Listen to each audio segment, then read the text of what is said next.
It's more than just your life you're hurting. Think about your family. Think about your friends. Yes. Think before you do a dumb PSA. What? Oops. Get the show on the road. When's the cycle over? We do a lot of intros for our radio show, and the one with my old audio from I don't know, honestly, 15 to 17 years ago. It's great stuff. No, it's not. Oh, it is, sure. It needs to go away. Love it. Good morning. Welcome to the Opie and Anthony Show. Hi. Sal, what are you, crazy? Sell everything! Sal! Sell! Oh my God! Sell! Panic! What are we doing? We should be doing a radio show! Sal! Panic! Oh my God! Just sell everything! Oh my God! Sell my car! Sell my apartment! Sell everything! Dear God! Sal, Mortimer, Sal! Get back out there! Open the market again! Open the market! Wow! The old Wall Street bloodbath. Can I start by saying this, Anthony? Yeah. Because we're broadcasting live from New York City. I would suggest that New Yorkers don't walk around on the sidewalks today. Oh, really? I don't know. You think it's going to be a replay of the crash of, what was that, 29 or something? Oh, on a good day, you got people, falling from the sky. Yeah. Because they don't like their lives. Falling off of cranes or something, though.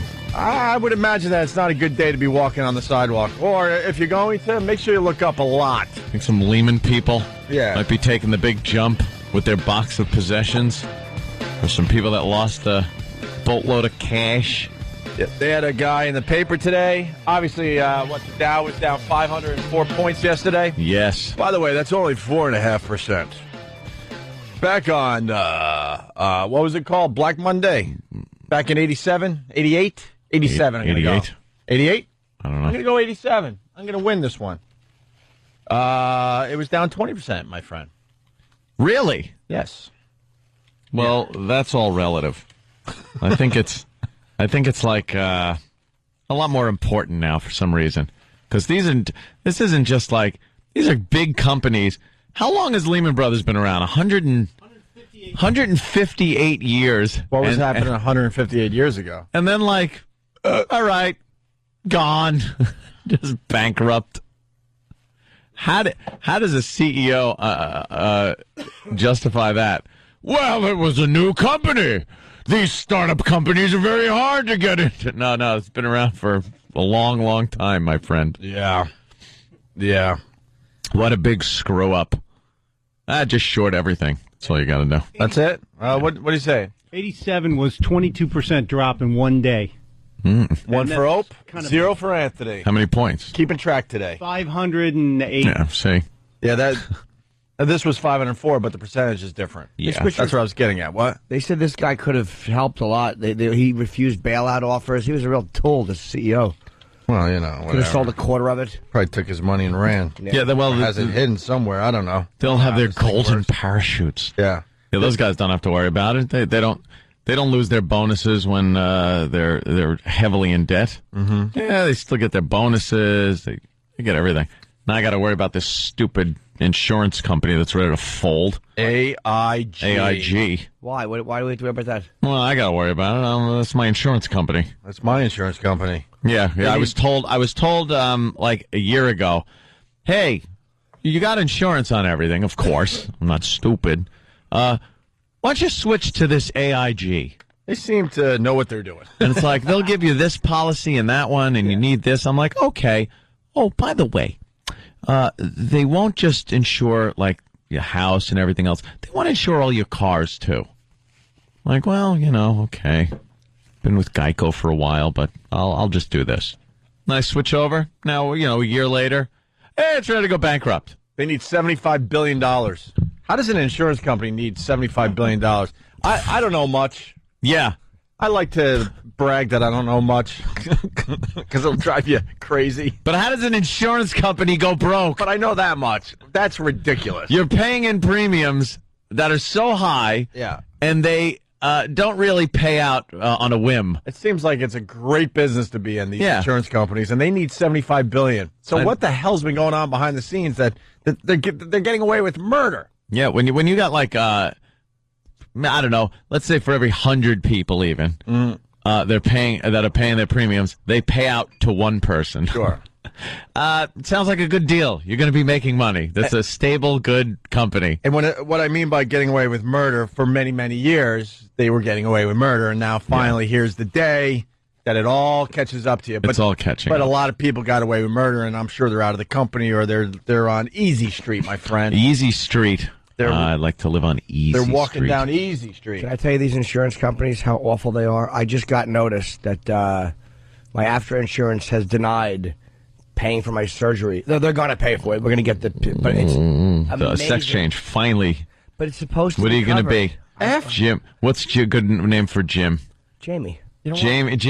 He'll be Jamie. You know what? It's We were in a good mood. Why'd you have to bring up AFTRA? We hate AFTRA. going to be in a good mood. There's 500 points left. Yeah, I know. Citadel's ready to get delisted from NASDAQ. From what is it? Are they on NASDAQ or I don't know. They're on Big on the Board? big Yeah, board. yeah, they're ready to get delisted. Citadel, of course, a radio company that Yeah. we used to work for, but they decided that they couldn't afford a really lame salary for us, even though we were doing well, which to this day amazes me. Well, but it's whatever. obvious they can afford anything. They're going to be delisted, and Yeah, there's somebody- a rule: you got to be over $1 a share. Yeah. Or else you're considered, penny stock, and they don't like those on the those kind of drag down the numbers. So they delist them if they're under $1 for a certain amount of time. Did you read the press release, though? It was hilarious because they're like, we plan on making sure we're not delisted. And then the reporter or whoever wrote this article goes, but they didn't explain how they're going to get that done. Yeah. Yeah, of course not. You can't just say it. You need a plan to go, this isn't going to happen to us, and this is why. Ta-da! I have a stock certificate from Citadel that I bought $19 a share. Mm-hmm. Oh, my God. Wow. And it's at 85 cents a share. Dude, that's fantastic. I know.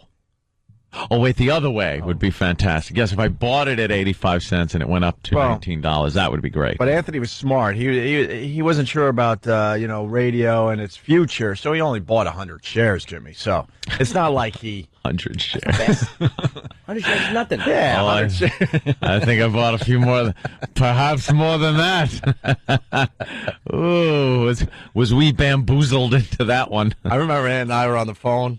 This goes back, 4 years maybe 5, and we're like zippity-doo-dah, zippity-day. Dude, if you remember, we scrambled to get in on that deal. We too. were rocking. Like I was getting so pissed because we almost missed getting in on it. Yeah. We had to fax things over, and it's like, oh my God, did you get my fax? Yeah. Are you sure we're in? Yeah. And then we're just like, Oh, why couldn't the fax machine have broken? and just for the hell of it, I'm just like lighting cigars with $100 bills because I can afford it now. Yeah, we're down about 100 G's on that one. That's a bad one. 100 G's. That's a bad one. By the way, each. Yeah, 100 G's each. Let me put it in radio terms. When I was working in the fine S-hole that is known as Buffalo, Yeah.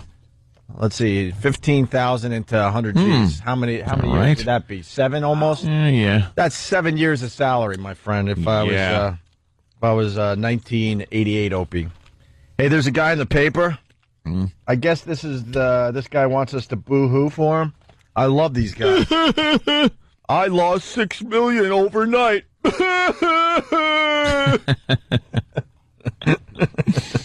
Booty hooty hooty. Well, that's the business you're in, my friend. What can I tell you? I guess are we supposed to feel sorry for this guy because he lost $6 million in one day? I'd feel pretty bad if that was me. Yeah, but times are tough, and I don't think anyone is going to give this guy sympathy today. No. In this day and age. But it's on page 4 of one of the rags here in New York City. All the Lehman people just walking out of the building with the boxes of their possessions. Did you see that? Yeah. One guy was walking out with a battle axe. His picture's in the paper today. I guess it was part of his decor of his cubicle, I would gather, or office. And he's got like a box or a knapsack or whatever the hell, backpack, and a giant battle axe in his other hand. And I'm sure at some point he was sitting in his office years ago just going, yeah, that's what I use when things get really rough around here. And there he is walking out. Okay, I'll take my battle axe home. Can I tell you something? When you said battle axe, I'm thinking some old broad. Oh, his battle axe. Some old beat-up broad. What are you, William Frawley? Yeah, I got to get home to the old battle axe, Rick. I swear to God, I'm like, why the hell is he bringing some old beat-up broad to work every day? A legitimate battle axe. Right. That is such a great saying. And it was always used years ago in sitcoms for the mother-in-law. Ah, the old battle axe is coming over. Battle axe. It's just all scraped up and scarred, got blood on it. It's a mess. Battle axe has to be unpleasant. Oh, yes, a battle axe. Good old battle axe. Is there a worse name for a woman? No. Well, yeah, we thought of a few. Well, you can't go with the obvious. Yeah. So, what happens today there, expert? Oh, Anthony? my God. I think we're going to see... Why am I asking you? You lost 100 G's, too. I think we're going to see a more of a downturn still. The Asian market's down on... yeah, but they're down on our market from yesterday. But they're doing okay, though. They're not, yeah. They're not going crazy. We could see the old dead cat bounce, but I think news of AIG there and... Can I tell you something? AGI. On the way, is it? Yeah, on the way into work, Kenny goes, "Is this a buying opportunity?" Yeah, buy a big mattress and put your money there. Right. That's what you buy right now. I don't know what the hell to do. I would short a bunch of stuff, but who knows if it's coming back. Just sell stock you don't have. See, you sell the stock. See, let's say you get like a stock that really tanked. Okay. Then you sell the stock you don't have at like $1 a share. You don't have it, but you sold it. Like I invested recently in a company that specializes in, those little visors you wear when you play cards? Mm-hmm. They're visors, but on top they have like a detachable rocket ship that says USA on it. Oh, wow. Figured that'd be a big hit. That's a good investment. But they're not doing well. No, there's a couple of things you could do. See, you sell stock you don't own. And let's say you sell, we'll make it easy, 100 shares at $1 each. Nice. Now you've made $100. You have $100. Nice. But now you have 100 shares that you don't own. That you're going to have to make restitution for at some point. How do you sell them if you don't own them? Exactly. They allow you that. Exactly. That's the problem right there. Yeah. They came up with too many ways to sell and buy, and I'm more of a putzer myself. I like to do the puts. Yeah, I like the puts. That's when you're betting. Are you into putzing? That's when you're betting that the market's going to tank. How do you sell stuff you don't have? So that's you're actually doing the opposite. That's right. Where you buy stock options. You buy the option to buy a stock. So you're not actually buying the stock. You're going, I now have bought the opportunity to buy 100 shares of this stock. And it's for pennies on the dollar of the actual stock. And then when the stock goes up or down, depending on if you buy a put or a call option, then you can sell the options back again. Gallagher tried to show me the one time when he was in here. For an hour. It's all he trades is options. That's all I used to trade were options. Yeah, he's insane. It's great. Gallagher is insane. He's a day trader. Because there's a lot of stocks that you just, you can't buy just a lot of shares of it because they cost too much. So you buy options and then you sell the options. But doesn't that just seem like is that just not an on paper way for like a kind of like a scumbag businessman way to make? Yeah. Well, yeah. Isn't it just like another? Which way? Of course, Jimmy. Of course. It's like you're doing nothing when you do that. You're just on a computer going, well, I might want to buy that for $0.25. Oh, it went up. I don't get it. I will answer that, and I will give you knowledge. This explains everything right here, my friend. Right here. The point is, ladies and gentlemen, that greed, for lack of a better word, is good. Greed is right. Greed works. Greed clarifies, cuts through, and captures the essence of the evolutionary spirit. Greed in all of its forms. Greed for life, for money, for love, knowledge, has marked the upward surge of mankind, and greed, you mark my words, will not only save Teldar paper, but that other malfunctioning corporation called the USA. It's all about greed. Yeah. There you People go. get a little greedy. And they leverage their companies. A lot of people, like a lot of these companies that are tanking, they thought that they were worth a lot more than they were. Because they were actually making up the value of their company. Wait, but how is that, Anthony? Well, they can do whatever they want. That doesn't sound like you juggle a few things around. You leverage your company out for, $30 on the dollar. And then when you turn around and say your company's worth X amount of dollars, you're talking about the leveraged amount at $30 for every dollar. But then all of a sudden you're billions of dollars in debt, and you look at what you actually really have in money, and for every $30 it was actually only $1. So then you turn around and go, we're broke. Oh, boy. We need $75 billion immediately. Did Lehman Brothers do that? Yes. Yeah. I heard a guy describing it last night. Let's just say I was in a 12-step place, and he was talking about it. And he said it's something about that they were trying to be something that they weren't. Mm-hmm. Like they didn't start out to be what they turned into, and that's why they fell apart. He did a much better explanation than I just gave. Yeah, well, that's a pretty good explanation. There's a lot of little details you could throw in there to make it confusing, but the fact of the matter is they really screwed up. So the CEO really just the CEO. Oh, Mr. Fund. So, but it'll be okay by Friday. So let's move on. Right. No one will even care. No one will care by the market Friday. will be back up again. Yes. How did this happen? It just happens. I don't know how. I look at this. I feel like a monkey reading a book upside down when I look at the Wall Street Journal. How does anybody read the Wall Street Journal? And then today I look at terrible paper. Can we get a copy of the Wall Street Journal for Jimmy today? Dude, you're going to find it very fascinating. What a shock. Mike had one. Of course. Wow. The headline, AIG Lehman shock hits world markets. There you go, Jimmy. Well, enjoy. Today's a little different because today's a day that's a huge day. Yeah, enjoy that, though. That'll put you to sleep. Who would read? Here's one of the headlines. Old school banks emerge atop new world of finance. Oh, give me that. Who's like, I got to go to the toilet. Give me that article. That's awful. Unless you want to wipe with it. Of course, that's why the cat needs something. Oh, this seems pretty interesting. I shouldn't have said that. Keeping their powder dry. Draft boards hang on just in case. And then the little subheading. Preparedness includes enlisting volunteers to hear the...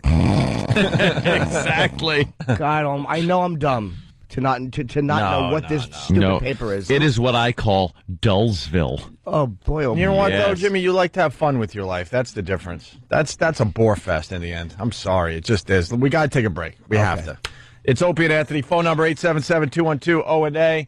So that's how we start today, I guess. Yes, in a grave depression. What's wrong with my god-effing microphone? When are they going to fix that? It's not your headphones. It's this microphone because it's in everyone's headphones. Yes. So my mic...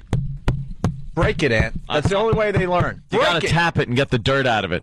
Tap the pot. Break it. Slide the pot up and down real fast. Break it. Did you hear that, or is that my head going? No, that was fun. Okay. That's the only thing they understand is when you break something. Break it. There we go. That sounds better. I think it was a dirty pot.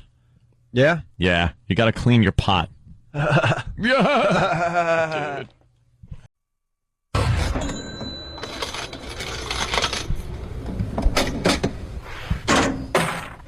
Good morning to everybody. It's the Opie and Anthony Show. Definitely a sad morning for Pink Floyd fans.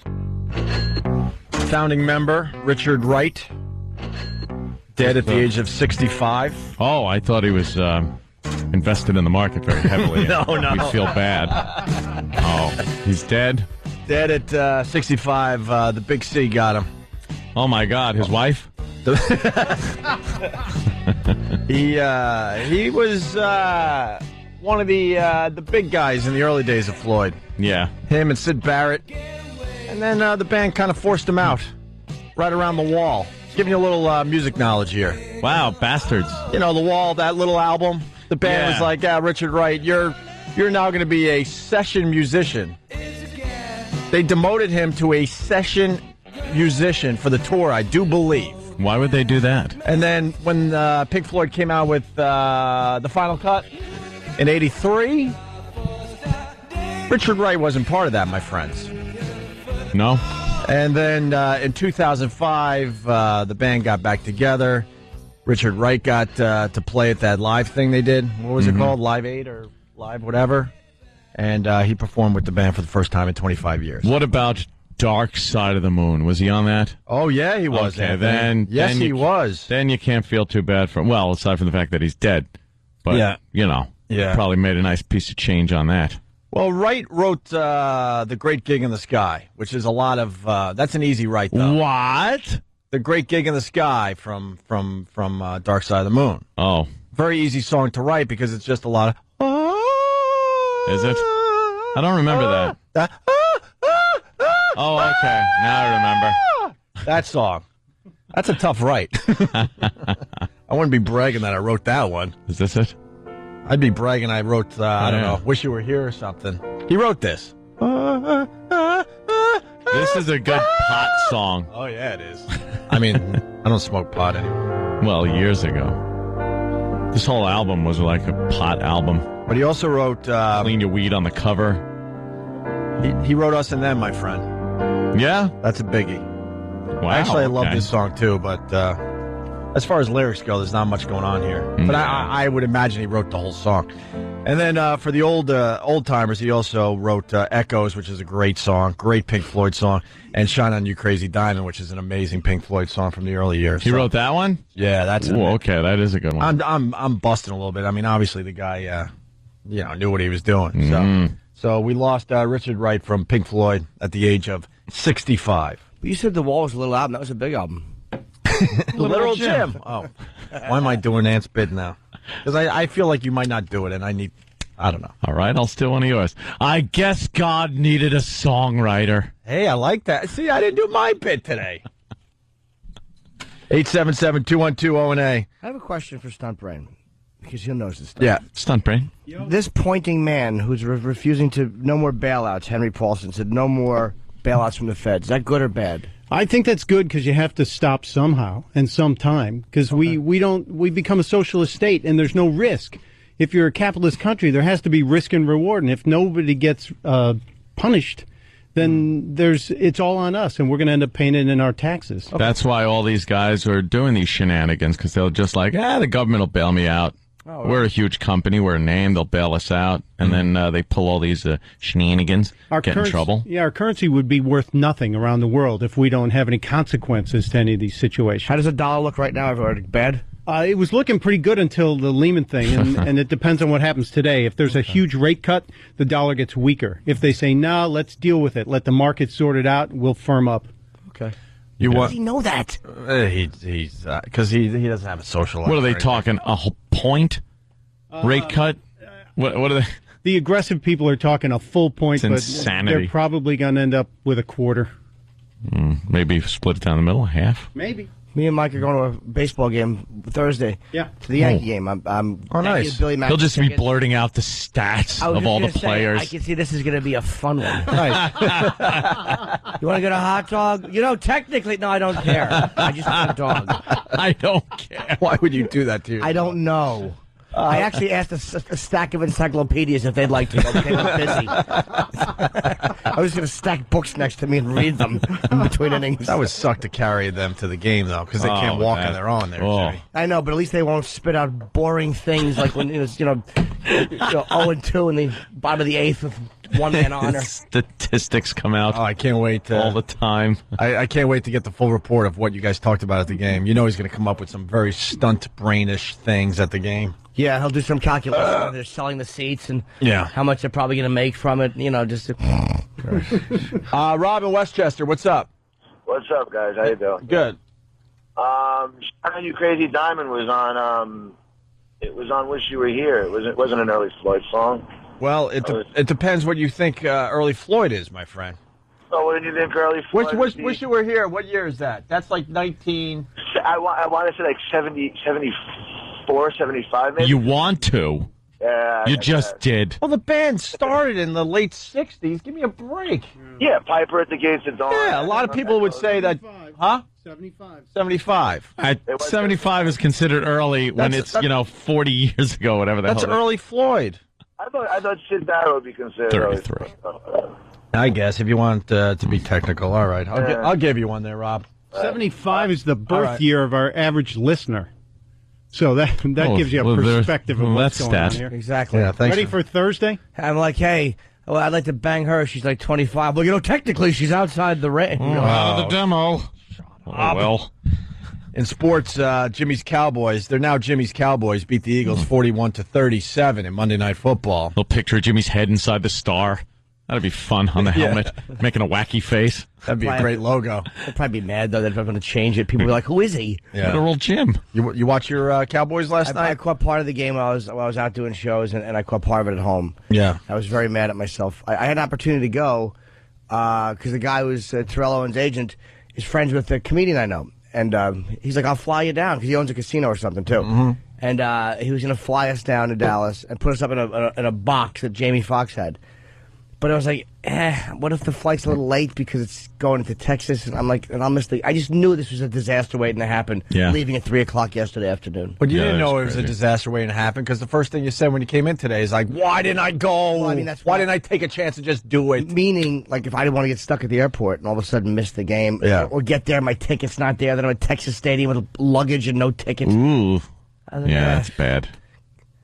So, A lot of people picking the Cowboys to win it all this year, too, Jim. Yeah. Your team. I should be a better Dallas fan. Did you see that play? Who was the guy that started celebrating? What? Deshaun Jackson? Yeah. The receiver. You saw that, right? I saw the replay. He caught a 70-yard pass, and then just before the goal line, he just flipped the ball, thinking he was in the end zone. Yeah. Embarrassing. Did that little, you like put it behind him a little bit and then just drops it.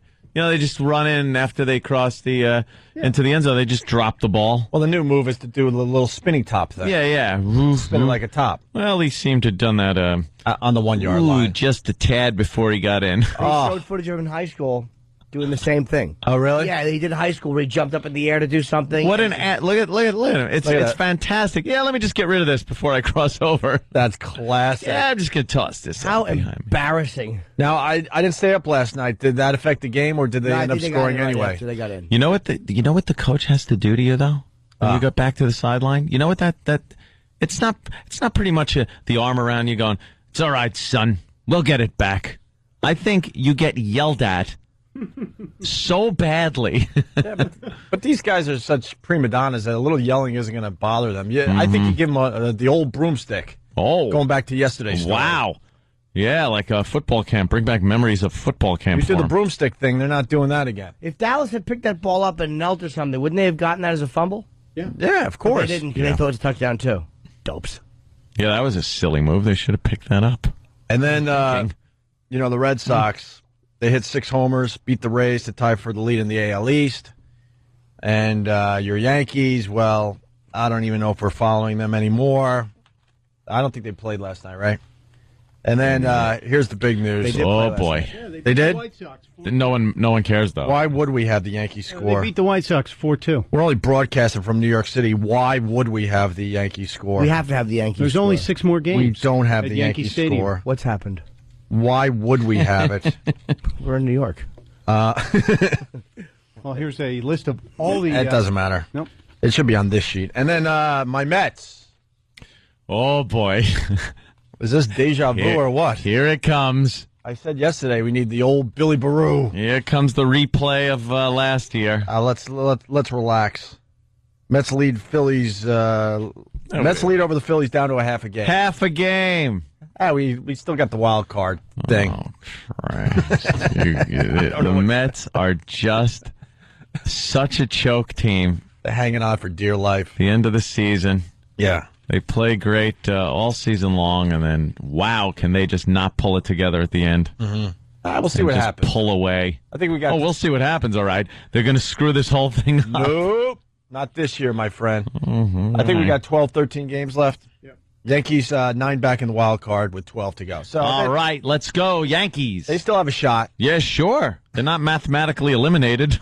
The Red Sox and Rays, if a bomb goes off in the middle of the pitcher's mound and everybody dies.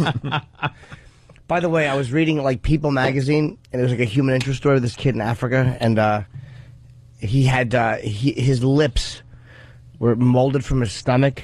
It looked like two sausages that were folded over. No. When he was a kid. Why would you need lips that bad? No, well, I'll tell you, it's a funny story. Well, not a funny story. It's I'm certain it was some civil war, and they cut his lips off. No. He found a little piece of metal. He put it in his mouth, and it turns out it was a landmine, and it blew up in his mouth. Are you kidding? When he was like 9 or 10, and You got to keep those minds out of your mouth, his kids. Mouth, and his grandmother just put a towel on his mouth and took him to the hospital, and they had to make I guess a tongue, and it's awful. I should have bought. Where'd you see that? I was in my nose doctor. I was perusing it in his office. Oh, great. Nice fun stuff they got over there. There's some people.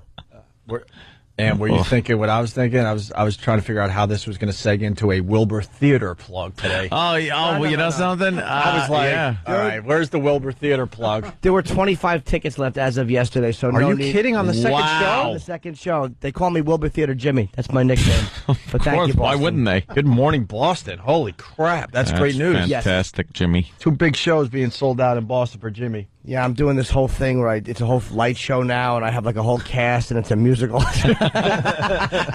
Could you see just disappointing your fans with a musical where you're singing seriously, and they start laughing at first because they think it's some kind of wacky bit you're doing? Yeah. And you just don't stop. How many minutes into it before the crowd is like, oh, no? 2. They would accept 2 minutes of that? No, they'd probably wait for a couple minutes thinking I was doing something because I've never done anything. They'd get like through the first song, but by the end of it, they would be really like expecting, all right, Jimmy, now you got to step up and be funny. And then you just break into another song. Like one of those really showy Broadway. Yeah. Bad costumes and makeup. You're wearing a little headset mic. Flesh colored. You're dancing. Yeah. Jazz hands. Jimmy doing jazz hands. Oh, would I love to see that? I'd pay. I kind do of it now. Do it for 2 minutes. I'll do it in a small room.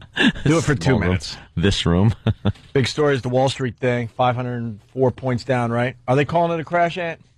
I am. I guess that would be a crash, right? Yeah, that's pretty bad. 4% of the market, something like that? Yeah. 4.5% of the market? Yeah. Well, the candidates would take advantage of this news. Obama's got me sick with that. And they're doing a little spinning. Well, let's start with McCain, and then it ends with Obama. And All right. And then you'll... let's hear McCain's take. And you'll be off and running. This is McCain's take on the market crashing yesterday. Righty. The fundamentals of our economy are strong, but these are very, very difficult times. And I promise you, we will never put America in this position again. We will clean up Wall Street. We will reform government. All right, that sounds good because he's saying, yeah, but how's he going to do it? You can't just say it. That's like Fareed saying, "Look, we're not going to be delisted." No, well, tell me how you're not going to be delisted. By putting the teeth back into into Wall Street, into the regulations. These people have been getting away with murder. It's not the goddamn one party or the other's fault. Definitely the Republicans' fault. Greedy. Jimmy, it's the Republicans' fault? Yes, of course it is. Oh, Jesus Christ. Everybody knows. It's these greedy CEOs and executives that have been pulling fast ones for a while, and they got to be held accountable. It's not, I'll tell you one thing, it's not John McCain. And now McCain explained that this has to be dealt with. And Obama, of course, just uses it as an excuse to blame McCain for Lehman Brothers going bankrupt. Pretty much, that's what he was doing. That's an opportunistic jackass is what he is. Anything that happens that is the least bit negative, because his constituency seems to be a bunch of retards, and they'll eat anything this idiot spews out of his mouth. He blames it on McCain, and they'll be like, yeah, that's what it is. What do you say? Know what I like to Listen. say? The new boss, same as the old boss. Well, McCain wasn't blaming Obama for what happened on Wall Street. He couldn't. What? He could. Sure he could. Obama blamed McCain. Did he? Yeah. Well, McCain was kind of, I don't know. Kind of what? Kind You don't think Joe Biden was sitting there for how many years letting this happen? Nope. It's true. Stop it. This is what Obama had to say. This is going to get Anthony. Listen to moron. Rolling. Democratic candidates Barack Obama and Joe Biden warned that a McCain-Palin ticket would not change a thing. They say right now the Bush administration is to blame, and another Republican in the White House would only bring more of the same. For 8 years, we've had policies that have shredded consumer protections, that have loosened oversight and regulation, and encouraged outsized bonuses to CEOs while ignoring middle-class Americans. I will say that sounds like... Oh, wait, it at least sounds like reasons. It doesn't sound like a mindlessly blatant... Like, McCain seemed like he was saying this has to be dealt with, and he's saying, well, this is why it happened. I'm not saying, I don't know who's right, but it does seem like he was giving some reasons. The regulation wasn't being followed, and, you know... And are you ready? It seemed like that was pretty good. Are you ready? McCain. Are you ready for your phone call today? The Ant is full of crap phone calls. Oh, of course. I love the Ant is full of crap phone calls. You get one a day. Rob in New York. This is God. What's up, guys? Hey, Rob. Hi, Rob. Hey, listen, Anthony, you're totally full of crap on this. Right. And if the situation was reversed and the Democrats have been in control of the White House for 8 years and this erupted, McCain would be all over Obama and you'd back him on it. So the Democrats were in office when they decimated the CIA and our intelligence and military. So, he's able to jump on that. Okay, and that's fair. So this is fair as well. I mean, when Clinton left office, economically we were sound, right? Yeah, but you know something? I don't know how much the president has to do with the market, regulation. with the private market, with enforcing regulation. Okay, what did McCain do? As far McCain as approved with Bush 90% of the time. He voted with Bush. We're not looking at a different Republican. We're looking at a Republican that pretty much followed Bush's line and now is looking to distance himself. And what did he do that caused this situation? Bush? Nothing. For 8 years, nothing. Did nothing. Yeah, regulated nothing. You don't Everybody got away with murder for 8 years, and it was great. It's like these guys cashed in, and now they're out. And Obama, he's doing the exact right thing by kind of calling on him. It's just, it's the game of politics. Well, someone... Congress makes the rules. Who's in charge there? Yeah, but the president introduces legislation that has a lot of influence in getting things passed. Oh, does he? He does, if he's a good president. Well, he's We've not. had a garbage president. I'm not saying McCain's going to be He's too Bush. busy with the McCain will be war. better than Bush. His hockey mom running mate scares me, but McCain will be better than Bush. But Obama is absolutely justified for going on the attack over this. He's got a lot of info to stand on and 8 years of history. I think it's these CEOs. I think it's the way. Yeah, regulation's been taken off of these guys. It's got to be put back. Obviously, you can't let these guys just run crazy like they have been. But exactly. for him, whose fault is that? but it's just I hate when and believe me, it's either side when they just take this opportunistic crap. They take whatever's happening that day that petrifies people and try to pin it on the other candidate. It really is it's annoying to me because I know there's a bunch of puppets that are buying it on either side. Right, but that's what's funny is you say, I can't stand Obama, he's opportunistic, but if the situation were reversed, McCain would do the same thing. Dude, I was making fun because you want to have your guns in your home. Dude, I was making fun of McCain's ad against Obama talking about teaching kindergarten as sex education. That was good. I mean, that's ridiculous, too. It's taking people's fears and then trying to put them on the other candidate.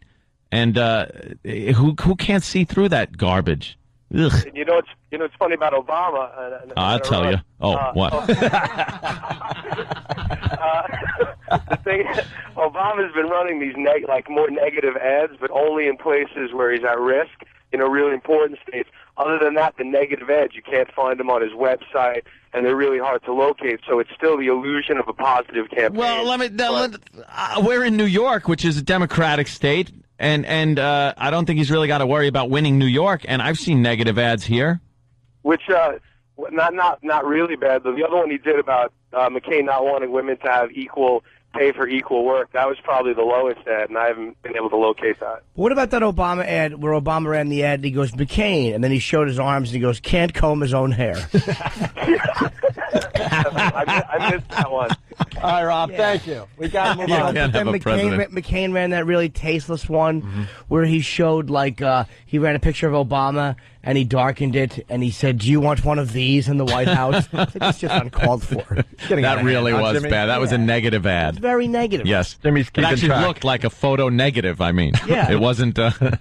Jimmy's keeping track of the negative ads today. Yeah, and then Obama came out in that speech and he was trying to be slick and he goes, and my what's the word? I'm sorry, when you're competing against each other, compadre? No, that's friend. My adversary. adversary. My adversary, yes. and then he called McCain an old bent-shouldered oaf. I mean, it's just there's no reason to refer to him, man. Long way to go to get the word oaf in. Oaf. Chicago, it's John. Hey, John. Hey, John. Hey. Everybody seems to forget that McCain was right in the middle of that SNL debacle back in the 80s, and he came out smelling like a rose, and it's all been kind of just pushed under the rug. Was that the Keating scandal? Yes. What did he do? Because someone told me that. I didn't remember that he was a part of that Keating loan scandal. What did he have to do with that? He was in Congress, and he just basically, he kind of made everything sweet for everybody, swept everything under the rug, and then he just kind of just faded away. And I'm really surprised. I'm not an Obama guy, but I really am surprised that he's not just jumping all over this. Well, what was that scandal? I mean, I know I should probably know that, but Wall Street's crap. I don't understand. It was a huge, the savings and loan scandal. People say that, and I go, yeah, but deep down, I don't know what it is. Yeah. Who does that, Jimmy? Who does? Loaning money that's not there is basically what they were doing, and at exorbitant interest rates. Ugh. All right. Yeah, wait. The Keating Five were 5 senators, and McCain was one of them, but 3 of them were Democrats. You had John Glenn was in there, Dennis DeConcini, and another one. Were all involved in kind of masking the SNL thing, but there were 5 guys known as the Keating Five. So why were they masking it? Because they had obviously been granting favors or been lobbied by these SNLs.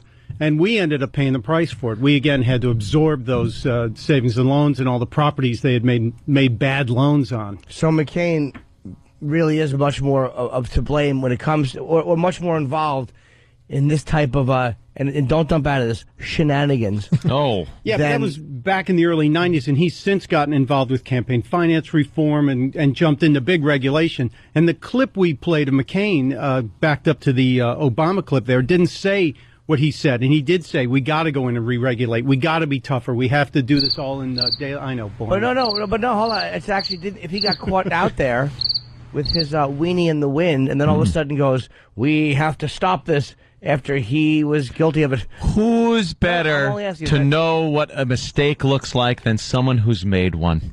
Yeah. Are you saying my parents again? because I was supposed to be all right, listen. a glued eye shut. Let's go to Lydia in Oceanside. Lydia! Hey, guys. Good morning, Lydia. When Obama wins, you better make sure that Anthony has a 24-hour suicide watch. When Obama wins. Mm-hmm. We'll see. Yeah, this is not We'll good. all see. Are you getting nervous, Stan? Not at all. It's looking better for McCain every day. You think? Yeah, the polls are showing it. He's slipping in New York. He had something like an 18-point lead. Now he's down to a 5-point lead. In New York? Yeah. I think the media, I tell you, the way they let Hillary hang around, I think the media, they somehow skewer those numbers because it keeps it more interesting. And this way you're interested in every aspect of the campaign. Yeah, I don't doubt it. Polls are all weird. It's all no one knows what the actual question is, how it was worded when they take them. It could all be bunch of bunk. Well, it's easier with that type of accusation, but Lydia, anything else? That's it, huh? Suicide watch for Anthony? Suicide watch for Anthony. That's it this morning. Who guys. farted? Jimmy? Yes.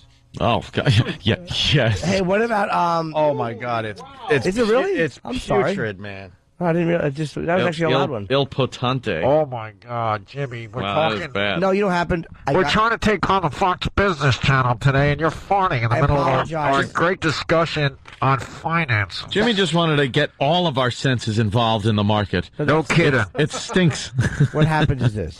Are you pushing out the fear? What are you doing today? My body rebels against the dishonest business practices.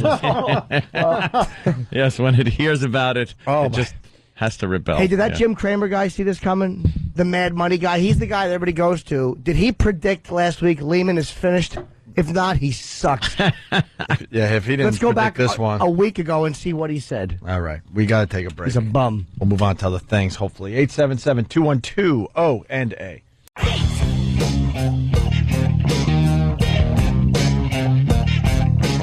You're checking out the Opie and Anthony Show. Phone number 877-212-O&A. Also, let's not forget about OandARadio.com. A lot of people talking about the market, trying to figure out what this all means for us.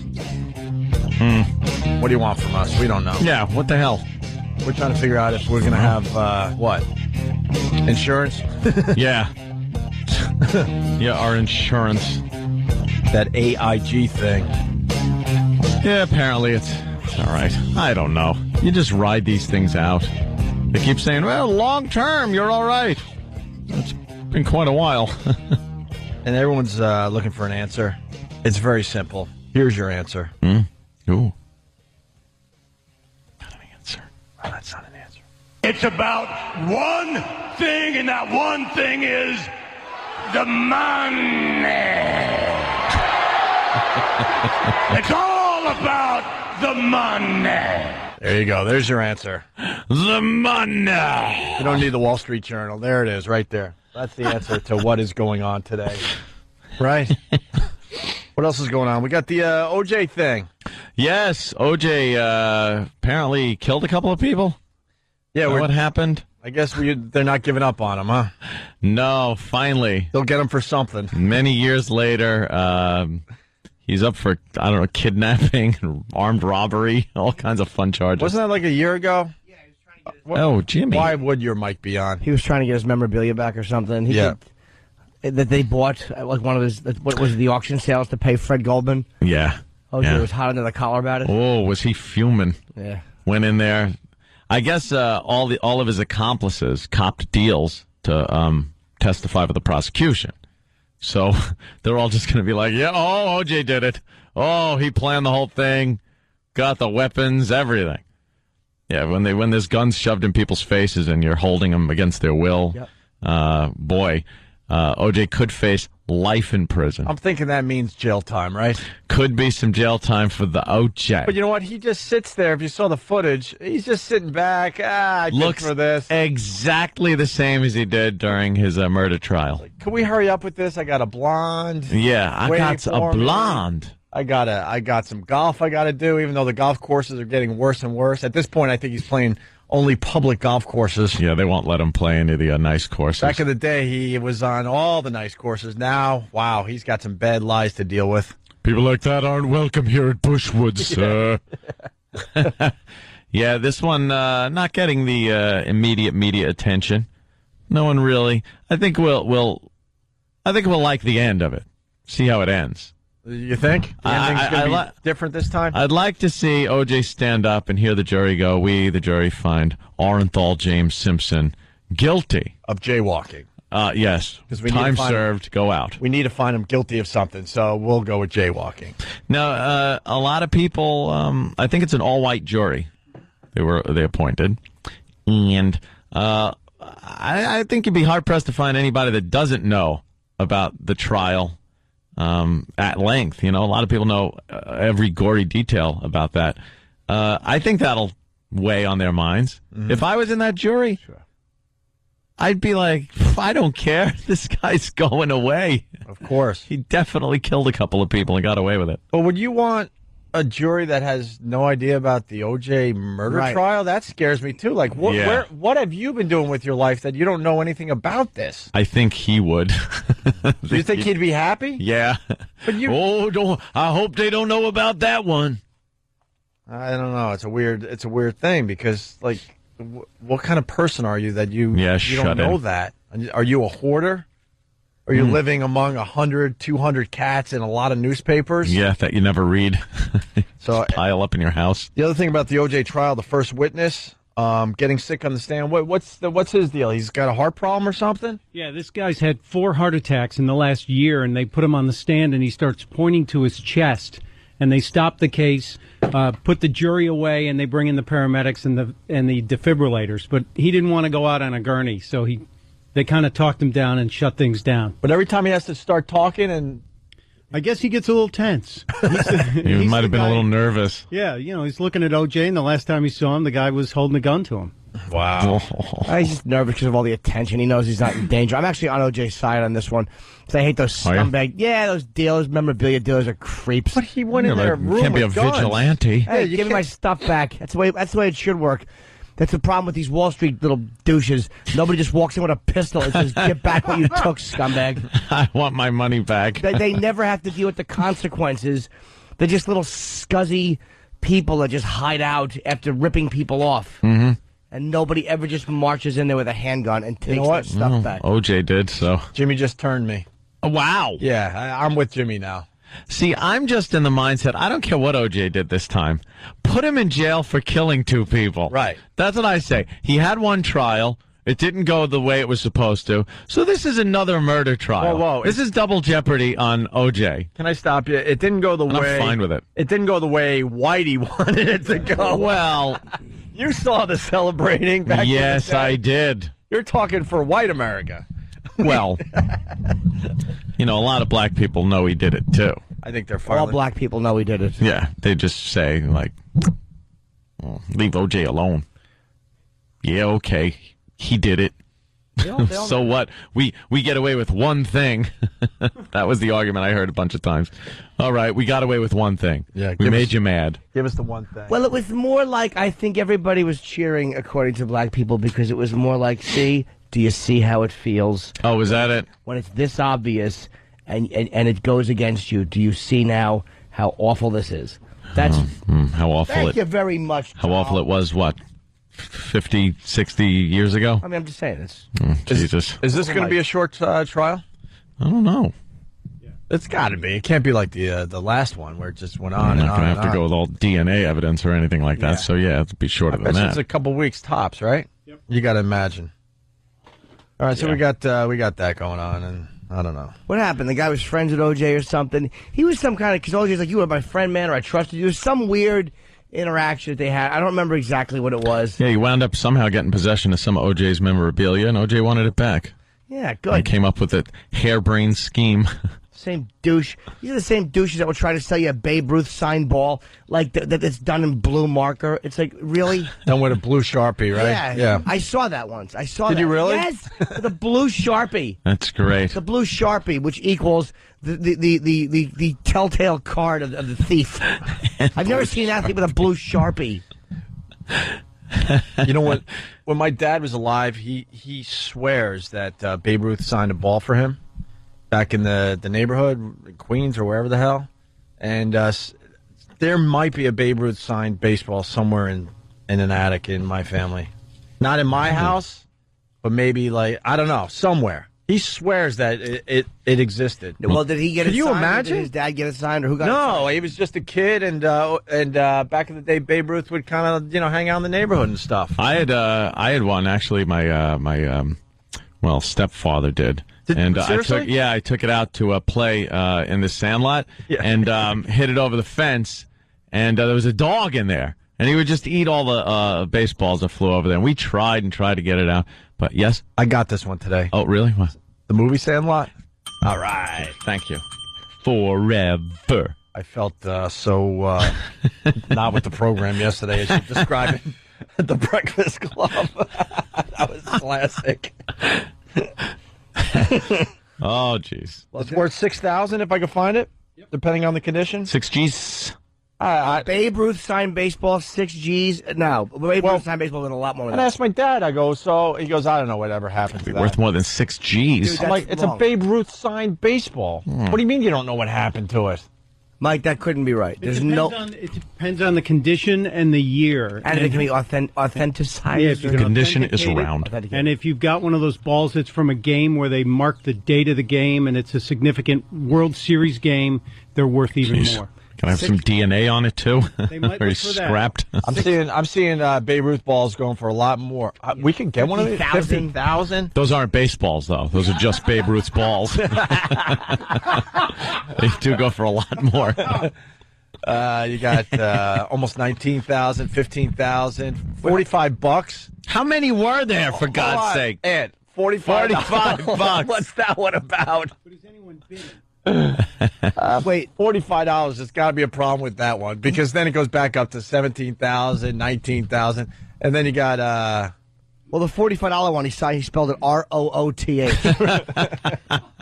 Wait, look at the top. Can you go to the 50,000 one? This is the beauty.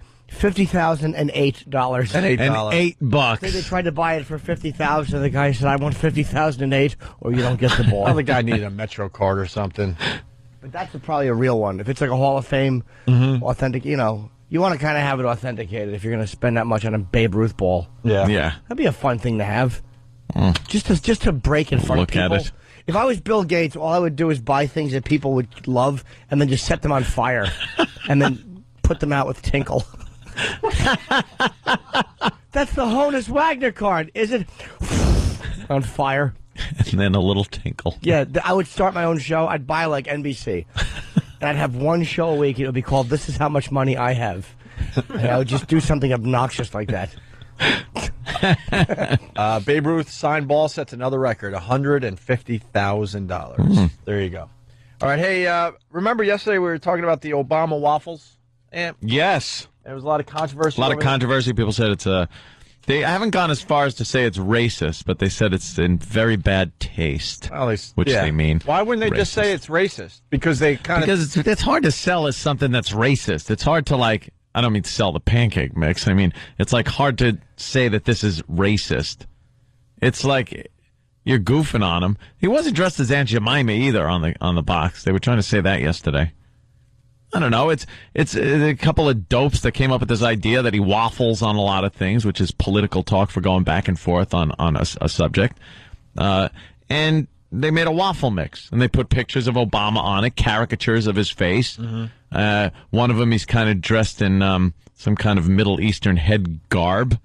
And then another one, he's in a sombrero and kind of Mexican bandolier, and he's got a big pencil, and he's erasing the border of the United States. And then the one on the front just looks like him. I don't know what he's wearing, but... Yeah, well, the waffle makers are defending their position today. Of course they are. Controversial, ridiculous, offensive, unfair. These two Franklin writers say they've heard it all. We're not attempting to just be crass about it. We actually are trying to build on an actual issue. And if it is offensive, well, that wasn't our intent. Come on. Wasn't our intent. Come on. Just want to make some flapjacks. Yeah. So we have the streets here in Franklin to hear what people had to say. Oh, no, Jimmy. This is your the people on the street. What do you think they're going to say, Jimmy? I don't know, but I imagine you're going to hear this. Well, as long as they were not intending to be offensive, and I think that was really bad. You be the judge. Yeah.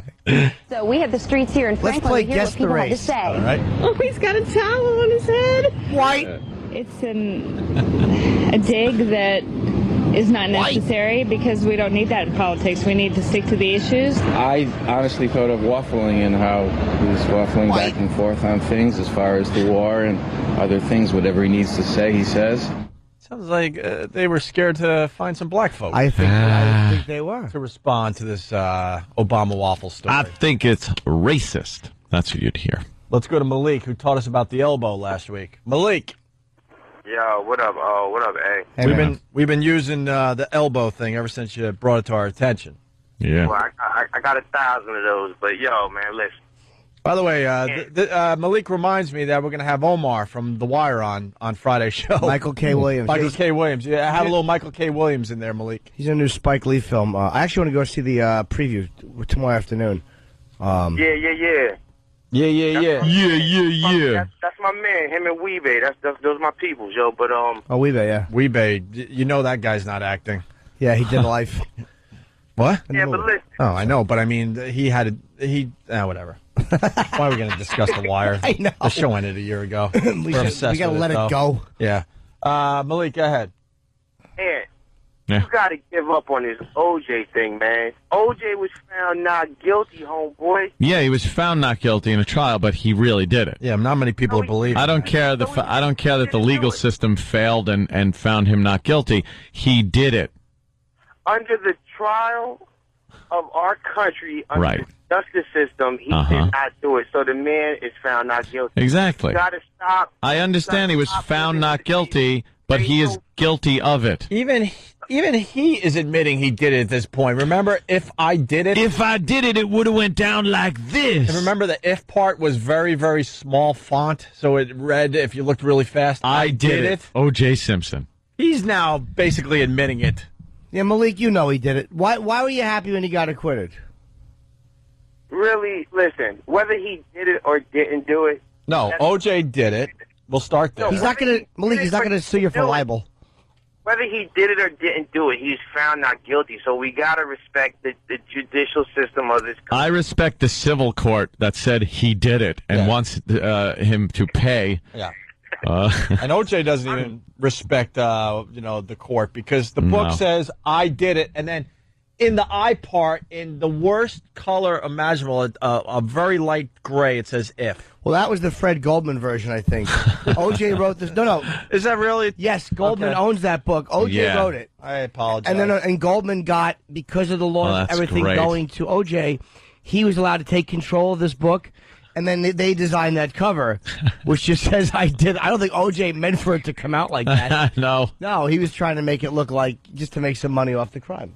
Fred is Come on, making check it OJ. out, man. People, listen. Yeah. He was found not guilty. Oh, enough, Malik, enough. We're not going to argue the OJ case. There's plenty of times where... Listen, I'm not trying to argue that point, but it's the same thing what you guys are saying about, these Obama waffles. Are they racist? Come on, man. Are they racist? It's not. I don't think these guys went into it saying, let's put out some racist friggin' thing. They're Republicans. They decided they were going to come up with some goofy pancake or waffle thing, and they put a box with a caricature of. Why can't you make a caricature of a black guy without it being racist? They didn't have any bigotry behind that. When you thought of making waffle mix with Obama, and he looks like Aunt Jemima. Come on. But he doesn't look like Aunt Jemima. He doesn't. Aunt Jemima. You're believing what you heard. He doesn't look like Aunt Jemima. And they tied it with It's not a flattering caricature of Obama, but he doesn't look like... It's a political caricature. It's crappy, but it's not done to be racist. They were racing the border and stuff like that. That's all about his stance on immigration. How is that racist? They're just attacking a position he takes. I just think his underlying bigotry. You know what I'm saying? Just how they throw like little characters like that. They don't have to do that. Why can't you make a caricature of a black person? A white person cannot make a cartoon caricature of a black person without them claiming it's racist. I don't understand that. No, you can't. You can't. No, you can't. Yes, they are. There's pictures of Bush that he looks like Osama bin Laden, and there's guys in the hood that have T-shirts with him with the beard and the turban on. Yeah. That's fine. That's fine. You guys can make that, but we all know. Look, if you're going to attack Obama, attack him on his issues, not so much on his stance. That was his issues. Malik, it was waffling. The fact that the waffles. There's no other breakfast food I can think of that ties in as well with a political attack. And also, they were attacking his issues with the whole border thing. That is an issue that his stance is on. That was attacking his issue. All right, fellas. All right, you lose again, Malik. We what have can to I tell agree you? to disagree. No, he loses. You lose. I'm sorry. Negative. You lose. You lose. We can meet in the middle, and I'll holler at you guys when the dudes from the wire is there, all right? Holla. Okay. All right. Hey, can you get some iPhones or what? We have to have some Omar clips ready for Friday, by the way. Oh, we will. Omar. I hope so. We'll take a break. Hey, I want to remind people as we look ahead, tomorrow. Yes, we're looking ahead. Another installment of Kosher Sports. Oh, yeah. Oh, wow, okay. With David. Big Blank Dave. Yeah, but I don't like that name. Big D Dave? Nah, it's stupid. Well, silly. It doesn't fit his personality. I know, that's the beauty of it. It's but it's... Big D Dave with Kosher Sports tomorrow. I think there's a YouTube video of the first one. Sam was telling me this morning. Yes. We'll link that on onaradio.com. Stay there. Okay.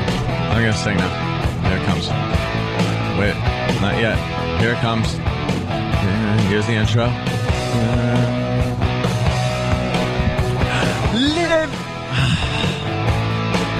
These clips.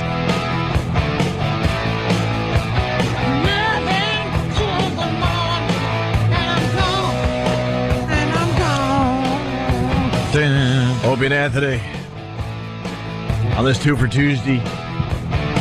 Are we going to do twofers later or what? No. Why not? Let's do some twofers today. Aren't they doing that down the hall or something? Who knows what they're doing down the hall? Something lame. A dumb station right next door. Taking themselves way too seriously. They certainly do. CBS FM! Shut up. Looking at the headlines today, crazy man watches Hurricane Ike from his front porch. Oh. I don't think that's crazy. He's crazy. I think it's a guy that was kind of bored with his life and wanted a little excitement. Why watch it on TV when you could just go look at it right out there on your porch? You see the picture in the paper? Maybe we could throw it on owendairadio.com. I don't know. It's like some community near Galveston, and the hurricane destroyed the entire neighborhood except for one house. One house is standing. That's it? Was it his? Did you see the picture? I don't know if it's the same story. I don't know. I'm not sure if it's related. Wow, one house. And this house didn't have much damage, it looks like. Yeah. We'll get the picture up on the owendairadio.com. We talked about the OJ. We got a naked man walking a dog, tasered by Florida police. Well, of course he is. I guess you can't really do that, right? Walk a dog naked? Yeah. Silly. Mother posed as daughter to join the high school cheerleading squad. What? That is hot. That I want to hear. Look at this house, though. We'll get the picture up. Oh, yeah, one house left. And it's in perfect shape, it looks like. Maybe a couple shingles are missing. That's about it. Lucky. And their neighbors are completely gone. Now you're looking at some good property to your left and to your right. What else? We got a grandma. We do? Well, I don't. You have her. I don't have any. Do you have a grandma? I have one grandma left, but she's in a home. Yeah. Yeah, I don't think she knows me. No, she wouldn't know me. Why would I go? What am I going to do? Hi, Say Grandma. hi? Give her a kiss. She's not grandma anymore. Shell of grandma. How do you know she wouldn't know you? Yeah. Shell of grandma. That's what I call it. Maybe she's just laying there hoping you're going to visit, and that's all it's going to take to snap her out of it. No. What do you think this is? The Twilight Zone episode with the Catman and Crothers? They're all just laying there not knowing what the hell. How old is she? I don't know. Probably 90-something. Wow.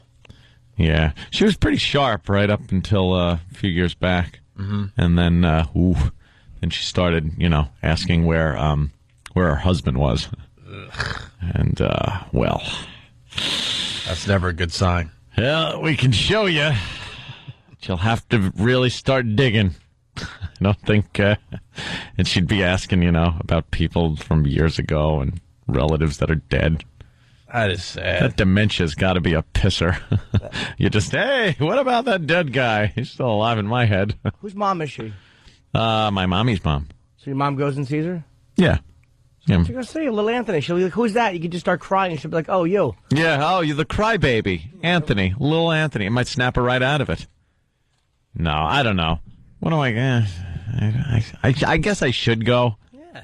But why? What am I going to do? I keep running it through my head that I'm going to sit there in the room, sit in a chair, and go like, hi, Grandma.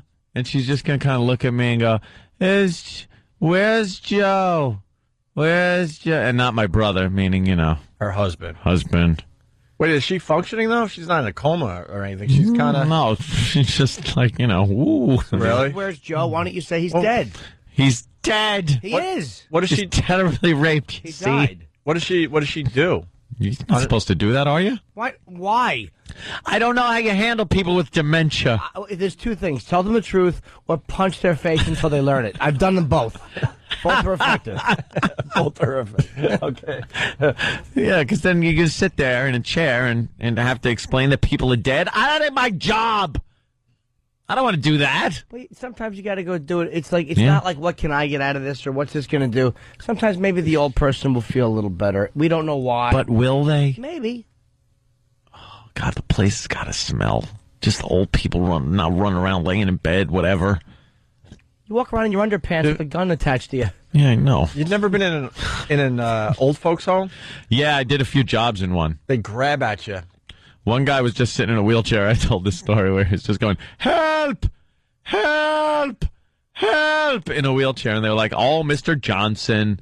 Oh, like, and in his head, he's like, ignore him. In his head, he's stuck in some bunker in a war or something.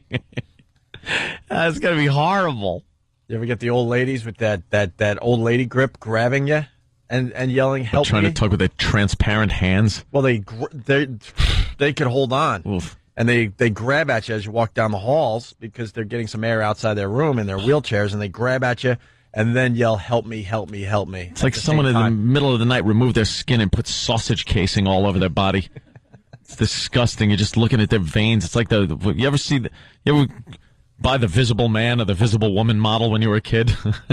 That's what the old people look like. You see right through them. It just sucks. They lose all tint to their skin. Yeah. They're old.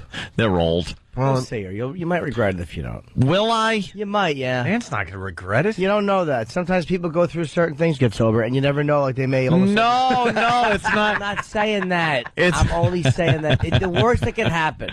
Yeah. Is you go see her, you kiss her, you say hello, and she doesn't remember you. That's the worst. It'll be scenario. depressing. So what? Sometimes and then you leave feeling all crappy and stuff. But you get over it. And then now I can picture the place she's in and the condition she's in. I'd rather not know. Why can't I remember my grandma as bringing out a big thing of ziti and going, come on, Anthony, here you go.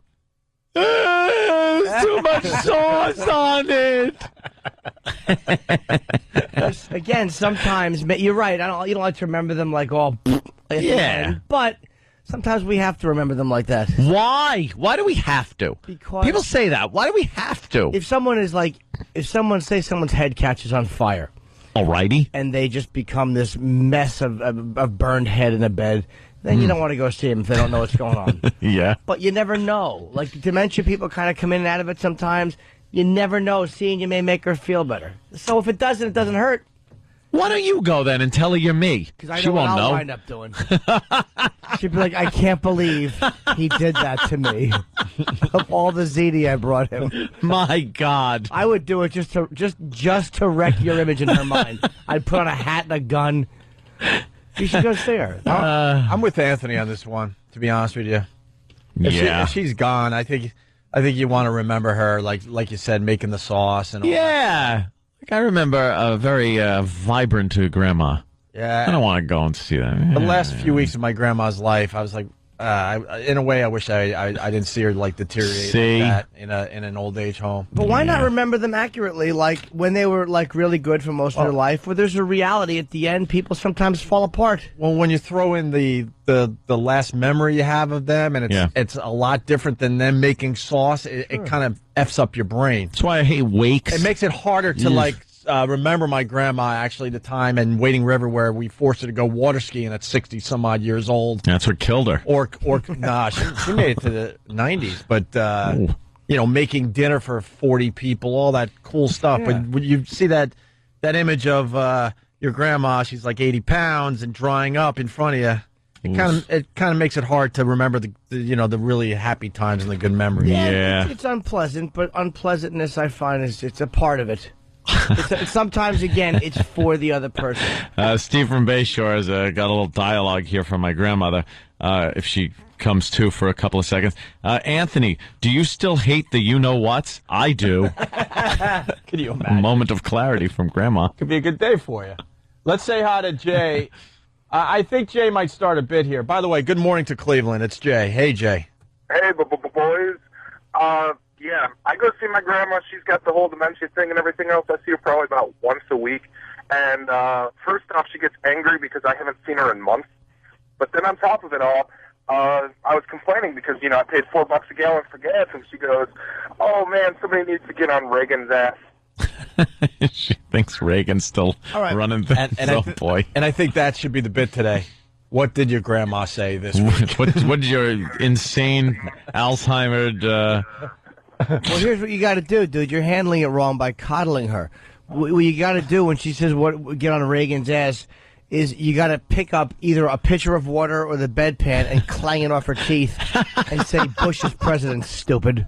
You don't coddle the elderly. Wait, Jimmy, you can't. Do you remember 5 minutes ago the advice you were giving Anthony? I said it might make them feel better. However, if they are making political errors, you clang metal They need off to be their corrected. teeth. Must correct them. Yes, physically. Let's go to Spoon in Houston. Spoon, what's up? Spoon, go ahead. Meow.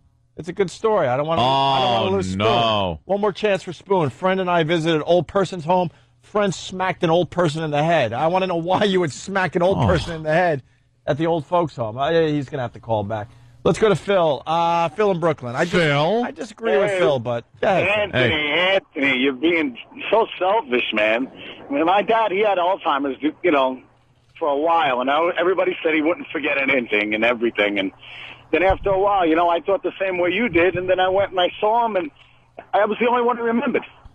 Oh, yeah? Think about all the ziti she made for you and all the stuff she put up. The least you could do is go see her. But that's what I want to remember. See, I don't like remembering, and that's what I'm talking about. I don't like wakes or anything. I don't like seeing people in an open casket and things like that because I like remembering people the way they were when it was fun. The last image you have of people, that's the one that's going to stick in your friggin' head. Who needs that? I understand what you're saying, but what do you know? Maybe you show up and she goes, maybe it was all worth it. Maybe now I could die with a smile on my face. Oh, good. So me going there will kill her? How about she's just waiting to see me before she gives up her will to live. So why don't I just not go? The experts say that old people do that. They wait to see everybody for the last time, and then then they check out. So maybe she's sitting there like, when is he going to be here? She's not going to check out. She doesn't feel well. She's old. She'll never leave that place. Maybe she just wants to give you one last smack upside the head before she goes. She never smacked me. Because life is not all about... I was sweet. It's not all about pleasant memories. I mean, it's nice to have them. There's enough unpleasant ones that are thrust upon you without any control whatsoever. At least this is one I can control. Very true, but by controlling it... Yeah, exactly. By controlling it, we're not seeing it all. We're not seeing somebody. I mean, by controlling it... Not watching footage of something, but you never know. It could make someone feel better. I understand it sounds very insensitive on my part, but actually I'm just being extremely selfish like I usually am. No, this is different than your selfishness. Yeah, I don't like this stuff. I think it is. It's tough to see like family members in a tough spot. Yeah. I had to see my grandmother when she was in the hospital. It stunk. I put nitroglycerin on her tongue when she had a heart attack. It was awful. It was awful. It's the last time I've seen someone... I think I couldn't handle it. I walked in the room. Was it the medical kind or just the explosive kind? Then you slammed her jaw shut and blew her mouth off? We're doing a bank job. When I went and saw Manny with this comedy cellar, wasn't a relative. I was very close to him. He's in his 70s. He had brain cancer. I didn't want to go see him. It was awful. Yeah. It was horrible. God. But you have to do it because it made Manny feel good to see everybody there, and we knew he was going to die soon, and he did. To clean the pudding off his pillow. It was just awful. Wasn't he a jokester right to the end, too? It's all right. If I give it out, I got to take it. Yeah. He was a jokester right to the end, too, right? This is the owner of the Comedy Cellar, which is a great comedy club. One of the funniest guys ever. Because he used to argue with this Iranian guy, Hood, who was a comedian. They would always go back and forth because Manny was Israeli. And Manny got brain cancer because he smoked pot his whole life. And that'll give you brain cancer. Yeah, apparently. Jesus. And he was laying there in the hospital, and he walked in, and Hood walked in, and Manny said, "It's funny. I always wish this on you." Which is that is funny. Gotta give him that. He was a funny bastard, man. All right, listen. Let's go to Mark in Carolina. We're trying to get this bit rolling. What did Grandma say this week? Yes, Mark. Hey, when my grandmother was in the home, apparently she was reliving her life back in the early 20s, late teens, because everybody, white, black, it didn't matter, everybody was the N-word. And she would threaten to beat them if they didn't go clean the yard or go do this, and she even threatened a few to put them in shackles behind the house. Where is she? I'll visit her. And she kept asking about is so-and-so at the war. My uncle, great uncle, who was in World War I, kept asking, is he home yet? How's the war going? And then whenever the nurse would walk in and she'd go, oh, she's nice for a N-word. Wow. Yeah, I guess they got to put up with that in those hospitals. It would be a good thing to get away with. So, you don't have any dementia whatsoever, and you just pop on and start using the N-word. Thank you, boys. All right, Mark, thank you. We got E-Rock in child studio. has walked in the room. Yeah. What happened? Hi. Hi, Eric. I have a story, but I'm going to need your help. Oh, no. I'm going to need the beat. What is this? A duo? Oh, I thought we were doing No, okay. Martin and Lewis. My grandmother had some kind of liver shutdown and was starting to lose her mind, so we came down to...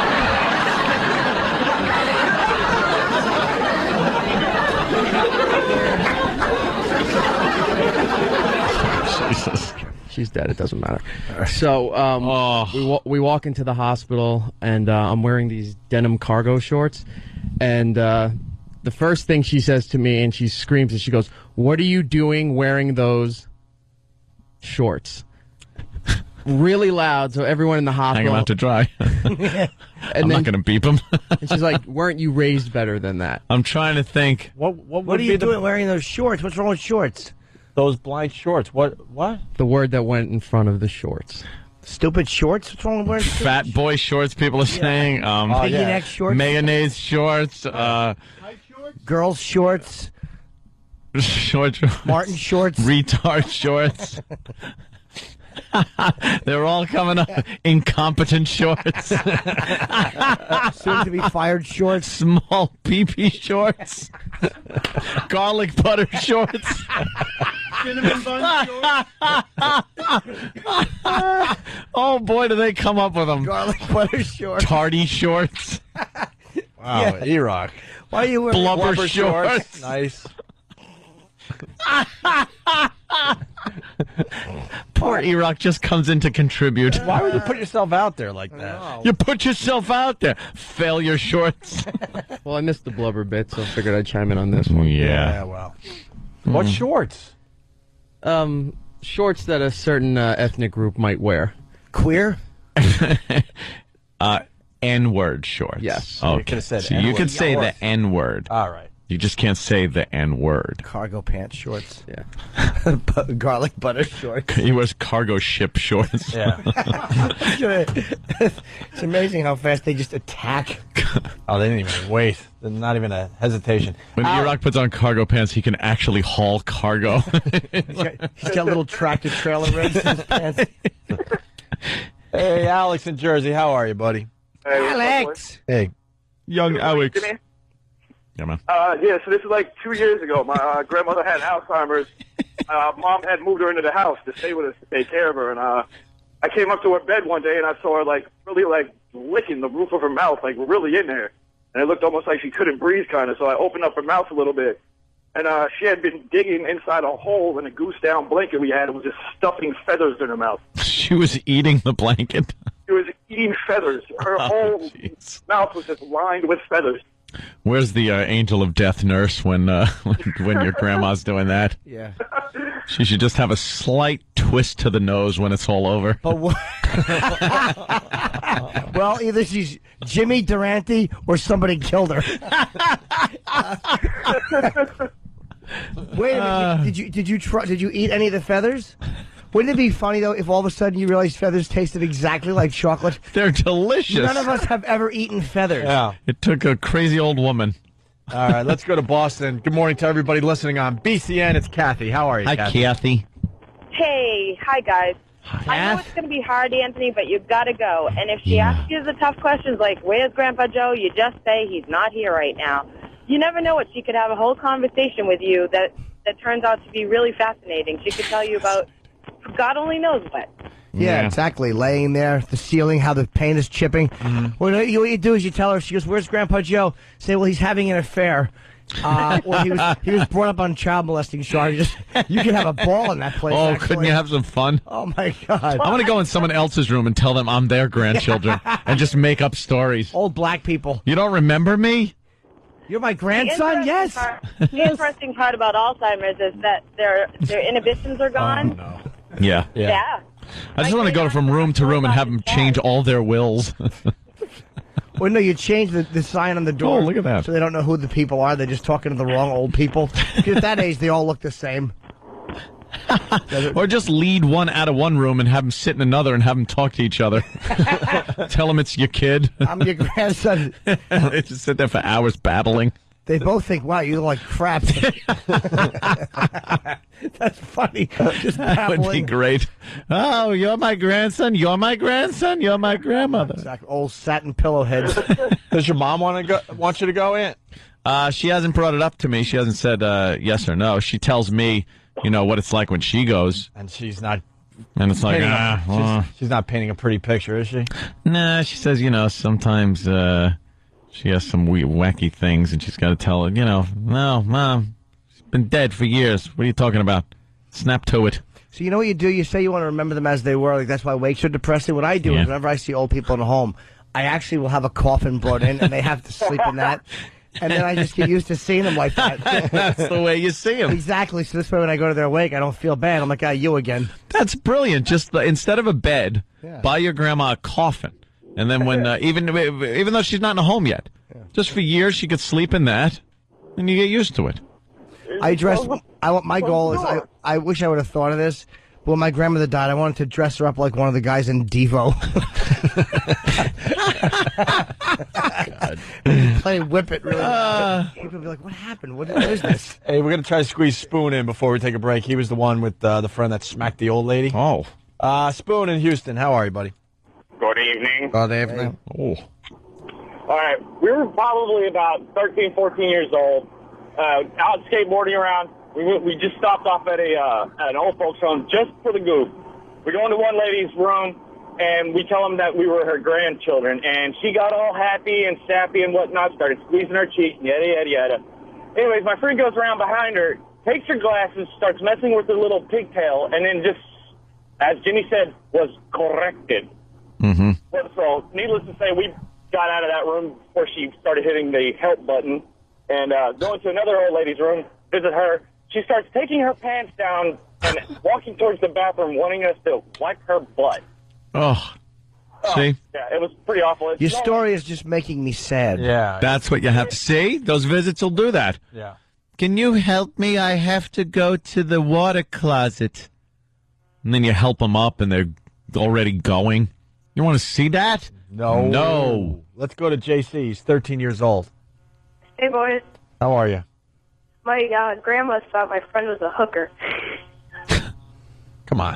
How old's your grandma? 35? Yeah, exactly. No, she's 80 and had a heart attack. Wow. 80. And what, you got a little lady that she thinks is a hooker? No, friend of mine. He's a guy. Oh. A gigolo. But he's not, because she's crazy.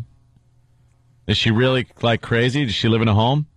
No, she's not crazy. She just sometimes spaces out. Wow, thought your guy friend was a hooker? That's a little odd. Yeah. All right, you little bastard. All right, thank you, JC. Later. All right, push now, boys. You're the reason we're ending the bit. Thank you. And we're going to take a break. Rightio. And we have a I need attention story after the break. I love these I need attention stories. Opie and Anthony, stay there. What is this, Imus in the morning? Yeah. Imus in the morning program. Yeah. N-word. N-word. Can't believe. Because once you start removing words, other ones follow. Asians say that this is like that one. Retarded people, or advocates for retarded say retards like that, or midgets say midget. It's like once you allow one word to be taken out, everyone has a reason. Do you understand? Everyone has a reason as to why what they say is okay, and what you want to say isn't. Everyone's a fraud. You know what's interesting about the N-word phenomenon is you could say it. You could say N-word. News uses it. N-word. Not the real N-word, just saying N-word. And you're supposed to say that because it's not offensive. If I walked up to a black person and said, "Hey, N-word, get out of my way," or "Hey, N-word, how you doing?" You get your ass handed to you. Better hope his name is Nate. You'd get your ass handed to you because it has now replaced the word. Of course. It's replaced the word so much in society that it, in turn, becomes just as offensive to people that are offended by the original word. And watch what happens. They will try to get rid of the N-word, saying the N-word. Yeah, and then what do you know call what I it? mean? Well, then Go back to the original one. It's the word formerly known as, like what Prince did. Right. Yeah, just a symbol. You can't speak it. But that's where this is heading. A white person with a black fist in his face. It'll start with, like, the mainstream media. We're not going to use the term N-word anymore. Yeah. We can't say it. It's Opie and Anthony, by the way. We got a story. I personally love and hate these type of stories. Love the story, hate the person. It's the I need attention story. Attention whore? These stories hit the news from time to time. It's something that hit last week, but we were very, very busy. And we were going to blow it off, but it goes... It's just these people that are looking for just attention. Me. You ready for this one? Yeah. Quick, how many Big Macs can one man eat in 36 years? Apparently, the answer is 23,000. Don Gorski of Wisconsin says it's his obsessive-compulsive disorder that drove him to eat Big Macs day after day after day. His self-proclaimed pleasurable obsession began in May of 1972. Since then, Gorski has kept every burger receipt in a box, so he says. He also used to order fries every day until the 80s, but began to cut back on those in the 90s, now eating them only once a month. His routine consists of 2 Big Macs and 2 parfaits a day, and a 10-mile walk. But the 54-year-old hasn't downed a Big Mac every day since starting his burger binge. He failed to satisfy his Big Mac attack in total just 8 days out of nearly 40 years. So when does Gorski plan to stop his daily habit? The wife made a comment that she says when she's got to put them in a blender, it's over. How great would it be if, like, he got shot and he tried to bleed and his blood just kind of stopped in there? Oh, I would love to just burn his receipts. I've kept all the receipts. Because he's looking for... For what? Because he's looking for attention. He wants to be interviewed. It's all about him and his dumb burger eating obsession. It's not an obsession. It's I want people to notice me. I would agree with you if he had been doing this for 2 years. But 40... This guy is nuts. He's really... Why are you saving the receipts? No one wants to see them. Jimmy, do you think this guy, I don't know, likes Big Macs? No. Yeah, I didn't think so.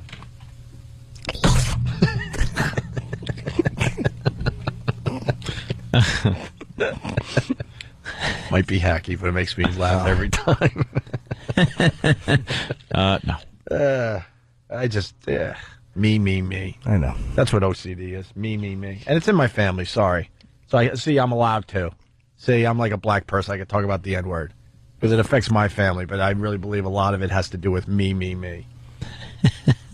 I want to, I really hope my insurance covers my operation. It's like $10,000 for everything. Mm-hmm. I just hate the insurance people.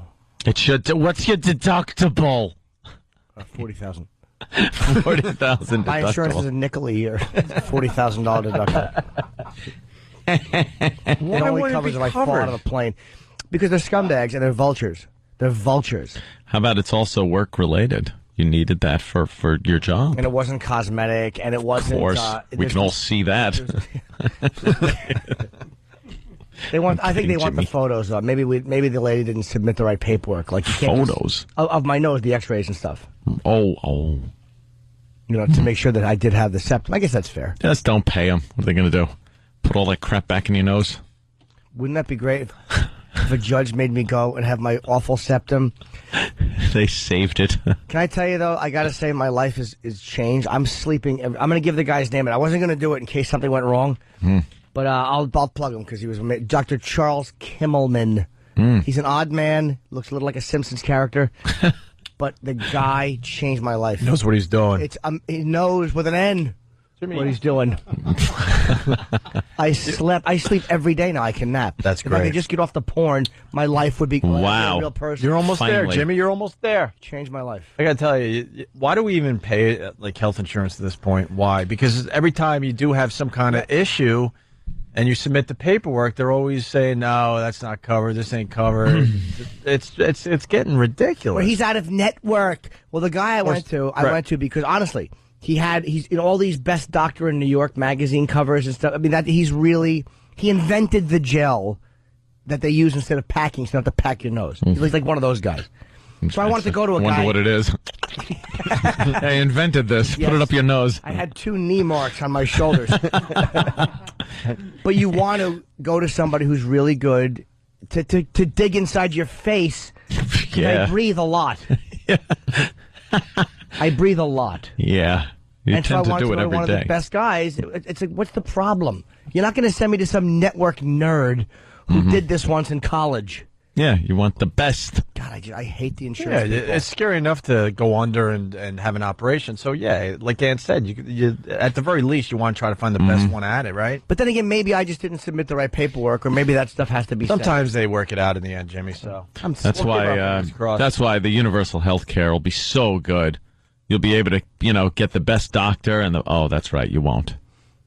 Well, you'll always have the option of doing it like you do now. You'll probably be able to go out of network and pay, instead of covering 80%, they'll cover 40% or whatever. You'll probably always have that option. Exactly, they cover 40%. But they'd cover a higher percent with... what if your bills are in the, hundreds of thousands of dollars for something cataclysmic? Well, then you'd probably have network doctors, quote unquote, that you'd go to that they'd cover 80 or 90% of. I'm guessing. Horrid. Socialized medicine. But it's more for people who can't afford anything. Do you like that? Michael Moore did a great a great special. Sicko was good, man. It really was. Yeah, it was a great special. It's like I thought it was a little Michael Moore biased, but very biased. But you can't argue certain things. The insurance people are scum. Oh, I'll never deny that. They suck. Believe me. They want to say no to you. They want to turn you down. They don't care about you. They don't care about the guy who had to choose which finger to have put back on his hand. It's like, ugh. They're all in cahoots too with the doctors and everything. It's just a big mess. Hey, let's say hi to Danielle. Danielle, what's up? Hey guys, how you doing? Hi. Well, I really miss you guys, and I'm calling from Maine, and I had to run an errand this morning, so I called to listen to you on hold. Pretty lame, huh? Oh, that's nice. We were on at Maine, huh? Yeah, we were. Yeah, on a Citadel station. One of the Citadel of course. stations, yeah. It's so lame up here. I really don't know what I'm doing up here. Well, go get the satellite. Yeah. I know. I have no excuses for that I haven't. Yeah, go get the satellite. Oh, shut up! It's a commercial for satellite radio. What are you doing? I don't know who's running the radio waves up here, but they also cut off my Mike Gallagher, my Neil Bork show, my Fox News. Do you listen? You like Neil Tap your Bork? toes? Do you like music at all? Neil Bork. Yeah, I like music, but I love talk radio. Neil Bork is a douche. Neil Bork is a curmudgeon. He's great to listen to. I love He's a it. stick in the mud. Is he? I don't even know. He's a dick. I've never heard his show, to be honest. Me neither. They're all dicks. Laura Ingraham, I love it. Oh, enough with her, too. Laura Ingraham. Enough of that dope. And Dr. Laura Schlesinger. I despise Laura Schlesinger. I do love music, but I like to listen to talk radio more, and I'm really pissed off that they took you off. Go and take on the day. You know who says that? Dr. Laura Schlesinger. Yeah. I'm sure. It also Who do I call and bitch about it to? It also seems like you like hearing yourself talk, too. Yeah. You certainly are a babbler. A little observation. You might want to start your own talk show. Who do you call and talk to? Fareed. Yeah, Fareed. Fareed's hiding. Yes, he's hanging out with that Mr. Fund. What do you do up there in Maine? I hear women not too attractive up in Maine. I am. I live in the country. I'm a city girl, and I live in the country, and I'm lost. I don't know what I'm doing up here, but I have my own business. I do glass, and I ride snowmobiles and artsy fartsy hippie girl. Yeah, artsy fartsy girl. So wait, so you're not from Maine originally? No, I grew up in Buffalo, New York. All right, 'cause actually. Maine girls are so ugly normally. They actually have a system They in are? Maine. Yes, they're horrible. Did you go? All right, it's all about you. Go ahead. I wasn't making a point. Go right ahead. I apologize. I didn't mean to How talk. lonely are you Maybe up there? Wow, is she lonely? Neil Borch is probably still on. You just can't hear him because you're talking so much. Right. I know. Well, I'm excited. I haven't talked to you guys in forever. Well, guess what? The audience isn't excited that you're on our phone, but Do you shave under your arms? Beat me up. Beat me up. Do you shave under your arms? Yes, I do. That Yes, can I be do. sexy when a girl doesn't. I've actually had that. Never. I've had a couple dominatrixes who had hairy arms, and I licked their armpits clean. Very little, like if a day goes by where they don't shave and there's a little stubble, it could be cute every so often, but No. friggin' big hairy man armpits. You're just licking Stop like it. hairy armpits? If there was greasy, hairy armpits. It's a woman though. It's a weird. Jimmy. There's something that it depends on the chemistry of the girl, but I've had that a couple times. We're not going to find many that are into that. You won't. I don't like That's a hairy rough legs. one. They're disgusting.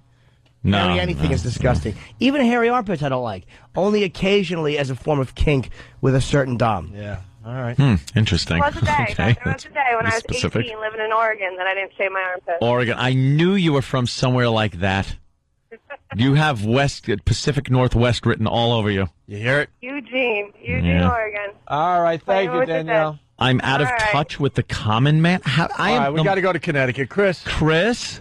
Yeah, now, Anthony, Yes, sir. now, you used to be a common person, Uh-huh. but, now you're sitting there with your pretty paycheck, and now whenever you talk something political, you're out of touch, man. I'm out of You're not touch. one of us anymore. You're one of those Republicans sitting high up in your perch, just out of touch with the common person. How Anytime is... you talk about health care or politics, and when Mel Converson lets you go, then we'll see where you stand. How am I out of touch with the common person just because I do well and I've made I'm kind of a success story here in myself. I'm kind of a success story, but I vividly remember what it was like to work very hard for a living and pay the taxes that I did pay and have health insurance and I have to pay for that. I remember all that stuff. It sucked. What about the guys you left behind, though? That's what he's getting at. They were idiots. Where's the guys that left you behind? The guys that you left behind. Don't you want them to be okay in this new world? Or you don't care? You know what it is? I was fine. I was okay. I was stupid and got married. That was dumb. But for the most part, I had a hell of a lot of fun when I was, working for a living and barely scraping by. I still managed to have a good time and make sure, most stuff was paid for. But then there are things that I realized, when you started getting a little older, like I couldn't afford, unfortunately. There's just, it's no idea with being, it has nothing to do with me losing touch with the common man. Believe me, I'm a lot more common than you know. Anthony's rubbish. I am. I'm complete Long Island white trash. I suck. Any day of the week, you can find me swigging beer in my backyard. Yeah. That's it. Oh, in your backyard. Yes, just like the common man. Light my 20 tiki torches. Yeah, you're downplaying your house by You know saying what? in my backyard. I'm in the backyard because the Mexicans are cleaning my house. Now what? I'm the common man. What about the people you left behind? I think about the people. Who the hell did I leave behind? And you gotta hope that they're doing okay. They're all. I Paying their left bills? no one behind. Oh, every single one of them, an albatross around my neck. Really? Of course. I know you're lying. Who You did I go leave back. behind? Let me You think. go back to the shop every once in a while and say hi to the boys. I do that every so often. Don't you want to know they're doing Drop okay in, and they wave they could as afford I their, pass by. They can afford their health insurance and they could fill up their tanks with some gas and pay their bills. That's what I did. Don't you worry about them though. But I did that. It's possible. You can do it. It's not like I'm saying that people can't do it and they should be screwed. Ugh. I'm just talking about socialized programs. I don't like socialism. But see, Anthony Obama will help your old. Obama is a socialist. He is a socialist with an agenda that we're not going to see until he puts his hand on that Bible and takes the oath if he wins the election. Then we'll see his agenda. Then we'll see Mr. Community Organizer come out, and it's going to be screw Whitey and social programs for everybody except white people. Rich white people. No, even middle class. What are you kidding? He'll be so preoccupied taking care of the poor and the lower class. That's what I mean. He's going to take care of everybody except for rich white people. No. What about the middle class people? I'm even including African Americans in there. There are plenty of hardworking, middle-class African American families that are going to be screwed by Obama's, let me take care of everybody in the country. Right. Let me make sure everybody's equal and taken care of, and it's like the Soviet Union. Well, it'll never get to that point. Oh, it won't? He's just going to help a little bit. He's going to help the guys that you left behind. I hate any form of socialism. This country is like the lottery. You come over here, and it's a scratch ticket. Sometimes you lose, and you got to end up in a gutter with a bottle of booze. But I do agree with, I don't like socialism either, but it was just funny the examples you're giving of what a bum Obama is. You're like, everybody's going to be equal and taken care of. Yes. Those are like good things. No, it's not, though. That's not what this country is. People assume this country is supposed to be, you come here and you're taken care of. It's not. The truth of the matter is there's hard work. There's a lot of friggin' luck involved, a lot of luck.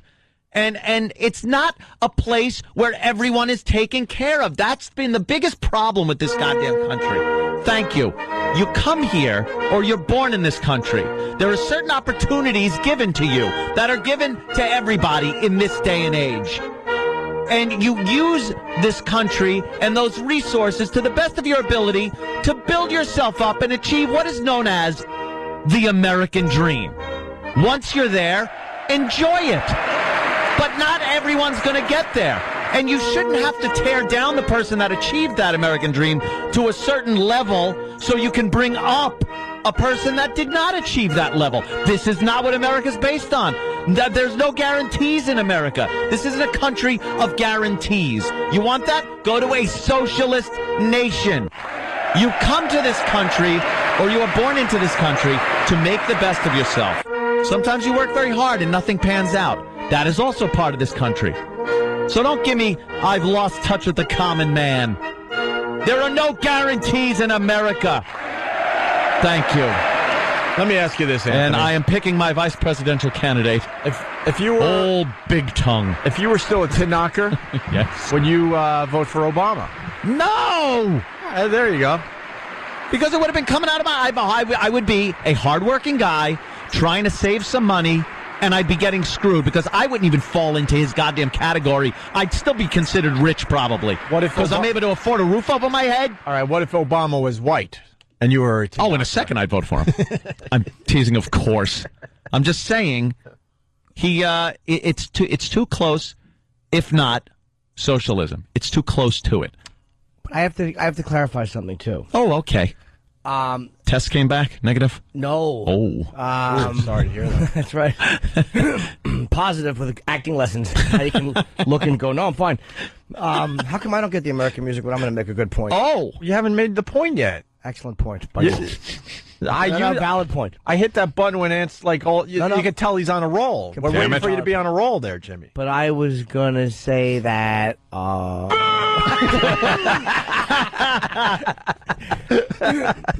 No, when I say being taken care of, I don't mean handouts for bums. But I mean, like, the way we spend money in this country is so irritating, is that we're very selective in what we do with it. Yeah. We're not consistent. It's like we give so much foreign aid, and we give so much money to people in other countries, and then there's people here who don't. That's what I'm talking about. That's not socialism to want people here who do work hard, who just have got some bad breaks, who can't afford it to be able to get health care. I don't think that's socialist. Socialist is if you're a doctor, you're making the same as a guy who works at a pharmacy or who works digging ditches, for lack of a better example. What do you think socialized medicine will be? I think if it's done right, it would just guarantee that people who really can't afford to get things done are able to get things done. People are able to go into an emergency room and get health care in this country. You can't be denied. You can't, exactly. So if you can't afford health insurance and you have a problem, you take your little child or yourself to the emergency room. They will get health care. But you can't get tests like whether it's your prostate checked or your colon or whatever these things are. You can't get the tests for that unless you have the insurance for $1,000 to get tested to see if you might, those little preventative medicine things that keep you from walking in with a lump the size of a basketball on your testicles going, I think there's a problem, doctor. Good point, Jimmy. So it's almost like Good point for Jimmy. Good point. I'm going to give one to Jimmy there. I'm not talking about if it's an lazy emergency, people. you'll be able to be taken care of. But I mean, basic things like why would we want to spend our money on like helping people who are legitimate as Americans? Prevention, Jimmy. Prevention. Yeah. Well, Very a important. better way to do that is a restructuring and a realistic view of insurance companies. That's the problem. Not getting turning our country into a socialist nation with socialized health care like Canada. I'm talking about restructuring insurance companies so that it can be affordable to people, and they're not given health care. They still must pay for a product, but they are given affordable health care. Okay, fine. But that they still have to pay for. Well, I don't For God's sake. God and country's sake. And guns. But, no. I think this is a biased debate. It really is. Boy, I'm really getting the tar and feathering. And let me know no more on Jimmy's side, but it's too much fun to play this role right now. Go ahead, Jimmy. But I say that, but no, man, no. medicine's good. Medicine? Everybody likes the aspirin.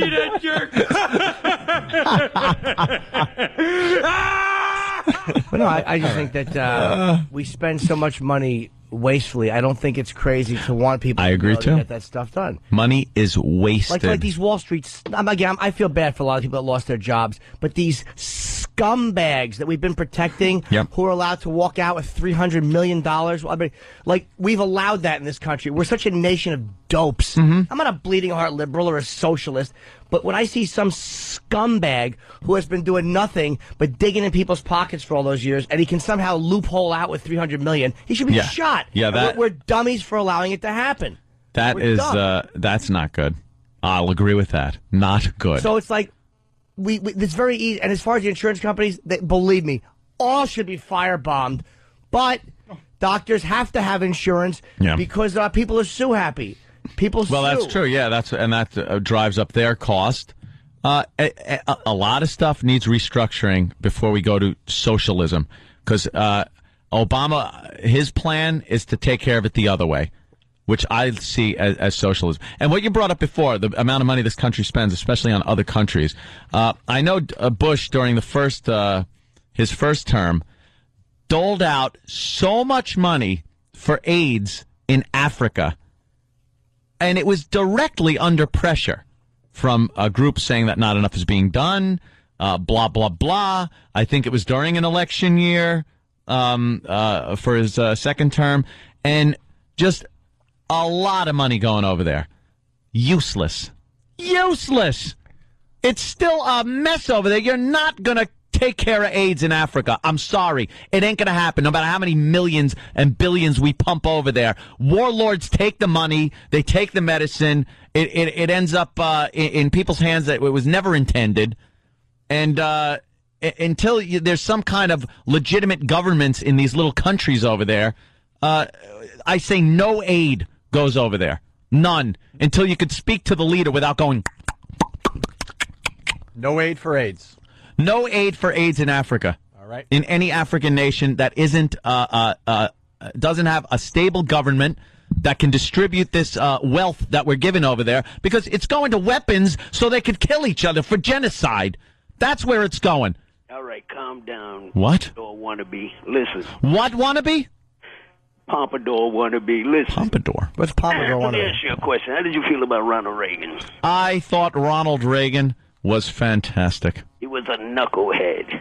Why? He gave you the trickle-down theory, and once they gave our tax dollars to bail out those companies, they took the jobs overseas. It never trickled down.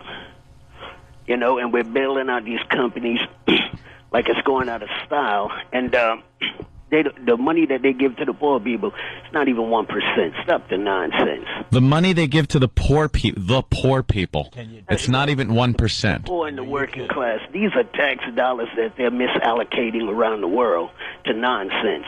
You know, you like so restructure. $10 trillion in debt for this war with this knucklehead in the White House. I'll agree with that one. Look at where the problems really are. I'll agree with you on that one, my friend. Yeah, you're chronically white, man. Yeah, I'm chronically white. Thank God in heaven. Thank Jesus. Thank everyone that made me chronically white. Although I'm half Sicilian, so hey, my brother. Yeah, my brother. You can't be. I'm half Sicilian too. So you're fighting more than Opie. Opie is comfortable with his whiteness, but you're crazy. You're out of your mind, man. You, my friend, are terminally black. Sure. You are. You look at things the way your leaders tell you to, and you don't open your eyes. No. Assimilate! Listen, knucklehead, here's what's happening. I'm not calling you a derogatory term. I don't like knucklehead. Say the N-word, even though it's a K. I make the rules, you listen, all right? Here's the deal. You know, I mean, you make the rules on the phone. Thank God we do everywhere else. All right, Anthony, he called you a knucklehead. You're allowed to call him something. You can't go with the, All right. It's a biggie, but it has to be on par with knucklehead. All right, knucklehead. Did you just say your rule everywhere else? Hold on there, Dan. Yes, all right. Yes, he did. Hold on, Anthony's going to call you. We're going down a minute. Poopy head. Oh, no. Under the occupation. Sir? Sir? You really need to open your eyes to the way this country works, and actually, and no. I mean, put your blackness in your back pocket for a minute. I think anytime anybody gets a little money, how come I can't talk? Sir, you really, as much as I actually agree with you right now, you really got to give Ann a chance to respond just so you can demolish him. You need to put your blackness in your back pocket for a few minutes. Look at this country and what it is and has to offer, and use it as a tool, not some kind of devil-run society that's looking to keep you down. Nobody said that. No, nobody said that. But Excuse me. Let me say something to you. All right. There's people that outright said they would not vote for Obama because he's black. They couldn't bring him. And there are people that will only vote for him because he is black. Hold on. Let me ask you a question. Okay. For 232 years, we've been voting white, man. And nobody's had a problem. And let me tell you something, ain't nobody been in there but white people. Right. That's why they call it the White House. No, I think it's because the building is white. I thought you were a comedian, fella. Yeah, Anthony. I'm being literal Anthony. What's wrong with you, man? He was just trying to have fun with you. Jesus. He's kidding. Oh, I'm sorry, Danny. Do the jokes, all right? All right. Oh, silly me. Jesus. Yeah, your day was over in the 80s, man. Stupid. All right, listen, Doesn't Danny. get my joke. We like this Danny guy. You should call the show more often.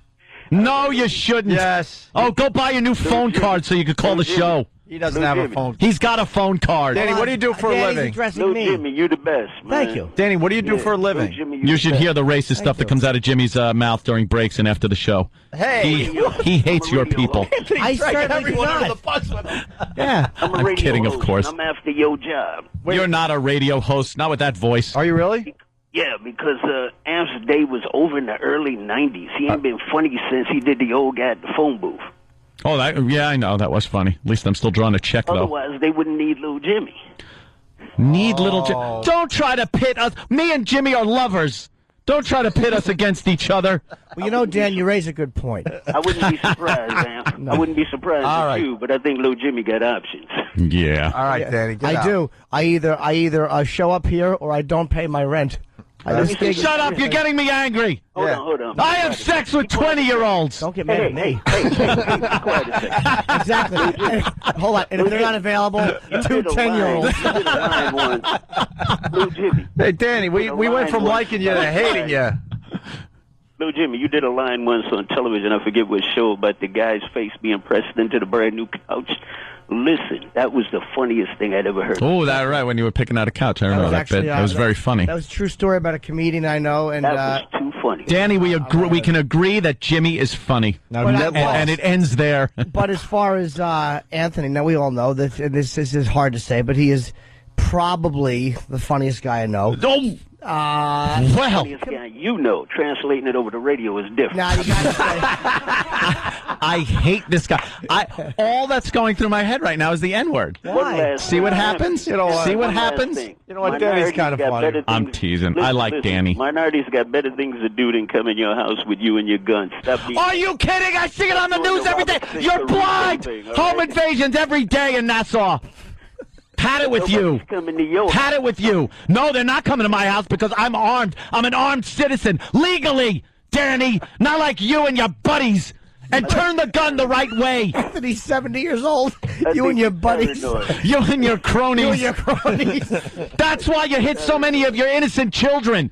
Turn the gun up so the sight is facing the proper way. What are you doing? Don't hold the Glock sideways, you dummy. It's a good thing that Stern left the air so Anthony keeps a job. I was on the air for many years when Stern was on the air, dummy. Yeah, we're all going to be on Sirius XM together. You stupid. Oh, that's his job. You effing. Danny got a little mad at you. You son of a bitch. You moronic. We're going to keep the mics on during the break so people can hear what you're really about. I don't think Danny even likes me that much. I think he tolerates me, but he was just really mad at you. It's all right, Jimmy. Yeah, I know. He really didn't like me. But no, I didn't believe it. No. All right, why don't we take I a would break? take it in a second and rub it in. But I just didn't believe it. We're going to do a little cleaning up next. It's Opie and Anthony and the star of our little show, Jimmy Norton.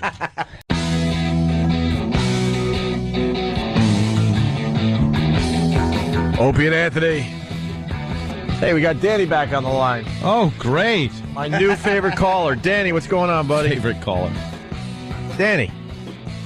Anthony, don't get your panties in a bunch. My panties in a bunch?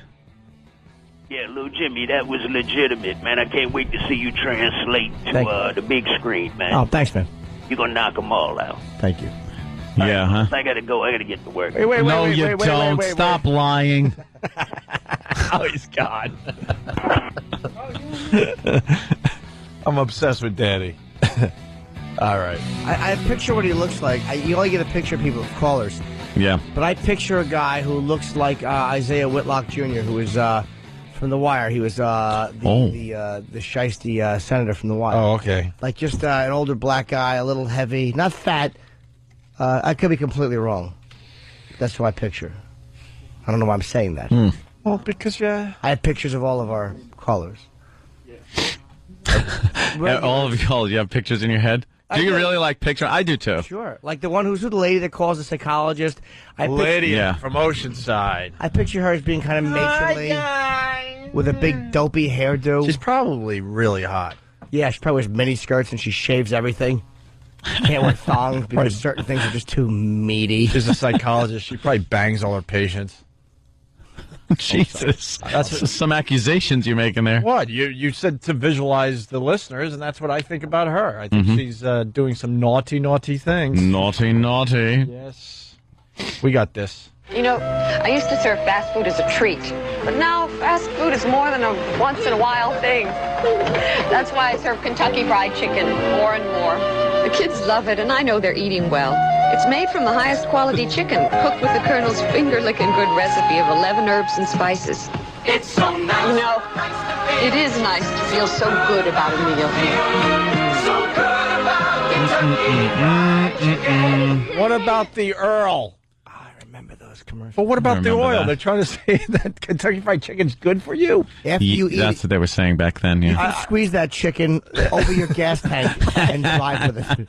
That used to be my go-to hangover food, KFC. It's good. Love the KFC. I bet Danny calls back to defend this. I would love how to can you say that it's good for you? It's not. Compared to a bullet. or a freight train running over your legs. Or an anvil, it's healthy. I miss the days when there were no rules. You could just go on TV and go, yeah, KFC, it's good for you. Yeah. Eat up, kids. We'll worry about that heart thing in about 40 years. There was no KFC growing up. It was Kentucky Fried Chicken. But they don't like the word fried became really a buzzword for evil. Unhealthy. So then they just switch it to KFC. A rose by any other name will still clog your arteries. You know who you have to blame for that, right? Who? The black people. Whoa, I don't think so. I think they hipped it up a little bit and made it KFC. Hipped it up like Mickey D's. Mickey D's. That's another thing. McDonald's. So dull just calling it McDonald's. Right. That's why I only call it Mickey D's. So you got to thank the black community for something. They're making things a lot hipper. You thank them for a lot. Yeah. Made plenty of contributions to the country. You know. I'm being honest. Do you know what George Washington Carver? Don't even get me started. I did a report on him. Did you? No. What did I say? Did you? Did it on what's his name? Goebbels? Bowie knife guy. What? Yeah, from the Alamo. I had to deliver an oral report. Get your jokes out. We had to deliver oral reports on somebody from history, people from history.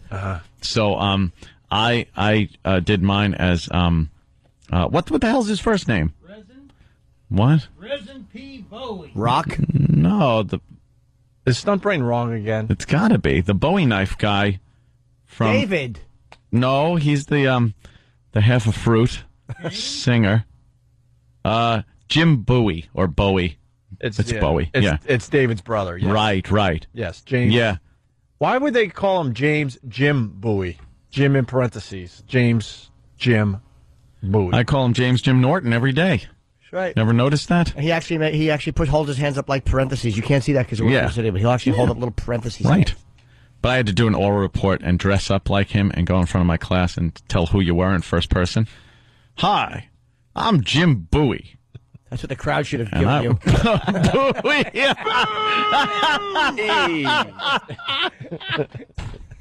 Yeah, that's what they should have given me. But I'd talk about how I was at the Alamo and I used to carry a big knife and it's still named after me and it was really embarrassing to have to do that. How'd you dress? I had like a kind of buckskin jacket with the fringe on the sleeves. Also known as your Joe Namath fur coat. No, not a fur coat. Did you change your fur coat into a buckskin? Jim Bowie wouldn't have worn that. All right. Bowie, whatever his name was. Anyway, and I had to, I wore like a bandana thing around the neck and a hat, kind of looking frontierish. I had to look frontierish. And I actually was able to bring in my father's Bowie knife, which I had on my belt, which would have absolutely gotten you arrested now. But, hey, I'm just bringing this in. I would have gone as somebody else in history had it been now. Had he existed yet? Are you saying I went to school in the 20s for the teens? A lot of good this dumb knife did the guy. He only made it to 40 years old. Yeah, he died of... he died at the Alamo. Yeah, at the Alamo, but he was really sick, too. It wasn't... Oh, you okay? Probably him. You okay, Grandpa? Was that a cough or a fart? Both. A fart cough. Something in my body had to leave immediately. They sent it out both exits to fire in the building. Stephen S. from Bayshore, bandana around the neck. Aunt was dressed just like Charles Nelson Riley. Oh, I'm David Bowie. Oh, Jim Bowie, whatever. Yes. Closer to David. Well, now Jimmy's an idiot. That's why I stay out of this political discussion. I skate, my friends. Tom, what do you got? You skate? I skate. I just go, I don't care either way. And then you get to skate. Tom, Charlotte. How are you, buddy? Oh, Charlotte. Tom, gave you the big intro and everything. Where are you? What happened? Right here. You got me? Yeah, what happened? Hello? Tom. Hello? Yo, Tom. You're on the air. Hello? Little Jimmy, I love you. Can you hear us, dummy? I can hear you. All right. Then speak. Hey, Jimmy, what you're talking about, preventive Medicare, preventive medicine, and all these things that you want to give money to, that's called Medicaid, and it's already existing in America. I work in the medical community, and you'll see entire family loads of people come to the doctor, and actually they're the highest utilizers of all Medicare, all medical practice in the whole United States. Okay, now you're probably right. I mean, I didn't know that, but why are there people who still don't have it then? That's what I'm not sure of. because they don't apply for it. I mean, it's so easy to get. All you have to do is you have to make less than like $19,000 in North Carolina to be a Medicaid patient, which is fairly easy to do. And then all their kids are taken care of. I mean, it's unbelievable. They'll come to the doctor's offices in busloads, and they'll come for every little cough, sniffle, while people like myself who have $50 copays, if we have a cold or something like that, we typically refrain from coming to the doctor because we don't have to pay $50 when they can pay $3 to come to the doctor, $3 for branded medicine. Right, so you're saying that a lot of times if you give somebody something for almost nothing, they abuse it and overuse it. That's something you got to watch out for. Very good. But just because that exists, I still doesn't mean to me that there's a way that you can't do it. Isn't there a middle ground, fellas? Opie, that's what I say. They call me middle of the road, Jim. Let's go for the middle ground. I guess that's it. Yep. Thanks, Tom. I guess. Oh, no. Tomorrow, Kosher Sports with Big D Dave. Can't wait. But you don't like the Big D Dave, huh? I don't like that nickname. Or Big D David. BD is fine because you don't know what it means. Yeah. But and the boys are getting ready for Kosher Sports tomorrow? Mm-hmm. It's time for Kosher Sports with our host, intern David. Steve doing a little Judd Hirsch for the intro, I noticed. Yeah. Little Judd Hirsch. David. There, huh? David. You'd all be dead if it wasn't for my son, David. And yet in Taxi, Judd Hirsch, fantastic. Genius. Yeah.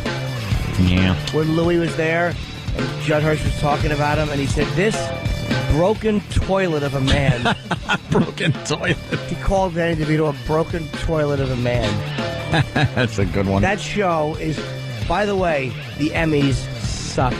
Oh, of course. Who was your favorite on the show? Denied them? In the end. Taxi? Yeah. It was Louis the Problem. It has to be, right? They voted him greatest sitcom character ever, and I don't disagree. I'm a huge Kaufman fan, but Louis killed him. I mean, he was Louis funny. killed him? Yeah. And Danza did very well. He was just a dummy, though. Charming. What's his name? Who's addicted to everything? He was so-so. Yeah, he was average. What was his name? Kaniki. Kaniki, sure. We know him as Kaniki, too. Kaniki. Right. My favorite was Jeff, the black guy in the cage with Louis. Yes. He was in almost every episode. He had like Louis. He was he was just kind of in there with him. Or Louis' mother, who was so cute, the little old lady. It Oh, yeah. She was in, when he went to dinner over the house. was really his mother. Yeah? Smoke Was your his mom? brains out, crazy lady.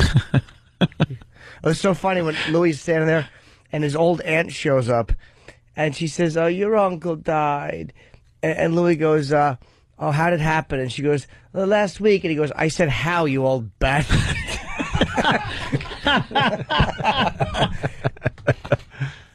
That's great. Why is Taxi Season 4 not on DVD? I've been waiting for years. Get it. Help me. See you over at where we talk dirty. Well, what happened here is our music ended, and now it's awkward. Now it's awkward. It's awkward for everyone. We don't have the big out. All right, let's just start the show all over again now. Really? Yeah. But if we do that, Oh. Literal ope. well, if we have a script of the show we did, then it would be very easy. Do you want a big out? I'm good at this. All right. Let's go with Jimmy's big out. Jimmy's out. We're heading over to Sirius XM Satellite Radio. Perfect. It's the Opie and Anthony Show. XM 202. But enough of this palaver. Let's get the show on the road. And go. Here we are. Whoa. Sirius XM Satellite Radio. As your mic comes breaking off. The Opie and Anthony Show continues. What? How's the market doing? I don't. It doesn't open for 15 more minutes. 13 minutes and counting, Jimmy, to the opening bell. Wait, how is I 9:30, Jimmy. Pre-market trading. In pre-market, they can 9:30. do a little pre-market trading. That's how you get a little indication. Wow, that's just going to be really That's going to be fine. nasty It's opener. going to be fine and fine. It's going to drop really fast, and then it's going to start going up. You watch. The Dow ends in positive territory today. I'm with you. That is my prediction, because a lot of stocks that are good stocks, strong, got dragged down yesterday. And people are going to be buying those up. seen a bargain or two. Take a look at that Citadel stock. It's ready to move. Citadel's going to move. Ready It's to going to move, move people. right from my file cabinet, Into where the the certificate it is, into my paper shredder. The rest of the fucking trash. The least they could have done was kept us on his Oh, dumb best stations. candidate for what? Do they not do on the stock exchange? Because they're showing right now, it's all computers now. Do they not do the papers that they used to do? It's all computerized? I still see people jotting shit down, but How do I don't you know what it is. fucking know what you're doing there? It's amazing. It's crazy, Jimmy. Jimmy, you should go down there. We did it back in the day. They wouldn't let me in. It was an amazing experience. How do I get in? Hi! I have an Aussie shirt. You gotta wear a suit. Yeah, you gotta look like you're going to church or something. Yeah, and you gotta wear a suit, tie, and everything, and then you go down there with somebody that is down there. I'm sure they'll be calling and emailing and stuff saying, Jimmy, I'll take you down there. And My then you friend go down. Sal Governale. How about that, Sal? Hey, there you go. How about you bring me down? Jimmy, it's so, I'm telling And then you, they play it's worth little it. tricks on you, so watch out. Like There's what? little tricks for when you go down the first time. Oh, where they fuck, where you pay already and then all of a sudden it's got a dick? Right. It's a good Yeah, trick. little trick. Don't tell them about the tricks, Sam. Let them be I won't. surprised. They'll But be I'll tell you surprised. this They'll go, much. huddle. Don't take any Altoids from any of those guys. Any of those guys. Why? They're not Altoids, my friend. Little speed. And you're in the program, so I. Oh, wanna, shit, yeah. I'm Benny's, not even meth. joking. Don't. Okay, no, I wouldn't. If they offer Uppers, you an downers, Altoid, goofballs. Don't take the Altoid, my friend. I don't take nothing from Even a if it looks broker. like an Altoid, because it's in the tin with other stuff that might have a little dust on there. I don't take nothing from a broker unless it's advice. Give me a high five. All right, I got some advice for you. South today for the 142! Oh, how much Dell do you own? What? It's at 1640. Ugh. What was it at? Well, when I bought it, it was 30 something or 40 something. 42. Wow. Oh, you know why? Probably because of what Apple's doing lately. It's giving it a fucking being good. Apple's down $6 or something like that. Why? Because of everything mobile got dragged down. See, that's what I'm saying. Right now, I would buy UBS. call options. I would buy, let's see, what month are we in? But September? your Gallagher's making money. September, October, November. I'd buy December calls for Apple, and then I'd sell the motherfuckers. Well, why don't you put your money where your mouth is? Because I don't trade during the show, Opie. That would be a... What? Since when? That's what I used to do. I don't know what I since Pal Talk. Yeah. Oh, jeez. That's right. I want to call my account. Anthony used to trade his ass off during the show, Jimmy. Oh, yeah. Let's do this. How can the price be going down? Something's wrong. Where's Wilson? Yeah, see. Where's Wilson? See, all your questions can be answered by a little movie called Trading Yes. Places. I've got to get Wilson and tell him to sell.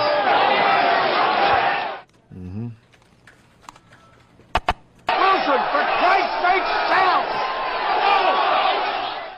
You know what's stupid about Trading Places? I think we talked about it last time. Yeah. The Philadelphia Stock Exchange, not setting the world on fire. No. You got the Tokyo one. You got the one here in New York. Philadelphia, Yeah. you don't hear about their market They too were much. commodity traders anyway. Yeah. They weren't like stock traders, so they were trading commodities. Frozen orange juice concentrate and pork bellies. A technicality. They couldn't get the permits to film in New York. That's what that was all about. So they had to change the story a little bit. Get back in there at once and sell.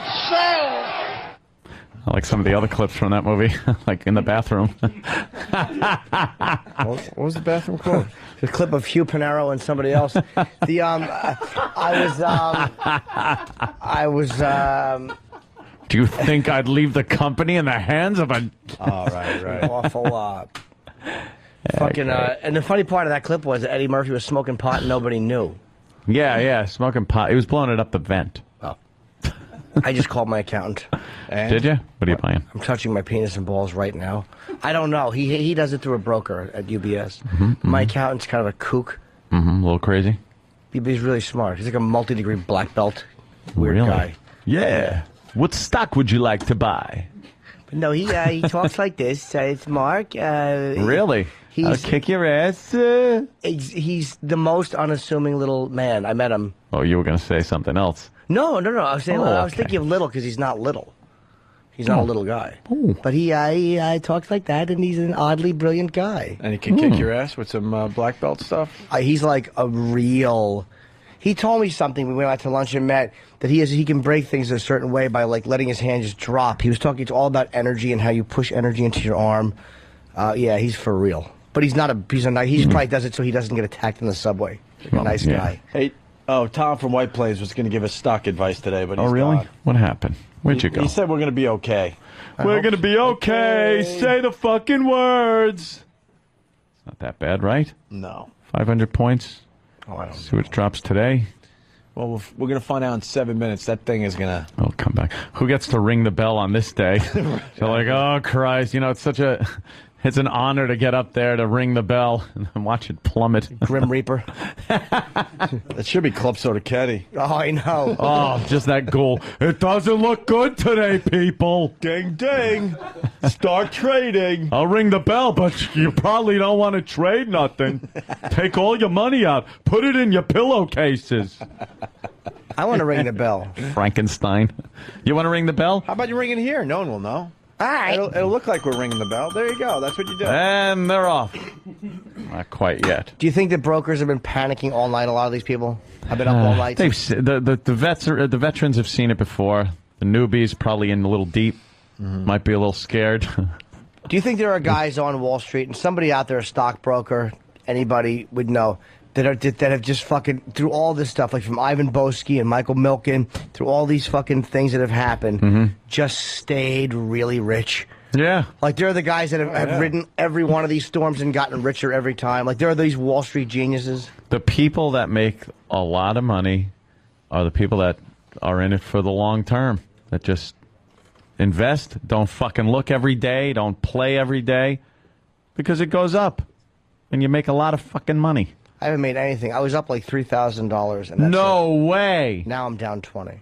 20,000? I don't have that much invested, but the percentage is kind of low. I talked to the brokers. Like, it's nothing. The market's awful. Relax. That's easy. That's an easy hit. Are you only in stocks? Or do you have other things? I don't know. To you be ought honest, to ask him, how diversified is my portfolio? yeah, I don't know. I should find out. I think there's some bonds and stuff in there. I could see online. Some bonds, some fucking tax-free municipals, some fucking cash. Just put some in cash. You know, you gotta cover your bases. If you're all in equities right now, you're crying. You're fucking crying. A little real estate? I got to get into that real estate thing. It's probably a good buying opportunity. Right now it is. Yeah, my friend Ricky Roma sells it. I should call him. Yeah. Hey, but then you'll have to sit and pay fucking taxes until and pay for the house until it turns around. So that'll cost you. So who knows? Who the fuck knows? What am I talking like? I'm a goddamn financial analyst. I do dick jokes. Don't listen to me. And speaking of that, that's in my humble opinion. Speaking of that, we got an Eric and Kathy alert. Remember Eric and Kathy? Yeah, from Chicago, right? The Chicago radio team that aren't married, but they act like they are. Oh, yes. Please tell me he was arrested for shitting in her mouth. While thumbing through pedophile pictures. Yeah, while she was tied up, and he was just kicking her while replaying her awful fucking jokes. And he bit her clit off like a jelly bean. Why, Anthony? Because I want to see that. I wanted him to kick it off, and you went right for the bite. Oh. He scraped her clit off with his toenail. Okay. Well, Eric and Kathy still kicking butt in Chicago. You should check out their latest billboards. They get better and better. Oh, they got billboards. Now, why would you write that without explaining the billboard? Yeah. What's the billboard? What's the billboard? It's him doggy fucking her. That would be a nice cushy show like that with just a horrific billboard. Yeah, or they're both like got the shoulders shrugged, like what the hey? Huh? But he's wearing a shirt that says "I'm with cunt" with an arrow pointing towards her. She's got a shirt that says "I'm with AIDS face" and his says "I'm with cunt," but they're all just shrugging innocently. I should have left it alone and I'm with cunt, but I got greedy. That's what we should have a billboard, just me alone saying I'm with greedy and I'm by myself. Boo. Thanks, guys. Tell E Blubber to check out the Eric and Kathy website. See if there's anything good going on over there. Someone is losing big time in pre-market trading, and they write, "I'm getting killed on the market. I just took a 2 damage. Someone help me with some wizardry." Well, I think wizardry's not going to help you. Can we get some wizardry for the people out there that are ready to trade there? A little bit of wizardry. Can I suggest buying, I'm going to say buy Lehman Brothers. I think you're going to be surprised. Yeah. I still buy WorldCom. Do you? I know nothing. Here's the description of the Eric and Kathy good. billboard. Tom in Chicago, the Windy City, checking in. Yes, Tom. Yeah, the Eric and Kathy billboards are hilarious. You guys would love them. They are pictures of popular artists and then a picture of Eric and Kathy as the popular artist. Ugh. What do you mean? Like, who is the artist? Oh, musicians and stuff, not just painters. I stopped talking because Danny is showing me an example of just that. Danny, can you put them up here? And there's a famous Green Day photo where they're all wearing like eyeliner and they have the surprise like look on their face. Yes. And that's Eric and Kathy. Oh, my God. And they have to put the original picture on the website so you know what the fuck they're trying to... Make up and wake up. See, Holy shit. Look at her. I just want to drive a fat cock into that mouth. Me too. That's a mirror. Thanks, guys. I meant Eric's, by the way. Hey, Tom, what billboard did you see? The Green Day one was fantastic. Yeah, that's the one we're looking at. That one is really good. They must have felt so good about themselves doing that one. What does make up and wake up mean? I get the wake up part, but probably what does that mean? Make up. But it's after you punch your bitch in the face the night before because she was lippy. Right. You wake up. You make up. If the bitch wakes up. Yeah. If she do. She even wakes up. If she don't, you make up a story and wake up your kids and tell them mommy is missing. So you do. Let's get Sam on the Eric and Kathy thing today. Check out the website. Let's see if they got anything worth talking about today. Worth playing? I love doing that. We got Jake the Snake audio. We got... We're working on some DVDs. Oh, my God. 30 seconds till the opening bell. No. Who's doing it? Seagate, I guess. And Seagate's doing the NASDAQ, and Motor Expo is doing the Dow? The Dow. Are they near each other? Oh, they're right next to each other. Are they? No, they're not. Where are they? NASDAQ is in Times Square. And where's... And the Dow is... Wall Street. Wall Street. The fuck That's is the Wall Street. Dow? It's the Dow Jones Industrial. What does that mean? It's a bunch of stocks that kind of give an indication of how, the stock market's doing. So they take a bunch of different areas. And we're off. Energies and construction, things like that, and lump them together. Oil's down. That's a good And there it goes. They're off. Holy shit, it's down 800 points. Really? No. That fast would be hysterical. Start jumping out the Why window. are they all clapping at the fucking NASDAQ? Well, Stop clapping, you seals. They look fucking clapping stupid. white. Be funny if they're watching Roots. Bunch of fucking racist white people. Hey, we were down 100, now we're down 87. Come on. The Dow's down 90. Come 95. Here it goes. 103. Keep going. Oh, 89. It's rallying. We're rallying. Oh, 93. 91. We'll just quote it for 2 hours. 93.96. Just keep yelling the fucking price. 103.10. 101.69. It's falling again. Fell by. 105. Oh, it's going to be bad. 108. It's trying to get some traction at 100. That seems to be the point of resistance is 100. 105. We're going over and under. 115. Now it's all over. Oh, my God, it's all over. Jump. Just jump out the window if you're listening. Isn't that good? I don't own stock, though. Oh, it's down. Yeah, see the little red arrow? I thought that meant it was going up. 120. Oh, 122. Oh, 122. Here it goes. 127. Hit 130. Oh, no. The catastrophe in the NASDAQ is down 24. What makes it get higher? People buying stock. Yeah. Who would sell when you're already down? Keep it and fucking take your shot. 157. Exactly. Oh, boy. Here we go. 150. Oh, okay. We're done. No, it's okay. It's we're done. hanging tight at 150. But if it goes if it closed right now, 164. Is it 500? 172. 500 plus 173? I mean, yeah. Right now yeah, we're looking at a 2-day total of 670 around What's the there right lowest now. it can go? UBS? Oh, that's good. It's down. Those are the ones that have my money. They're good. 172. Oh, boy. All right, we're hanging at 170. Yeah. Oh, International Money Group. American International Group, our insurance company, is down to $1.51. It's down $3.25. All right. $1.51. Dell's down Where's Citadel? It's got to be going up. Dell's down another 9% today. Great. And what about satellite? down What about Sirius Satellite Radio? 4.5%. Yahoo's at $18. It's There's a buy. Yeah. How much was it? At one point, Yahoo was well over fucking $100 a share. Really? Yeah. The fuck happened? Yeah, they split a few times and then took a shit. Okay. What was Yahoo doing? What happened? We're all right. 150. I don't know what's happening. We're hanging about 150. We're all right. Oh, Sirius XM. Where? Down 6 cents to 79 cents a share. Why? All right. We better fucking be a part of this company. That the stock goes up. Wouldn't it be funny if fucking they re-signed this show and all of a sudden it was $300 a share? Yes. And we bought it and then it went down to nothing. Look at her. She's in the middle of a madhouse. I would love to Look at the guy on the grab her phone. tits. Just say, shut the fuck up. Crude oil. Taking a dip. Oh, that's the down language. $4.32 to $91 a barrel, and we're still paying fucking over $4. Why?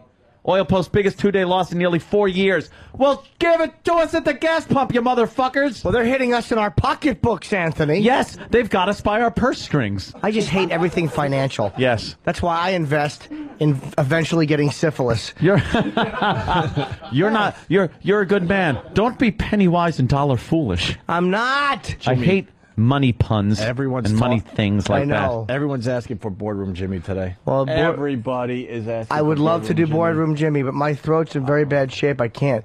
I almost had to cancel shows Saturday. I have throat polyps. I didn't take it off. What? The Bond report. It's just Barry, and they're talking about him for a half hour. Why? And then James. And then word is. Look at your bonds now. That's good, Your bonds go up. I hope I have some. You better. Do we have bonds in? I know I do. I I- insisted on it with Barry. Yeah, but Barry does. I said, does for I you what he want does for bonds me." to hedge my fucking equities. What? That because then when your stocks go down, your bonds will normally go up. The Dow's only 117 down now. It's bouncing back a little. Oh, it's bouncing. It's hanging in People there. are going to start buying what they call bargains, which Yeah. everything seems to be today. I love a good bargain. I'll bet you my people are buying bargains Oh, too. serious. Let's see. Down 9 cents now to 76 cents a share. Yikes. What if they go down to 0? I don't know. What happens when that happens? I don't know. Oh, I'm probably not supposed to be giving real-time quotes. Oh, really? I don't know. Am I? It's on the Even? TV. Wait. I know. It's With on the TV. delay we got, we're not giving real time. Yeah, really. quotes. They'll hear it tomorrow. Right. All you got to do is sit in front of a fucking the boob tube, as I Of always call course. it. All right. Why don't we move on to some? Yeah, we don't know nothing about this. I don't know nothing about this. I just hope my guys are doing the right things. They're all Jewish. Thank God. Go Jews. Look at oil. Just go down. Is it going down more now, Yeah. Anthony? Yes. Boy. General Electric. What a buy that is. Really? Look at that. Why? Because it was 28 fucking bucks a share on Wednesday. How much is it now? Last Wednesday, and now it's 23.13. Watch it go down to $1. Where's GE going? Exactly. Come on. We all like generals, and we all need electric. Exactly. What about the sun? The sun? Sun could put General Electric out of business, Okay. right? Yeah. Invest in the sun. Buy sun commodities. Sun come on. No, sun putses. Yeah, buy some sun puts. I want some putses. I want on some the sun. puts. I don't understand any of this fucking shit. I'm 40. I'm too old to learn it. Look at Fucking cunt breath. It's all annoyed. Dow laggards today. Egg, Chevron. Go fuck yourselves. You know what? Thieving wasps. The time to learn this was When I was 2. late 90s. That was the time to learn it because everyone was day trading and having fun with this thing. Now it's like, there's no reason to learn this now, Jimmy. I was watching Wall Street and that fucking cunty Daryl Hannah. Fucking Gordon Gekko would take her to a hotel and put his wet balls in her mouth. Tear their fucking throats out, Ollie. Great movie. Except the end, it got so cheesy. I taught you the information, the value of information, how to get it into a tape recorder. Come on, stop it, you cunt. You would think with all the money the guy was making, he could like get an iPhone or something instead of that big giant phone he was walking around with. I know. That was good though. I didn't understand why he still had the big giant phone. It was back Jimmy. before the smallest cell phones. It wasn't. It was just for the time. It was actually very. And we're waiting for you. I don't know. Anthony's busy looking at his portfolio. Would I be dumb to sell everything and buy Lehman Brothers? No, that's probably a great buy now that they're bankrupt. All right, I don't know what's happening here. Yeah. The stock market is, who enjoys it? People that make money off of it. Hey, I guess. Why would you want to do that? Should we acknowledge that there are a lot of pissed off satellite radio fans? Not for us, because they took Fungus away for an AC/DC channel. What's Fungus? Fungus is like they rock. I gotta be honest. Why would you take away Fungus to do AC/DC? Can't you put AC/DC on deep tracks or somewhere else? I don't know. I just know they yank our channel off every Saturday, every so often. That's fine. Sometimes they on just the weekends, whatever. No, sometimes they just cancel the channel, and it just runs with a voice going, like, "Hey, this channel isn't on," because they take the bandwidth and put it somewhere else. There's probably some guy who doesn't like what we're doing. Exactly. Let's just take it off. Exactly what it is. Can I ask a question? No. You're right. If Lehman Brothers was investing for you, do you lose all your money in investments or no? I wouldn't think. It's insured, right? I think that would not be. No, I don't think your investments are insured like that. Yeah. I'm not sure how bankruptcy works with a fucking. God damn it! I gotta just take my broker like money that. and fucking. I gotta buy fucking something that, like, I want to buy boots. Just buy boots. I want to buy like thousands of dollars worth of boots and then just sell them when I'm broke. Do you care for some boots with straps on them so people can feel like they're going to do something? You can pull yourself up by them. Exactly. Why is that a sign of getting better in life? Because you're putting your shitty boots on.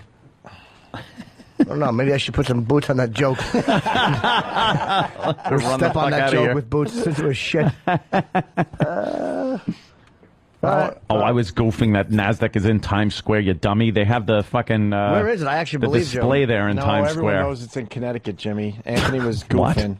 Where is it? Is it in Wall Street? It's in Connecticut. The NAS. Right? I have no idea where the NASDAQ is. I want to have a character on the show. Yeah, they have all the display, and they do some of the broadcasts from Times Square. Yeah, but it's in Connecticut. The actual trading. The actual brain of the NASDAQ is in Connecticut. Right, Brian? Am I right for once? Yeah, you're absolutely right. It stands for the North American Stock Dealers Automated Quoting. It's in Danbury, Connecticut. Why does Danbury get the NASDAQ? I was just in Danbury. It's a shit house. They had to give him something, right, Jimmy? Exactly. So they give him something with a bunch of fucking S and a D and a Q. Like, here, spell this, you Connecticut fags. Yeah, make something out of these letters and we'll let you have it. NASDAQ. Right. They probably just, that's probably how they do things. Here's a bunch of letters. If you can make it make sense, then it's yours. Dow is so easy. Dow. NASDAQ. Someone's saying fuck AC/DC radio. I would much rather listen to AC/DC than Fungus, to be honest with you. For those about to rock, yes, Bon Scott, we salute you. You listen to the Metallica channel? That's all. It was fucking amazing. Yeah, it was pretty good. Yeah. It was pretty good. Is it done? I don't know. I don't know. I was listening to it the other Channel day. 51. Look, good. But how long could you listen to a Metallica station? Forever. Yeah, I don't Really? listen like constantly. Yeah, they got some You're old. kind of on and off. My favorite was the Zeppelin channel. That one I listened to way too much. I think Metallica has way more too material much. out than Zeppelin. I'm thinking. Wow, that's a good question, Jimmy. Probably close. I think they're around for longer. Well, Zeppelin put out a lot of albums in their time. Yes. Let's say hi to Sarge from Whackbag. Sarge.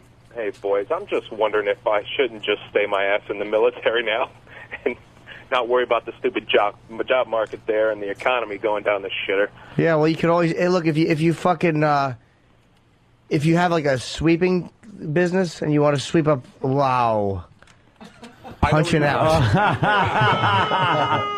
I punched the fuck out. That was the Patton joke. I know where you were going, sweetie. No. It was a joke about like all these brokers just killing themselves, but I just had nothing for it. Yeah. Punched out. All right. BestGaming.com loves you guys. Thank you. Which What one? does? I didn't hear. I didn't either. I really did. BestGaming.com. Best of gaming? Best of gaming. Oh, it is the best of gaming. GAYMING? That's an Asian guy named Ming who loves cock. Nice. Thanks. Let's go to Anthony in Connecticut. Anthony. He's right here. I know. Yes, sir. Okay, great. Hey, listen, the new Metallica album is amazing. I don't know. I mean, the last 5, Saint Anger, Reload, Load, S&M, all that crap that was garbage. This new album I just got the other day, Death Magnetic, it's called. It goes back to 1986, Ride the Lightning, Master of Puppets. It's an awesome album. You got to pick it up if you're a Metallica fan. Yeah, it's getting good reviews, right? Danny, you're a Metallica fan, except for Lars's drumming. What do you think of it? Well, I've only heard, I think, 5 of the songs. I didn't get the whole album. I'm still soaking it in. I'm trying to like deconstruct it all. It does sound like they're trying a little too hard and really just putting out stuff that You they actually feel. deconstruct? Why don't you just like listen? I can't. It's hard, man. I'm such a big Metallica. It's hard for me to just You really accept like new stuff. Metallica? Yeah. So I hear these songs and I just hear these riffs. Bro, what are you talking about? Huh? Rick Rubin helped him put out a great album. Yeah, no, I know who Rick Yeah, Rubin is. dick. I know all about it. But I feel like they just kind of were putting riffs out there that they thought their audience wanted to hear, rather than riffs that they thought were good enough to be on an album. Yeah, but Kirk Hammett, they interviewed him. He said that he spent like hours and hours and hours on each solo. No, he didn't. He actually said in an Danny, interview. what about that? No, how come then in the interview that I heard, he said that Rick told him to take a more live approach to stuff and just do more off the cuff solos. Oh shit! What do you got for that, Anthony? They said, yeah. Yeah, bad. Sounds like we have a little. Hey, Danny. Yes. Hey, Danny, die of age. I probably will one day. Well, that's I haven't heard the. Did you like the other stuff? Like I liked the song they did with Marianne Faithfull. Yeah, I didn't think that was that bad. I mean, Load was like all right. Reload was there were some songs that are okay. Saint Anger I didn't even purchase because I just couldn't do it. But What is Saint Anger? That was their last studio album. No, but what's it mean? It's a saint. I don't know. I couldn't be bothered to pay attention to it. It just sounded terrible, and like the singles that were getting airplay were just so awful. I didn't. You didn't even try? No. Wow. The mix is so terrible. It sounds. I mean, just the mix alone made me not want to listen to it. It's very difficult to listen to. Have you met them? Yes, I've met them at a signing once at Virgin Megastore. They were my all-time heroes, and then and it was a 2-day affair because I had to like go make a pre-purchase. Like I had to get their album, and then they would give me a voucher to come back the next day to see them. And all I could think about for 2 days was, what am I going to talk to Metallica about? And the line got so backed up that I actually got some FaceTime with each guy, and that I just spent staring at them. And at one point, like, you get up to Kirk, and Kirk's like, "So what's up, man?" And I just staring at him, just going, "Nothing." Oh, that's all. Awkwardly staring at him, just the whole way down the line. So then now I'm in front of Lars, and he's just like staring at me, like he signed my thing already, and he's just like, the line's not moving, so he's just trying to be nice and make conversation. "Hey man, so what's up?" And I'm just like, nothing. I'm hanging out with Lars. It's Metallica, and I'm like, "Oh, what's up with you?" I'm in Metallica. So you were basically just a lump? I just froze completely, and I just probably it was an embarrassment to my heroes. I was there when I went to Bonnaroo, because my buddy Adam shoots a lot of their stuff. I was backstage. I was in the Metallica area, and the whole fucking band was like 3 feet from me. They were just taking photos. I wanted a picture with the whole fucking band. So I met them all individually, but I couldn't. I just didn't want to ruin They the seem vibe. like really cool people. Yes. And that's one of the reasons to this day I still can't watch Some Kind of Monster. I won't watch it. Why? That's because a great documentary. It's really I good. know, but everybody's telling me, like, dude, if you love Metallica, don't watch that. Don't watch it. That's probably a good point, but it's I've heard amazing enough- that shit was going on. I know, but I heard enough stuff about it where I kind of get the vibe of it, and I'm sure if I watch it, I'll have my own opinions, but I can't bring myself to do it. I heard a Metallica story from a very reliable source that... Oh, I think actually, I think I know which one you're talking about. About someone's wife getting involved to the point where they can't tour every day? Yeah. Oh, wow. Yeah. But the wife is rich because of what he's done. Yeah, Oh, what my he's God. done and what he's doing. If And this doesn't piss off Anthony, this is the type of thing Anthony talks about all the time. I saw that. I saw it. What? That whole thing where he's got Who got divorced recently, Lars? Yeah, and he's got to go back with the kids or something. He's got to go back to spend his time with the kids, and the wife won't let him off the hook, so... It's like, excuse me, I'm in Metallica. Yeah, so the band does some weird... I think I'm touring. I don't know the exact details, but they're doing some kind of weird 2 days on, 3 days off, 2 days on, so he could go back and fill his obligation, and it comes down to the wife just being a yes, exactly. I mean, look, Metallica said they sell a lot of albums, but I'm guaranteed they generate way more income from their touring than they would, making studio albums. So, like, if she knew what she was doing, she let them tour for a year straight. The kind of money that tour would generate by never stopping. It's all about fucking them. Just about being a pain in the ass, and how can That's all it's about. She don't give a how can I shit. inconvenience you more? That's exactly what's going on with that. She sounds like she's being a real pain in the fanny. Yeah. Language. Hey, we got a Metallica impression. Who do we got, Derek? Derek does a Metallica impression? A Metallica? What? A Metallica impression? And he's yelling he's busy? I don't know what's going on. This omelet sucks. What the hell was that? What's the matter, Jimmy? No, my omelet's not yummy. It doesn't smell like it normally does. Ew, look at that. Maybe it's a bit off. I said, Kenny, get me the Planned Parenthood. That really does look bad. He gave it to you. That's fucking dumpster stuffer. What is Derek doing his Metallica impression? Oh, I think that was the rest of the guys trying to throw him under the bus. Apparently, he does a terrible Kirk Hammett impression that he doesn't want to do. A Kirk Hammett I wanna hear impression? it. He should do it. There's no. Of course he should do it. Where is he? Get him in here. Let's go to Joe on Long Island. Joe. If the album's garbage, I wouldn't piss on it to put out a fire. You hear that, Danny? The new album's garbage. Yeah, but sir, the fire will burn other things. Yes. Hey, the day Best that piss never on ends. it. Yeah. The day that never comes is a song that never ends. It does. You know what? It would be a good song if they kept it at about 4.5 minutes and took all the bullshit out of it. It sounded like they were trying to put six completely different songs into one.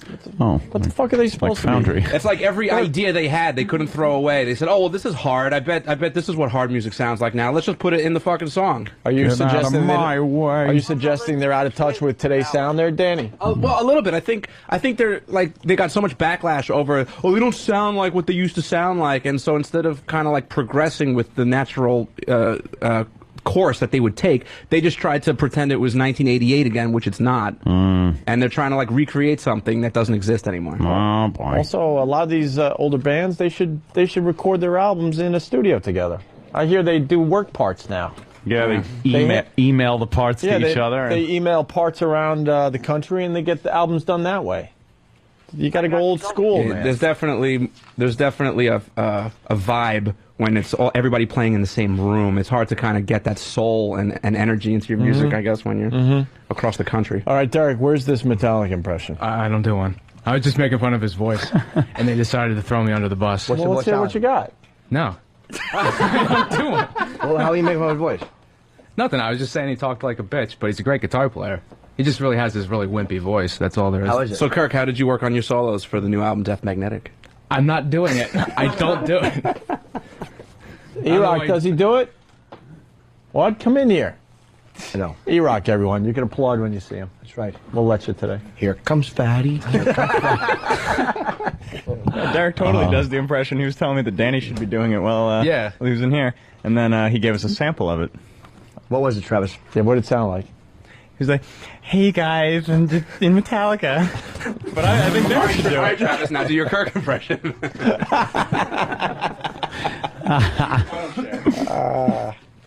Derek? No, I Oh, we totally heard it.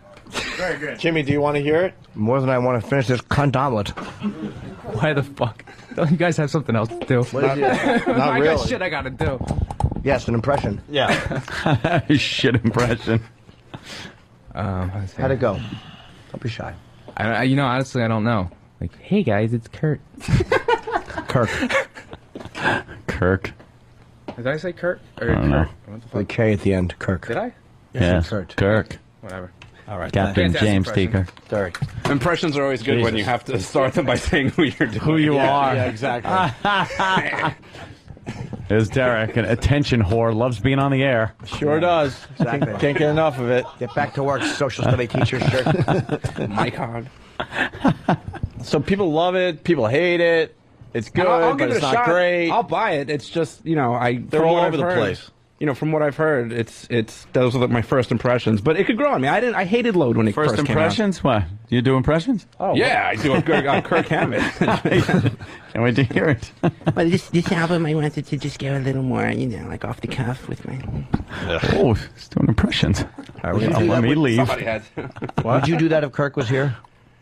No, never. No, he'd go, nothing. Would you be polite to Metallica? No. Of course. I would be extremely polite and respectful. I mean, I love them to death, but it's hard to critique your favorite band while they're sitting in front of you. Sure sounds like you love them. I do. That's you don't why even have the new album yet. That's why, yeah, but and that's- you didn't buy the last 2 or 3. That's great. No, I did. I didn't buy that. That's I didn't love buy for a the, band right there. I didn't buy the last one album. And to be fair, I bought everything that was available on iTunes before the release date. Like, they put out like 5 songs, and I did purchase them. Can I tell you how good they were at Bonnaroo? They were fucking awesome. They're the man. best live band I've ever seen. They were amazing. Hands down. Like to children. Dude, I love them. Yeah, but they put on a really good, not only is it a good show, everybody plays fantastically, and they'll give you 2.5 hours. I've seen of a great Metallica. show, but I'm just saying, consistently. Yeah. This is going to be popular. I liked Air Supply better. I saw Godsmack and Metallica. I heard, yeah. I saw Godsmack and Metallica. I got to tell you, man, Godsmack blew them off that Nassau Coliseum. I was stage. at that show. That was a pretty good show. Godsmack was way better live than Metallica that night. I don't know. James Hetfield didn't seem like he was. He seemed like he wasn't even into it. Godsmack, Sully destroyed. That's James actually what Hetfield as the doing the lead singing thing. Those shows at Nassau, that's what got me into Godsmack. Like I wasn't really into them until I saw those shows. I was like, whoa, Godsmack's actually not that bad. They really love. That was a great show, man. Yeah, I don't know what's going on with Godsmack lately. What's going on? Don't know. I saw Sully briefly when I was in Vegas, but I didn't say hello to him because he was across. It was in the arena. He was with Chris Angel. What is Godsmack doing? Are they working on anything? They're taking a year off. Oh boy, relaxing. Well, Sully's got a kid. I think he probably wants to. Sometimes you want to take time for your kid. They're not going anywhere. Godsmack did a pretty good version of Good Times, Bad Times, which was kind of ballsy. They put out a greatest hits Yeah, it was CD. the first track on the greatest hits album. And they redid. You want to play that today? As we go to break, what the hell? You got it? I want to see Metallica when they come around. Me too. I think I fucked up though because the tickets have been on sale and I kind of forgot about it and it looks like. What's that got to do with anything? Oh, you actually got to pay for them? We know. Well, what am I going to do? Leave it up to them to give me? I don't. I'll just talk to my agent. We know people. Oh, then okay. No, we please. know people that we can get that one done. That's easy, Danny. Yeah, because I have the same agent they do. So. Do you really? Oh, Ooh, Jimmy. Well, then someone's going to be hanging out with the new best friend James Norton. yeah. Dennis walked me right back when Metallica was around. Out the back door? Yes, he said leave. Please leave. Fucking little flunky. Don't annoy this band anymore. He brought me right back. He annoyed Motley Crue to get me pictures with them. They handle everybody. Yeah. Yeah, he annoyed everyone. Dennis rules. Well, we'll try this. People might not like it because it's tough to cover Zeppelin, but I think it's kind of cool. Sully and Godsmack doing Good Times, Bad Times. We'll be back. It's a Zeppelin song.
Hey man, it's Lars from Metallica, and you're listening to Opie and Anthony.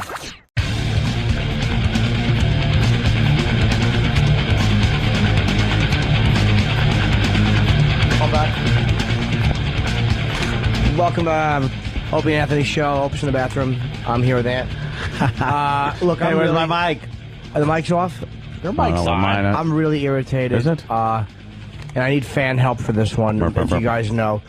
We're being fucked once again. Oh, so good. Ricky Gervais, he likes the show. I've seen him twice this week or last week. But he's not coming in to do the show because his publicity is all being controlled by Paramount for this movie he's doing. And his people he works with in England are trying to get him to do the show. They want him on the show. But why doesn't he just do the show? yeah. I don't understand how that works. Because I'm That part of on this, both I don't sides of it. understand how this works. I've done both sides of it. Because I do go on the road and I have the publicist set up stuff and I'm on this side of it. A lot of times you'll go on the road and you'll go, what about this show? Or what are we doing? And they'll go, yeah, you're jam-packed, you're doing this, there was a conflict. And you're like, all right. They don't sit down and walk everything through you. They just show you a schedule. They go, this is what you got. Other stuff didn't work out. You know what I mean? You're promoing. You just, okay, I'll go here, I'll go there. Okay, what about Opie and Anthony? Nah, there was a conflict over there. Who the fuck knows what she says to him? Because we asked him, me and Roland saw him, we go, when are you doing? He goes, oh, I'm coming in November, I think. So they probably told him, nah, you're scheduled for November. But if he's in town, I don't understand why he wouldn't just stop by. Yeah, just he's come one of those in. guys that it seems like he would just stop by. Like you're explaining maybe Tom Cruise's schedule or something, but Ricky like Gervais- a Ricky Gervais is like an average Joe. I hate to use the term, but it's weird that he wouldn't just show up, especially after you ran into him a couple times in the last week. But but he's doing it for Paramount. They're the ones who are controlling all the publicity. Can he go, look, thank you, Paramount, but I like these guys. I'm going to go do their show. Why not? I don't even know if he's, to be honest with you, if they get him Good Morning America or if they get him major TV in the morning and he says, I want to go do this show, they might go, well, that's ridiculous. You can't What do this. did he do today? What did he do yesterday? I don't know. This is the way, when I'm on the road, there's things that I want to do, but they obviously don't sit to him, hey man, do you want to do Opie and Anthony? And he goes, no. The Paramount people cock-blocked us.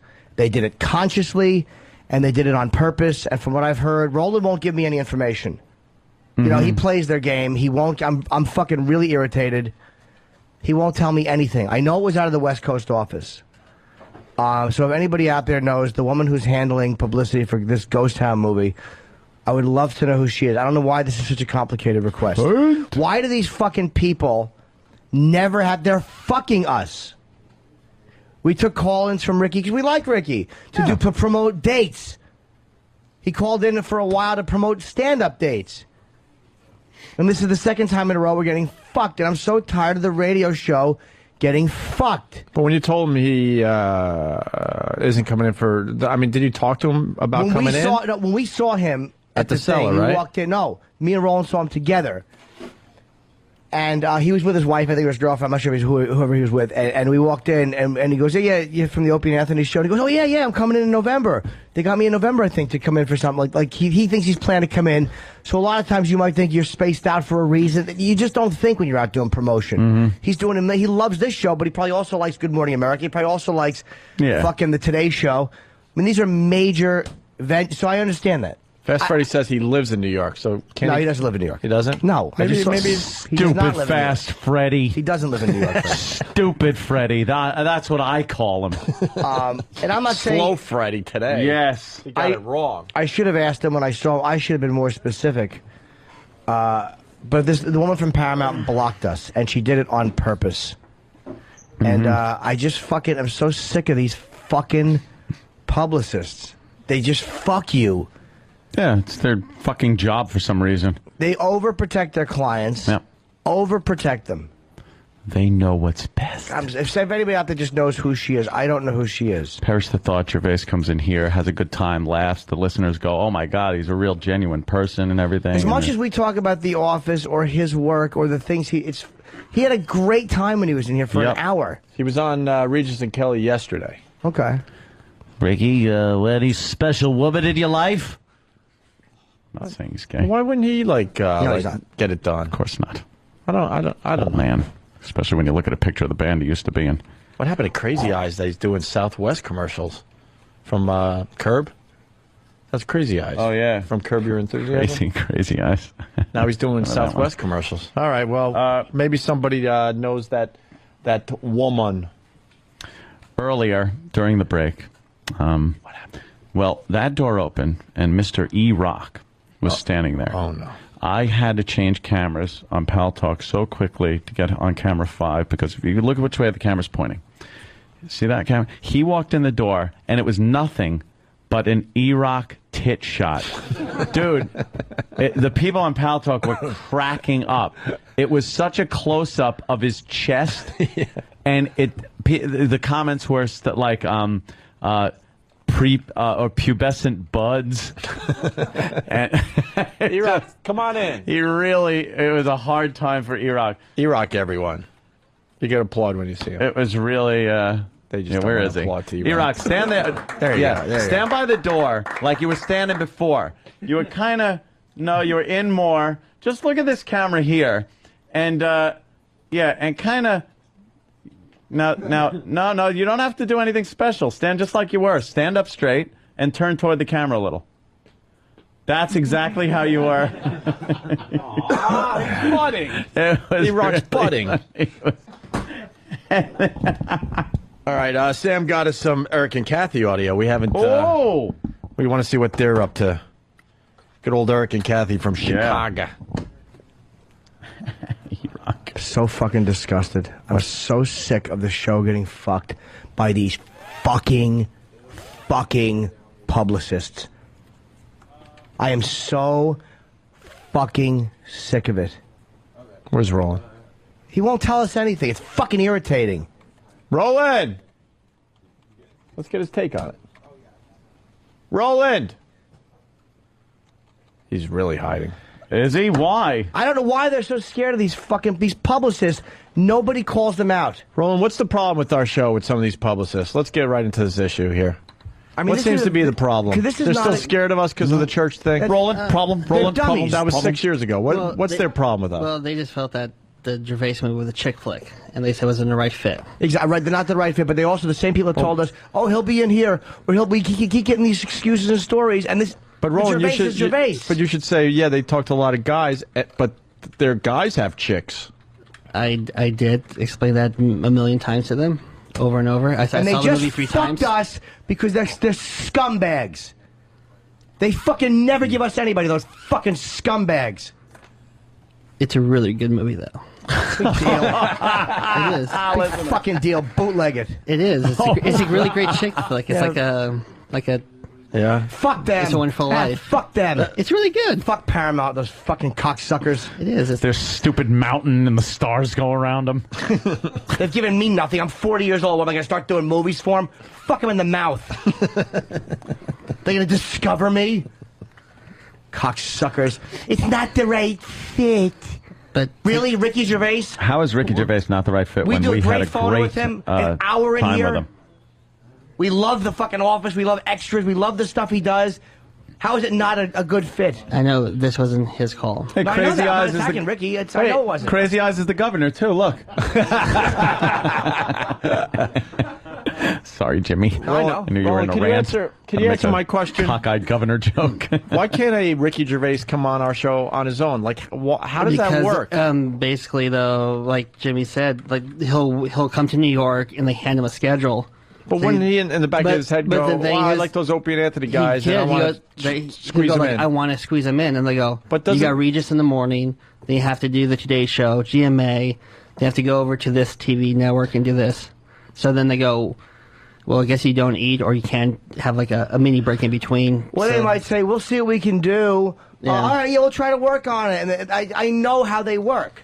But it's not like they tell the artist. I understand what Jimmy's saying, and you make a great point. But these guys are also their own person. That's what I don't get. But I go through it. I'm on the artist side too. Like I go. Wouldn't you go to a radio show you enjoy and somehow figure out how to get on that show, no matter what? Not during Publicity Week, though. You're locked in. If they have you doing other stuff, they're stuck. I'm not making excuses for Ricky, but that's the truth. If they have you lined up with stuff, and all of a sudden you go, what about that? They'll just go, oh, yeah, we'll try to get that because there was a mix-up. It's all they got to say, and then you're going to have to either go, okay, let me investigate, or you're just going to go and do the press they give you. It's like you're worried about promoting a movie. Like for us, this is extraordinarily important. For him, if they say, look, man, they're too busy or you're too busy, but you're going to go see them in November. Right. Okay, I'm going to see them in November. Like, it's, you don't think like you're blowing them off. That's not the way he's looking at it. Is he coming in November? Yeah, for what? Because we've been hearing that for last time, too. Something else will fuck that up. Fuck Paramount. Well, this is not Scumbags. Paramount, though. This is like his people has full control in November because he's promoting his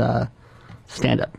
Hey, that's what we get. We get the stand-up. The movie people don't take us seriously, but we're allowed to do the stand-up comedy. Yeah, yeah. Those fucking scumbags. Roland, let me Paramount. ask you something. Do you like the name Kelly?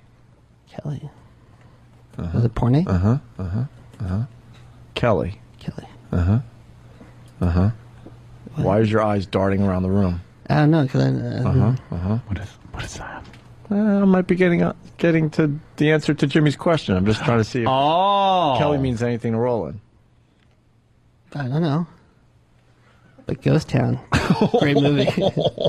Like that. It's a great movie, but apparently not for our audience.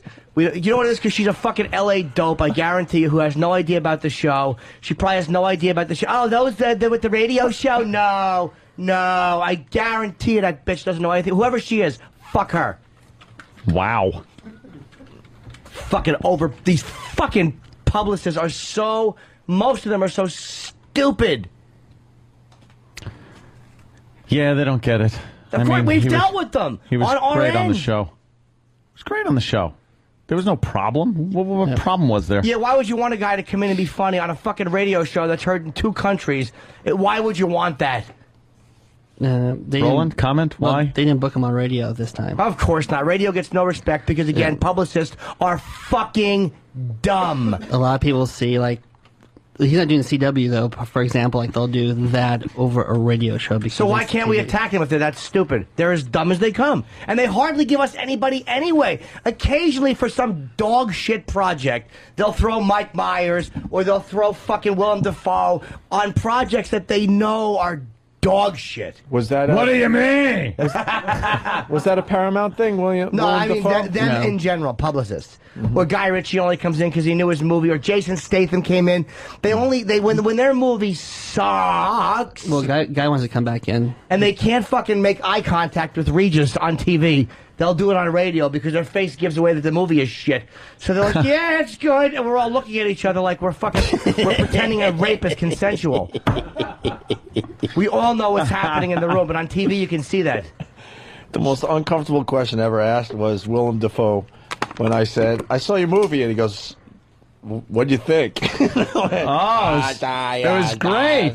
I like serial killer movies. It should win an Academy Award. The movie? No, me right now saying that it's good. Yeah, we love him, though. We're a huge fan of Willem Dafoe. But you know what? Just not Fuck that him. movie that you couldn't even pronounce. That was Fuck the first all of problem them. with that movie. You couldn't pronounce it. By the way, Fast Freddy's fighting back. Ricky owns in New York City. And he's got a link to a website and everything proving that Ricky owns some kind of property. Really? Maybe he does. Maybe he just stays here. No, that's the rumor. Like, he has it, but he's still in residence in London. Yeah, he lives in London. He doesn't live so here. Fast Freddy's wrong again. I know that because Louis. Fast Freddy's wrong again. Oh, boy. Louis is very close to him. This is not about Ricky. Ricky, I talked to him briefly. He's a great dude. He likes the show. I'm telling you, when you're on the road and you're not thinking that way. Or I would attack him, but you're not thinking that way. No, I understand. I think some of the friends of the show, they just call on their own from time to time. So maybe he's not at the friend status. Not yet. Well, That's he's all going I'm to saying. L.A. He's doing a show Some of these guys are like, fuck my schedule. I haven't talked to these guys in a while, and I'm gonna call them up. That's where my confusion But is. the thing is, when you have 3 handlers, because they'll be there. Somebody will be at the hotel waiting for him saying, like, if he goes, I'm going to go over there, they go, but you got to do this first. All right. A lot of people aren't as independent artists. A lot of them depend very heavily on the people around them to schedule them. I personally, because I did my own scheduling for so many years as a stand-up, became very used to fucking being extraordinarily hands-on. Yeah, plus, this is like his first breakthrough through America, too. This is about the woman from Paramount. Yeah. I don't think it's a good fit. It's not a chick flick central. How the fuck do you know what a good fit is? They don't. That's They why don't know most of that. the movies are shit. Paramount? All of them. All shit. Indiana Jones. De Niro can't get a all the good Star Trek role. movies. That's all Paramount? Yeah. No, fuck them. None of these guys. Godfather. Fuck them. Godfather. They've done a million, but of course Paramount's good. But none of these guys. I'm saying the Just writing fucking with lately. you, Jimmy. The writing is all garbage. Yeah. The Niro Pacino movie. Yeah, Pitbull on crack. On crack. Or 88 Minutes. Or De Niro Ronin. They're just doing fucking shit. Garbage. Were those all Paramount? No, but I'm saying all the movie studios, dude. All of them. Ronin Sure. is. All right, fucking uncreative Universal. faggots. But the movie is really, really good, though. I won't say it. I'll see it on DVD. I love Ricky. I think he's brilliant. studio we got? MGM. Universal. Paramount. Sony? I want to find out that woman's name Miramax. who is fucking us from Paramount on the West Coast. If one of the fans could help out, I would appreciate it. Just so we could tell you who's fucking us. Lionsgate. But they never have to answer to the artist. They never have to answer to anybody. Orion. They stay there on the fucking phone, and they make their little shitty decisions. We get fucked, and she never has to hear a fan call her and go, why'd you do that? New Line Cinema. View Askew. That's Kevin Smith's. Roland, why aren't you doing Wii Fit? Because I hear you backed out of our big Wii Fit day. Yeah, well, I have to get something in return, though, for me to exercise, and I haven't exercised in over a year. You want me to... Like... You're not a good fit for that, for the Wii Fit. Why? I don't think you're a good fit. Because I'm playing the part of a publicist, and I'm stupid. Of course, he's a perfect fit, but I'm being the stupid publicist. But Roland, that's why we're doing Wii Fit with, like, you. That's the fun. Wii. It's got Wii in the name. And you challenge E-Rock. That could be fun. Yeah, yeah, you but I could be want trash talking and shit. Something in return for doing exercise. I want something in return for doing exercise. Yeah, it's called like abs and right. Like I gave up already. Look at me, I'm a fucking mess. Oh shit! A good blood pressure, low cholesterol, things like that. You know, for me to pass up steak and then drinking, it has to be really. You have to get something in return. You don't have to pass that up to do Wii Fit for one lousy show. We're not doing Wii Month or anything. Okay. It's Wii Fit for an hour. Still, though, I haven't exercised in a goddamn year. I've been playing Xbox. Dude, Look it's at me. like, it's dumb stuff. You're not really exercising. Yeah, you are. I saw the Wii Fit commercials. They're sweating and... Is Paramount part of the CBS family, by the way? That's the beauty of it. Yes! They are. Yes! Well, but why would anybody there help us? They never would. Why would they? Oh, boy, I know. Why would they? No synergy, as None. they call it, right? Synergy? There's only the synergy word, when they're Roland? fucking cowering because the advertisers might back out. Then the entire company, this is every company, has synergy when they're afraid fucking Pampers might pull out. Then every company in the country has fucking synergy. Better than pulling out of Pampers. But it's kind of like they'll do TRL even though their numbers are like under What? 700,000. What happened? TRL. It's under by Paramount. Oh, so you didn't read the paper today, Roland. Yeah, it's out in November. What happened? TRL's done. Yeah. Because they don't play videos as much. So they're done with the TRL thing. Because the numbers are dying. Or Terrell, or however the hell you said it. Terrell, I think he said. Terrell. Oh, I got to restart. Oh, boy. Wow. I think E-Rock overloaded my my cameras. Really? Yeah. Oh, that's a shame. And now with a double disappointment, you're not going to be in the Wii Fit. You got a Wii Fit, Roland. But a little Wii bowling to start out with? You ever do any of that? I do Wii tennis. Wii tennis? All right, That's all you got to do. Start with Wii tennis. That's what do you sit down? Yeah. You sit down with a beer. You just sit down with a beer and a sandwich and smack it around I a little have bit. a game share. We could just kind of go. Roland's all about the Xbox NHL 09. Yeah. Is that it? Yeah. He is all about that. That's his Doing the whole game of team choice. thing? Like, what do you... I started in the AHL, and then I got addicted, and then I looked up. It was like You got addicted? Addicted. You got addicted. You got addicted. No. And Played for like to the shame, I don't leave the house, so I play the game all the time. That's a hell of a level up. I played like 15 hours. Addicted. 15 hours? Yeah, because you have to play 75 games to make the pro. I'm not even, like, friggin'. That's fine. You know. I love it. That's easy. I'm a video game guy. And I can like do that it. on his head. 15 I hours. is I actually nothing. have not played video games lately. Like, I got to get back into playing some video games. My computers, well, it's because my office is still a disaster. My computers have just been, now, Keith the cop, he does wonders at my house. He's slacking? Him and his wife, Ange. You booting those two? Wonderful. No. Wonderful with she did an amazing job decorating the house and everything. Keith takes care of a lot of business ends of the things I got to do with but I got to tell you something. That guy is computer kryptonite. I never had problems. The only problem I ever had was when I tried to load Vista on my computer. Right. And it fucked up. I restored it. Everything was up. That's the only problem I ever really had with any computer I've had. Sure. I've updated my computers, You know what you're upgraded. doing. You know what you're doing around Yeah. a computer. I've gone to the store, gotten new ones when the other one was outdated, given it away, whatever.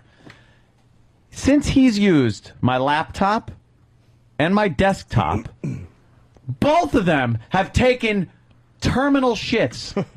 Terminal. It's the doggy porn he's into. I don't know what he's downloading. It's doggy porn. But my desktop won't even boot up anymore. It won't even boot up. The hard drive just completely said, fuck you. The laptop, it boots up now. It wasn't, but then it fucking healed itself somehow. Right. But it doesn't recognize anything you plug into it. It doesn't recognize the CD, the DVD drive. Just throw it away. Well, I got to. You just throw it away and get a new one. Who cares? But the thing is, like, it just annoys me. I've never thrown out a computer because it's been broken. I really haven't. Well, because you're worried that they might find this computer. Well, I pulled the hard drive and I shred it. I was in your basement. There's nothing but a pile of old hard drives. The wolf comes over and takes care of my hard drive and crushes it in the car. You're waiting for them to. You're waiting. Well, they are building a couple new stadiums. Drop it in this. Could you drop this sack of hard drives into this cement, please? It's the only way it's going to be safe.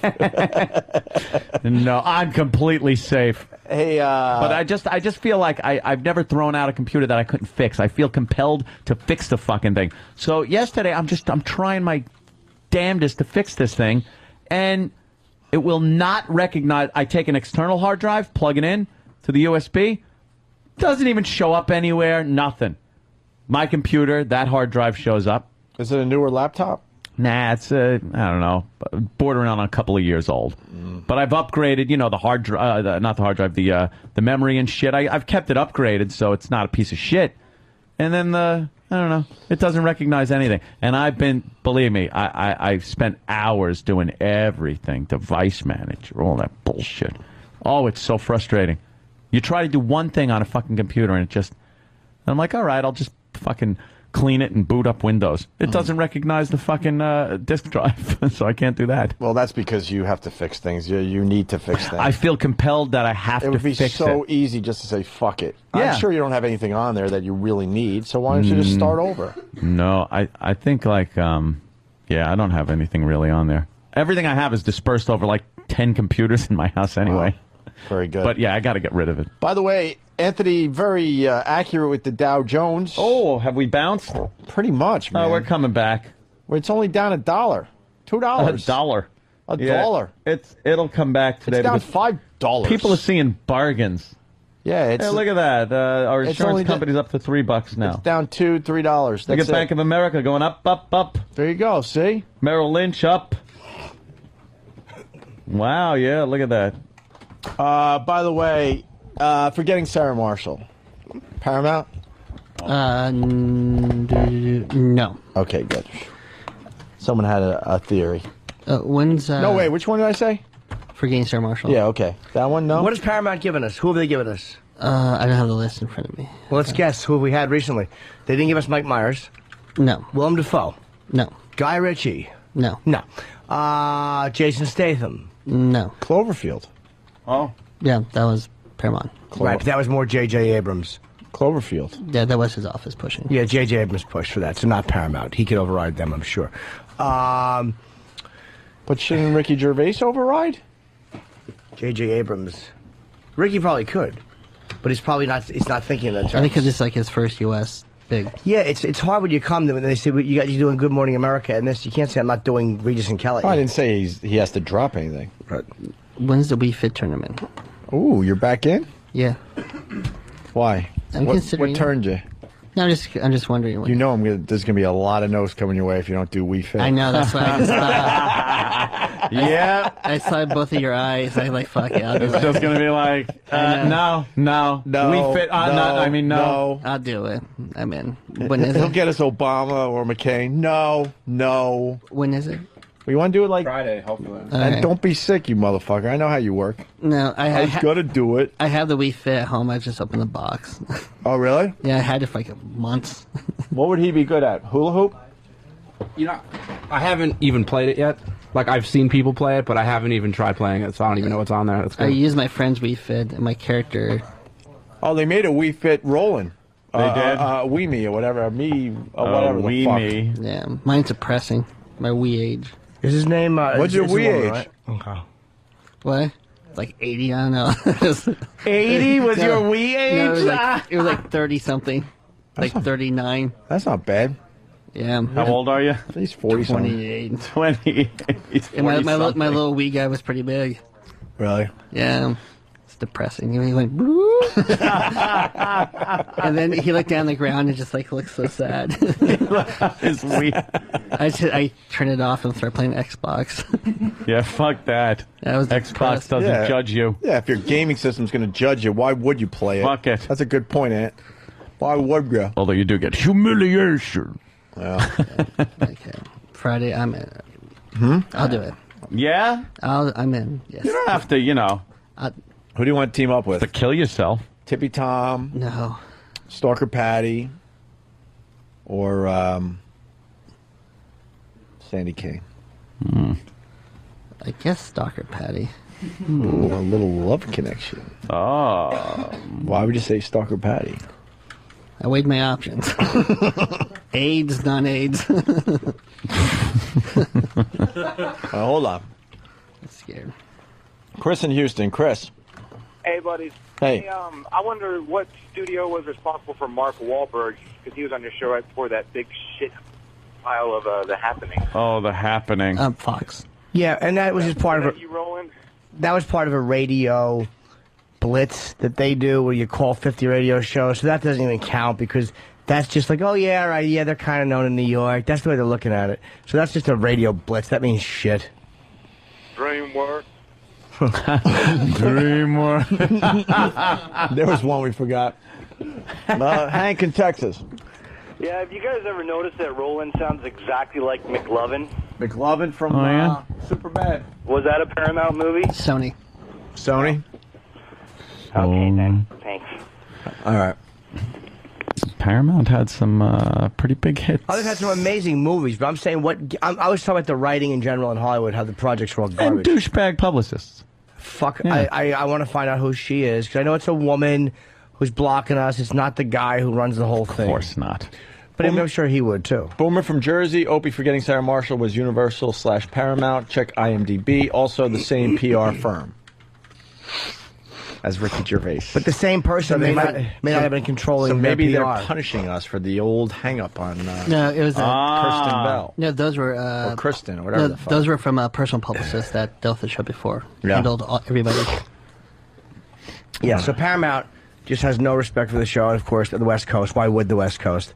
They put out such quality, they all know what they're doing. They really do. Really funny stuff. The same fucking assholes that greenlit the script for the De Niro Pacino movie. Oh. That's the fucking mentality. Oh, sarcastic Jim.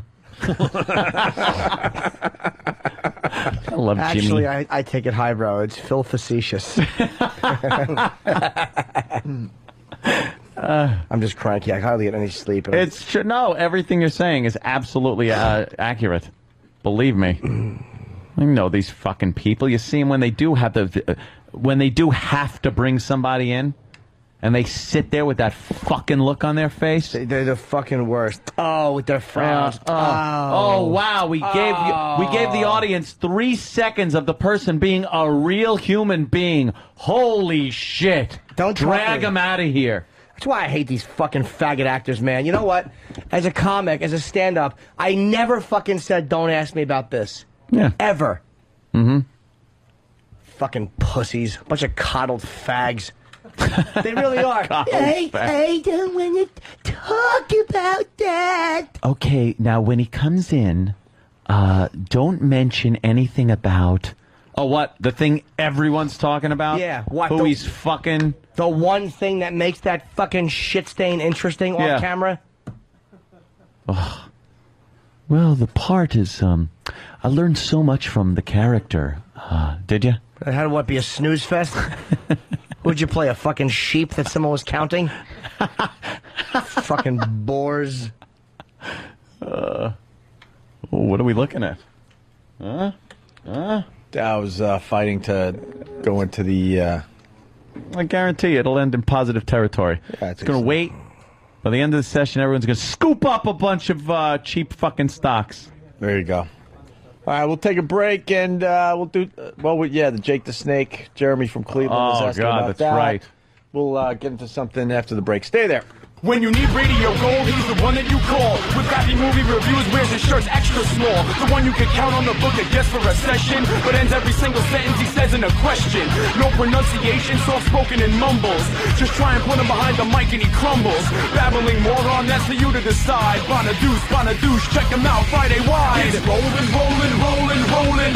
It's rolling, rolling, rolling, rolling. It's rolling, rolling, rolling, rolling. It's rolling, rolling, rolling, rolling.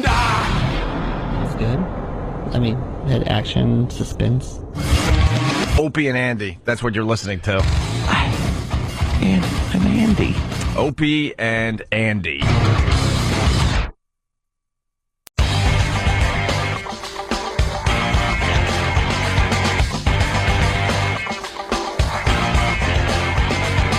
All right. We're back with the Opie and Anthony Show.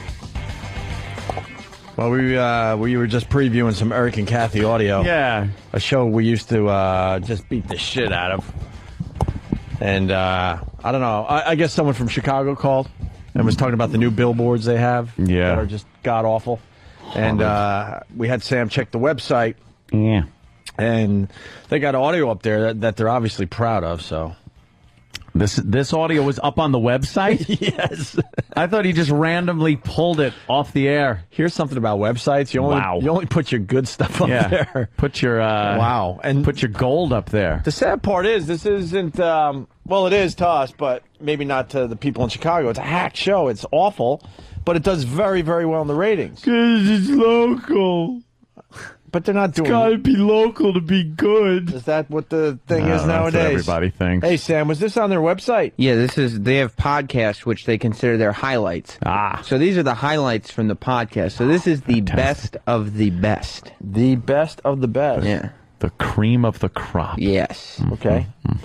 They did a bit called The Glory Moment. Yeah, they're talking about, like, your glory moments. Oh, Jim's had a few of those. Wait a minute, now are you implying that you knelt in front of a hole in a bathroom stall and sucked a dick? Okay, I thought you were saying something else. Right? Wow. This is some quick audio. Eric and Kathy talk about their glory moment. The glory moment of your life. That's right, all eyes were on you.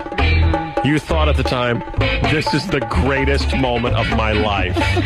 The Clinton fence hopper snowmobile queen. And now you look back at it and go, oh man, it was the greatest moment of my life. Pretty lame. Oh man. Why was she laughing? Why? Yeah, what was the... Oh man. I didn't get it. I don't get it. Why do they laugh like it's a big party that you're missing? Oh, hey. And be sure you stay tuned because later on, Ricky Gervais is going to be joining us here in studio. It wouldn't surprise me. Of course it wouldn't. That's exactly what would happen. Because they play the game. If we play the game, we'll get all these people. Oh, here he comes. Hey, Ricky Gervais. Sit on down, Ricky Gervais. How you doing? Hey, that movie, fantastic. Fantastic. Their big guest this week so far was a phoner from Cindy Crawford. Ooh, we don't get Cindy Crawford. Would want Cindy Crawford. Yeah. Love to. All I want to do is tell her how I jerk off to Pretty Baby. All right. No? Why? Because she was naked when she was 12 in a tub. She was? Yeah. Cindy Crawford. Yeah. Cindy Crawford. Cindy Crawford was... Okay. Bro. That makes it even better. It makes it even better. It makes it even better. Yeah. I'll tell you why. Why? I knew exactly what I was doing. Oh. Because she'll say, that wasn't me, that was Brooke Shields. And I'll go, what, I can't tell you that I jerk off the kids? What, are you stuck up? Well, then they went to the phones, and this is Karen's glory moment. Oh, my husband was getting arrested, and I flushed the cocaine down the toilet. I needed that. You were so excited. It was your glory moment, Karen. I got straight A's all through 3rd grade. You owned 3rd grade. You owned it. But there's nowhere to put that on a resume. Oh, yes, there is. I'd find a spot. Oh, yes, there is. Yeah. I'd find a spot. What a fucking non-improv. Oh, my God. bag. Steve should work for this show. Yeah. Oh, God damn. You can say that again. Yes. Wow. Oh, yes, there is. That's the setup for a joke. Yeah. I'd find a spot. Fucking asshole. Just ran into the room and had nothing to say. Fucking. And then kind of like I did. Right there. Here's Brenda's glory moment. The glory moment of your life, Brenda. When I won the croquet tournament on the 4th of July. How old were you? It was this summer. Oh, it was just this summer. Wow. That's recent. Why would that be a laugh right I don't there? know. Well, I don't... I guess when this summer is... It's odd to have a glory moment on, I guess. I have no idea. Do you know what would be funny is if she said it was, so you hitting a croquet ball? And she goes, no, it was behind a Planned Parenthood. I was knocking a fetus through the little scorch things. Then you'd laugh and go, oh, I think my regular croquet. Now it's funny. Yeah, she'd be like, no, fetus croquet. It's very popular here. It was this summer. Oh, it was just this summer. Wow. That's recent. That's good. Wow. And Good what do you for win? you. What do you win for that? I got to wear a sash. Ooh. So you're like Miss Croquet or something like that? Just at the party. Good improv. It was spelled Miss Crow, C-R-O-K. It's all she needed. She's happy with that. It was spelled. Yes. Now here's what he should have done with that. I got to wear a sash. Really? Why didn't you wear it around your neck and tie the other end to a piece of wood and kick the chair out? You fucking worthless tournament-winning pig. Croquet tournament. If that's the highlight of your life, a summer croquet. What did you do for the previous 43 years? Yeah. Just pick up white dog shit and weigh it? That was her job. She weighed dried dog shit. And she's keeping a carefully monitored chart. Yes. On the weight. For purposes... Oh, sorry. No, it's okay. We'll do one last. I just had some global warming thing. I had nothing. I was going to say for reasons to be revealed later. I should have just shut up. Obviously, it was for global warming to see. The glory moment of your life, Maureen.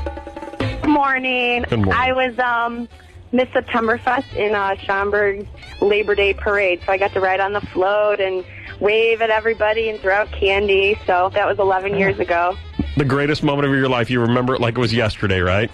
Yes, and I got to introduce Gary Puckett on the main stage. Oh, if there isn't a reason to look back fondly, that's the one. There she is. There she is. Everybody now. Miss Septemberfest. They are goofing on it.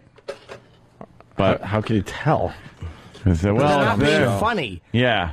Big deal. It's good-natured ribbing. Exactly. Faggot and cunt. That's what that show should be called. Spell it F-A-G-E-T and cunt with a K. This way no one gets mad. Yeah. Well, you can put them on billboards and not have a problem. Postal Taco from Philly, his glory moment, the first time it went ass to mouth on a whore. Wouldn't you love to hear that? Wouldn't you love to hear that? And I fucking blew my load in her, gave her the wrong last name, and left the hotel room. There's your glory moment. Attaboy. Oh, Jesus. Oh, Jiminy Cricket. Or I clogged the toilet. The log was so long, it crept out and draped over and hit my sock. And then I said, look at the size of that shit. And it said, I'm not a shit. I'm a publicist at Paramount. Let's say hi to Jeremy in Cleveland. Jeremy. Hey, guys. Just wanted to talk about Jake the Snake Roberts' little break at an indie wrestling show that I went to this past Friday. Yeah, it was in Cleveland area? Yeah, Lakewood. It's at a little place called The Fantasy. It usually used to be an old punk band playing there, up-and-coming bands. Lately, it's become Oh. Yeah, well, he said he was drugged, supposedly. Now the article's coming out. It's on TMZ, too, that he was drugged before the event. He was on, what's-his-name's morning show? Rover. Oh, really? He was on Rover the same morning, talking about, I guess he was, like, raped by his stepmother. His mother had him at 13. I mean, dude's got a lot of fucking problems. Huh. What problems are those? I don't blame him. That's great. Well, his mom had him at 13. He got raped by his stepmother. His stepfather was a pedophile. He was 24 when his mom had him at 13. Wait, how could you have a 13-year-old kid? And his sister died. Nothing. So I guess he's got like the deck stacked against him, and he just got out of rehab, and he fell off the wagon. Yeah, I love this. Well, the video's on YouTube if you guys want to get a good laugh. We saw it. Well, I'm sorry. Yes, you are. Well, Jake the Snake, he had quite a career in the WWF, right there? Yeah. He's one of the best guys not to be a champion. He would bring out the bag of snakes, right? And actually, Sam's uncle, I believe, right? Yes. Yes, Yeah. right? Yeah, I'll say yeah. What? Well, his last Jake the name Snake is Roberts. Roberts, right? And primetime Sam Roberts. Very good, yeah. So It's it's his uncle. Well, all the Roberts got to be related somehow, right? Yeah. So you're related to Jake the Snake. And that that touching thing does, like, it is kind of handed down. No, I was. So one time Jake the Snake diddled. You got little diddled by Sam's, Jake the Snake? Little Sam? Sam's pink anus. I'll say back when he was a tot. How much was he tot? How much was he able to fit in there? Oh, I don't remember. I was so young. He diddled with. He put in just a little pinky knuckle. Little pinky knuckle, and Sam went. Gave it a little. Yeah. Oops. He had big pubes at that age, even. Wow. Did you have big pubes then? Like his hair. When Jake the Snake was diddling your anus? Not that I recall. But Jake grabbed a big handful and picked him up by his pubes. Body slammed him. Did that bother you? Yeah. When Jake the Snake picked you up by your pubes? Yeah, that would. That sucks. That was his finishing move for like one day. Yeah. He'd pick his opponent up by the pubes and slam him down. I didn't even know that. On his pinky. Well, you're blocking it out, Sam. I guess so. Yeah. Yeah, you got touched by Jake the Snake because he's your uncle. They call him the Snake. Yeah, because of the because of his big cock. Penis thing. His big cock that he likes putting in his nephews. I had no idea. Yeah, well, you being one of his nephews, right? Yeah, yeah. It's a shame. So therapy. Jake doesn't look like the old Jake the Snake. No, I mean he's had alcohol problems and drug problems for a while, but he did just get out of the WWE. Put him in rehab. Oh, like they'll put old wrestlers in rehab now. Will they? Yeah. Oh, really? Yeah. Why, they don't want him killing their whole family anymore? Yeah, really. I think they're just being sweet. Yeah. But this is the first time he's broken down since getting out of rehab this time, and boy did he. It was an independent wrestling match? Yeah, it was just some local thing. And he came out, he wanted to address the crowd. Yes. And he kind of did a Mike Birbiglia here. Is there a video of it too? Oh yeah, it's on TMZ and it's all over the place. It's pretty good stuff. He's trying to quiet the crowd down, and you just don't do that. You just try to say what you're going to say, right? Yeah. Listen to this. Jake the Snake. Damn, that's quick, buddy. Excuse me. Shut the hell up. That's his mistake right there. Shut the hell up. Shut the hell up. You want to guess what the crowd did at that point? You think they shut up, Anthony? I think they take sympathy upon him. They remain quiet, and he just speaks eloquently. Correctamundo. No! No? No. Bullshit. All right. Excuse me. Shut the hell up. What? You suck.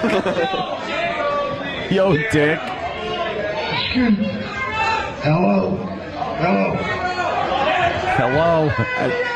At that point, he's saying hello, and there's two motorcycles on the near the entryway. Yeah. And he gives the mic to the motorcycle. Yeah. And he goes, hello. Yeah. As if he's interviewing the motorcycle. The motorcycle. All right. The best part, I don't know if you captured this, but when he was saying hello, the audience was going hello back. Oh, no. He would go hello, and then Hello. go, Hello. hello. Hello. Wait. I'll tell you what. I came out here to talk to you guys, man, because I thought you were real, but you're not real. But guess what? That's bad news for you.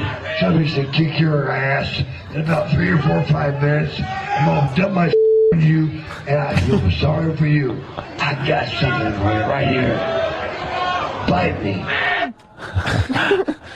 Is he trying to do a heel turn here? No. He's trying to calm the crowd down so he could do a babyface promo. Oh, well, that ain't gonna work. He tells them he's gonna dump his shit on them. Yeah. He's definitely done the heel turn. Yeah. He wasn't supposed to, though. No. This was supposed to be a baby face. He's trying to. Man. Let me say something. Look. No. Stop right now. If you don't want to talk, the only reason I'm here tonight is because of you. All right? But David the Snake Crosby. give me the same respect, man. Shut the F up. Was he always that fat? No. Yeah, that really means he wasn't. No. 4 people go no. Did he put a lot of weight on? Oh, yeah. Yes. Oh, yeah. He looks like Earthquake. Remember Earthquake? Holy shit. What's he supposed to be doing there? Wrestling?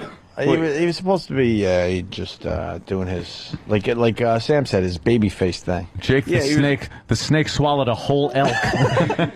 He was supposed to have the crowd on his side. Yeah, he was trying to come out and say, I just want the crowd to know that the only reason I'm here is because of you people. They were just booing him. So it just didn't. Wait, what was babyface thing? It means he's a good guy. He's trying to be a good guy. And he's trying to get the Babyface, crowd on good his guy. side. Heels, bad guy. And then the bad guy comes out. They wrestle, and it's good versus evil. And I don't know, maybe evil wins this time around. Holy shit! Look how far up he pulls his little shorts or his pants. They're over his belly button, and you can still see a giant belly. Yeah. That's only half his belly. He also used to wear tights. Oh, God. He is a mess. What did he used to look like? He, maybe we find Pull up an old picture. See what he looked like in his heyday. Yeah. The best was before, at like the end of the match, like this guy came out to do like a little run-in thing, but he was just not selling anything. So the guy would put these obviously fake punches on him, and Jake was just kind of just like standing there and not reacting, no selling him. And so the guy like leaves the ring and is just, cursing at him. And so in front of everybody, Jake just pulls the front of his pants down. I mean, it's blurred out in the video, but he just starts showing his stuff. Well, let's see this. Let's watch more of this. Jake, that might be when he was a little older. Yeah, that isn't even, but still he's got like... Yeah, whatever. He's got all his faculties. That's all right. I want to see the video of Jake really misbehaving. Yeah. I really misbehave. All right, well, Jake called the radio show to explain what the hell was going on. Yeah, like he... Yeah, that's what he did. I talked on the radio. Maybe that's what triggered me having that first drink, because I was very blunt about my childhood and the things that had happened. Jeremy, who was on the phone, setting this bit up horribly, by the way, he writes, "Hey, Ope, I forgot to mention that Jake the Snake was also pulling out his dick while he was talking to the crowd." How do you forget that? That's what I was saying. Like, at the end of the match, if you fast forward the video a little bit, he just starts pulling. It's blurred out. Oh. But he just starts pulling his pants down. I want to see the punches that are How bad. does Jeremy forget to tell us that part? Even more. Happened in my early life and in the past. That is one of the things that has triggered me. I'm not blaming it on that. I'm blaming it on just being stupid and thinking that, that's what an alcoholic does. I guess he thinks he can have one drink, And rumor has it that Rover offered him a beer. Oh, really? While he was doing an interview with Rover. Okay. I think he explains that here, maybe. I didn't pull that clip, but yeah. Oh, you didn't pull it? No, yeah, because he said he was on a radio show and it was early. It was like 8 in the morning, and they said you want to drink, And he's like, yeah, that'd be nice. And they offered him a beer, and Jake's like, I thought they were offering me coffee. Yeah. But somehow, because they offered him a drink, that led to him actually drinking later in the day or something. And then he said he's talking about his awful childhood and stuff. Yeah. Maybe that triggered it. I don't remember. I woke up with my wrestling clothes on. Shannon told me that I'd wrestle. I'm like, you're kidding. I don't remember anything. And I don't, even when I drank in the past, I didn't behave the way that they say I have. And I don't even know all the particulars yet. I may never want to know them all because I'm just so sick of it. Who was this interview done? I don't know. It was on TMZ. It sounded like one of his people was talking to him. It sounded like a podcast, let's be honest. I think they just recorded it so they could send it to TMZ. But because of this, then TMZ gets, they get great exposure on TMZ. I just want to say that I'm sick of myself, sick of the disease, and all I can do is get back up and get back on the pony and try to ride again because I'm not giving up, man. It's my life. I'm not talking about just wrestling. I'm talking about living. And I know that. And right now, I'm just scared to death. I'm not a crier. I've been crying a lot. I'm scared. I'm not usually scared of anything. And I can't think, and I'm a pretty sharp thinker normally. I'm having trouble just remembering how to get up and fix something to eat. I don't know, man.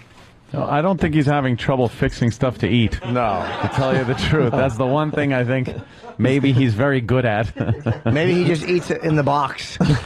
He solved that issue. He swallows whole ham. This is a guy who's doing his running, and Jake just threw his arms up in the air as if to say, well, no, watch. Look, he's not doing anything. He's not selling the punches at all. Holding him, he doesn't know the guy's what to do. awful at doing the punches anyway. But why didn't you pull the clip where the wrestler, after the match comes out, and it looked like it was real, like yelled at Jake the Snake and said that you were a drug addict? He told He goes, I've been in the business 16 years or whatever the hell he said, and I've fought a lot of drug addicts. And you're the worst. You're the worst, and you guys. You gypped this crowd. You gypped this crowd. Thank you, Sam. Yeah, you gypped this crowd, and you didn't give him a show. Tens of people were being gypped. Jesus, that looks like one of Sam's appearance. Oh, Wait, no, he was the featured guy? Oh, yeah, he's definitely the big star there. And he just came out drunk and started talking to him? Yeah. Showed his dick. And showed his dick. I love that. He's got some major issues. That's a bad appearance. Very good, Jimmy. All right, let's do line of the day. Get the hell out of here. I want to see his dumb dick. You'll find it. Is it on the TMZ video or? It was on the TMZ, yeah, because I think it was freezing up, but yeah, it was there. Yeah. Line of the day is brought to you by Carbonite.com. It does. Carbonite. What does it do, Ant? Let's see. Oh, here it is. Makes great chocolate. Backs up your computer hard drive. Yes. So you never have to worry about losing any of your files. See? Check it out. I should have used that. Carbonite.com. Why aren't you using my the hard products? drive took a shit, and why don't you try the Carbonite? God damn it! Why didn't I do that? Sometimes the pictures you download, they ain't what they're supposed to be. Oh, well, Uncle Paul. Careful of Tiffany's series. Tiffany's series. Tiffany on a Pony's a good one. Bless you, Gregory. Thank you. Well, I got to promo code XM. You should try this Carbonite.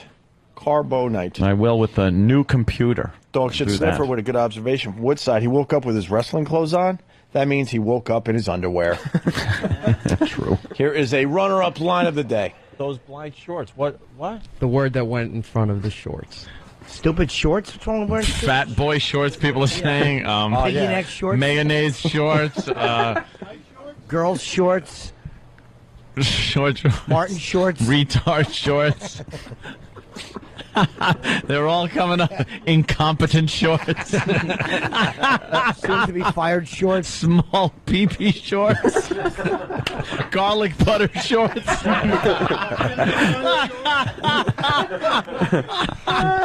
Oh boy, do they come up with them. Garlic butter shorts. Tardy shorts. Wow, E-Rock. Why are you wearing blubber shorts? Nice.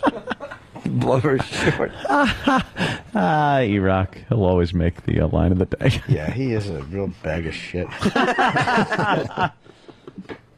It's still real to me, damn it. Yeah, that's coming in a lot. All right, another runner-up line of the day. Shut up! You're getting me angry. Hold on. I have sex with 20-year-olds. Don't get mad.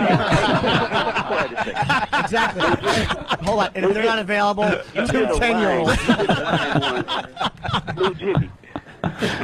Guys just talking over everything. Yeah. Shut up. Another runner-up line of the day. I'm seeing Babe Ruth balls going for a lot more. We can get one of these. 15,000. Those aren't baseballs, though. Those are just Babe Ruth's balls. That's a collector's item. In a jar? Yeah. Babe Ruth balls. Conversation piece. Yeah, you put them on your nose, you go, bambino. Let's do line of the day. I'm seeing... Who did that? Stop it. Who did it? What do you think? E-Rock. Oh, E-Rock. Was it you, E-Rock? Here's line of the day. Oh, let me do it without the theme song. Yeah, come on. Oh, E-Rock. And then try to just clumsily fall into the theme song like maybe they won't notice that E-Rock made a mistake. I bet he's holding a hoagie in each hand. He's doing all these buttons with his feet. Hey, Might be more boy. efficient if he did. E-Rock, comment? Hoagie boy. Hoagie boy. Hoagie. He probably wanted to be a superhero when Batman's assistant. He's Hoagie boy. Hoagie boy. He's a giant cape napkin around his back. And he gets fucking mayo and sauces on his little uniform. Batman says, Hoagie boy, go wash your greasy hands. While he's arresting the Riddler and the Joker, Hoagie boy's in the restroom because his tummy doesn't feel well. Hoagie boy. Hoagie boy. He shits pure liverwurst. Fucking Hoagie boy is a fucking valueless piss bag. Hoagie boy is such a douche. I know. Hoagie boy. Bum, ba, ba, ba, ba, and he just walks into the room slowly with 2 hoagies in his hand. And he takes a bite out of each one while a crime's being committed. Just watches the crooks. He helps no one. But if you're running away, he'll throw the hoagie at you and trip you up and then pick it up and put it together and eat it. As the guy gets up and runs away again. Slips in his salami. E-Rock, come in here. Hoagie boy. Yes. That's his You're new worthless. nickname. Come in here, Hoagie boy. Mild-mannered E-Rock. I want E-Rock to name all the nicknames we've given him over the years. Wow. Even the bad ones. You remember the bad ones, too. Okay. E-Rock. So now you're Hoagie boy. What are some of the other names we've called you? There's Hawk, there's Sex Bagel, there's E-Rock. At one point there was I-Rock. Hoagie boy. Oh, God.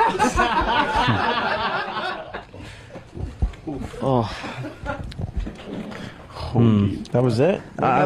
He remembered all the ones that weren't degrading. Yeah, we want the degrading ones. Oh, there's like Fat Boy and Piggy boy. Yeah, don't forget Piggy I don't think boy. that one, but now that's added to the list. Yeah, what else? Mayo boy. Mayo. Some form of blubber that you've used in the past couple days. You stink. Yeah. What about all the bad breath names? Oh. Yeah. What about Tank Hankerus? There was Hawkatosis at one point. Chubby Bunny. Oh, wow. Fat fuck. Yeah, Chubby Bunny. We have to go to Pal Talk for your bit? Yeah. What's wrong? No, Jim just stinks. You sure? Hoagie boy would never mind that. He would wave his hoagies around and the whole room would smell like provolone. He's Hoagie boy. He stops everything. Does everything with his feet so he can eat his hoagies. Is that it? All right. Yeah, I'm not He's got chips in his pocket. All right, that failed miserably. We'll see you tomorrow. But line of the day. Tank Hankerus. Oh, Danny didn't forget. Tank Hankerus, Pelican Neck. What about Pelican Neck? All right, I forgot that one. Hawaiian Punch Hair. Oh, yeah, that one. Hawaiian Punch Hair. Old Sweaty Pits. What about that wasn't one. Tsunami Pits? I remember that wasn't one either. What about, that's what we're talking about, all the things we've called you. The Cinnamon Kid. What about the Cinnamon Kid? Oh, I forgot about that one. Yeah. What about Eric? Never. Never. What about Hoagie Boy? Today. What about Piggy Neck? Never. We don't need more. No, they're coming in now.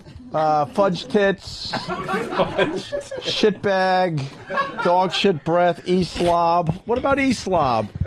E-slob. What about dumpster gums? You forgot about that one, didn't you? Oh, I wonder why. Flatso, mayo flatso, loser flatso, blubber flatso, bad breath flatso. Shitmouth bago donuts fuckhead.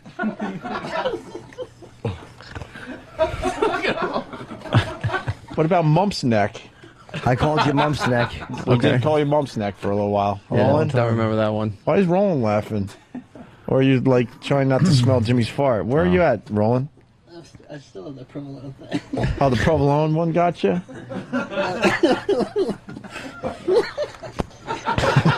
Where you going? You're Where you going? Hey. Hey, what are you doing? You're the early exit kid. Yeah. By the way, you know, you want to start trash talking Roland for We Fit Day? We got to get it going, like the Thriller in Manila. We got to get something going. Exactly. We got to get some pregame here. All right. Katrina Pitts. Well, you forgot that one. I don't remember that one. I remember that one. Jimmy came up with Katrina Pitts for you. Katrina. E-Reek. E-Reek. We forgot about that. Stephen S. He remembers.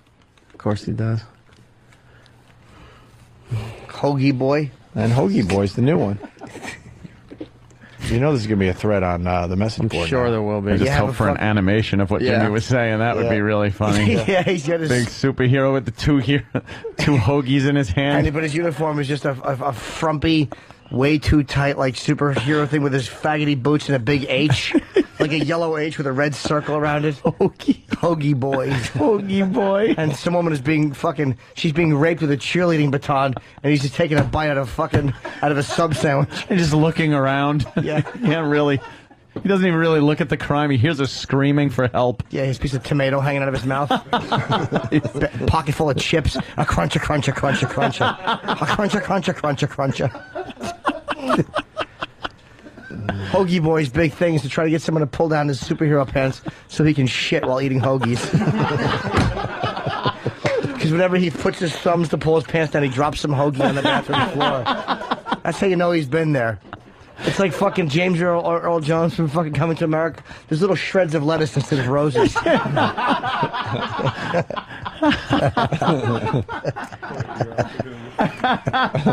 Fontaine, what's up? Hey, boys. Hey, what's wrong with the name he got? E-Rock? What's some of them other names? Hoagie Boy? Bumps Nick. Cream Pants. All right, we're going to go now. Thanks, E-Rock. You're welcome. Asshole. Oh, the B-Cup Kid is coming in. I forgot about the B-Cup Kid. Chester's Liver, that's right. And you got to have his theme music. Dum, dum, dum. He's a dum-dum. Dum, dum, dum, dum, dum. And he comes in, but he wears like a little fucking... That's what Hoagie Boy has on his head. He has like a little mask with a hat with a little propeller. But it's not a propeller. It's a small hoagie. Spinning in Upon circles. closer inspection, it is a small hoagie. Yeah, on a propeller hat. Everything's hoagies with this kid. His boots are painted like two hoagies. Two hoagies on his feet. His hoagie boots. Where's my hoagie slippers? He puts his feet in their actual hoagies that he's taped up. Yes. He drives a hoagie mobile. That's right. It's got like lettuce spilling out of the trunk. Giant tomato on the roof. And he occasionally takes a bite out of the door. He has to get his hoagie tires fixed. They're like little onions. His tires are all onions. Car runs on vinegar and oil.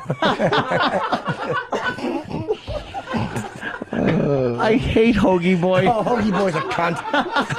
And Hoagie Boy gets AIDS or is left in the refrigerator for too long. Hoagie Boy it is. Hoagie Boy's enemy it's not kryptonite, it's an expiration date. His enemies always try to put an expiration date on him with giant clicker guns. Oh, and sometimes he eats it and gets all sick and he's shitting. Well, he's getting diarrhea from bad hoagies. Puts him out of commission. The bad mayo. Yeah, the bad mayo. That's Hoagie Boy's biggest problem. Yeah. He'll eat some bad salami or some olive loaf and just start shitting his pants. He can't resist it. No. He knows it's gone bad, but It's a hoagie. He's not allowed into the halls of justice because a lot of times he liquid shits down his legs. Superman slips in it. Gets all mad. And gets paralyzed. That's what really happened.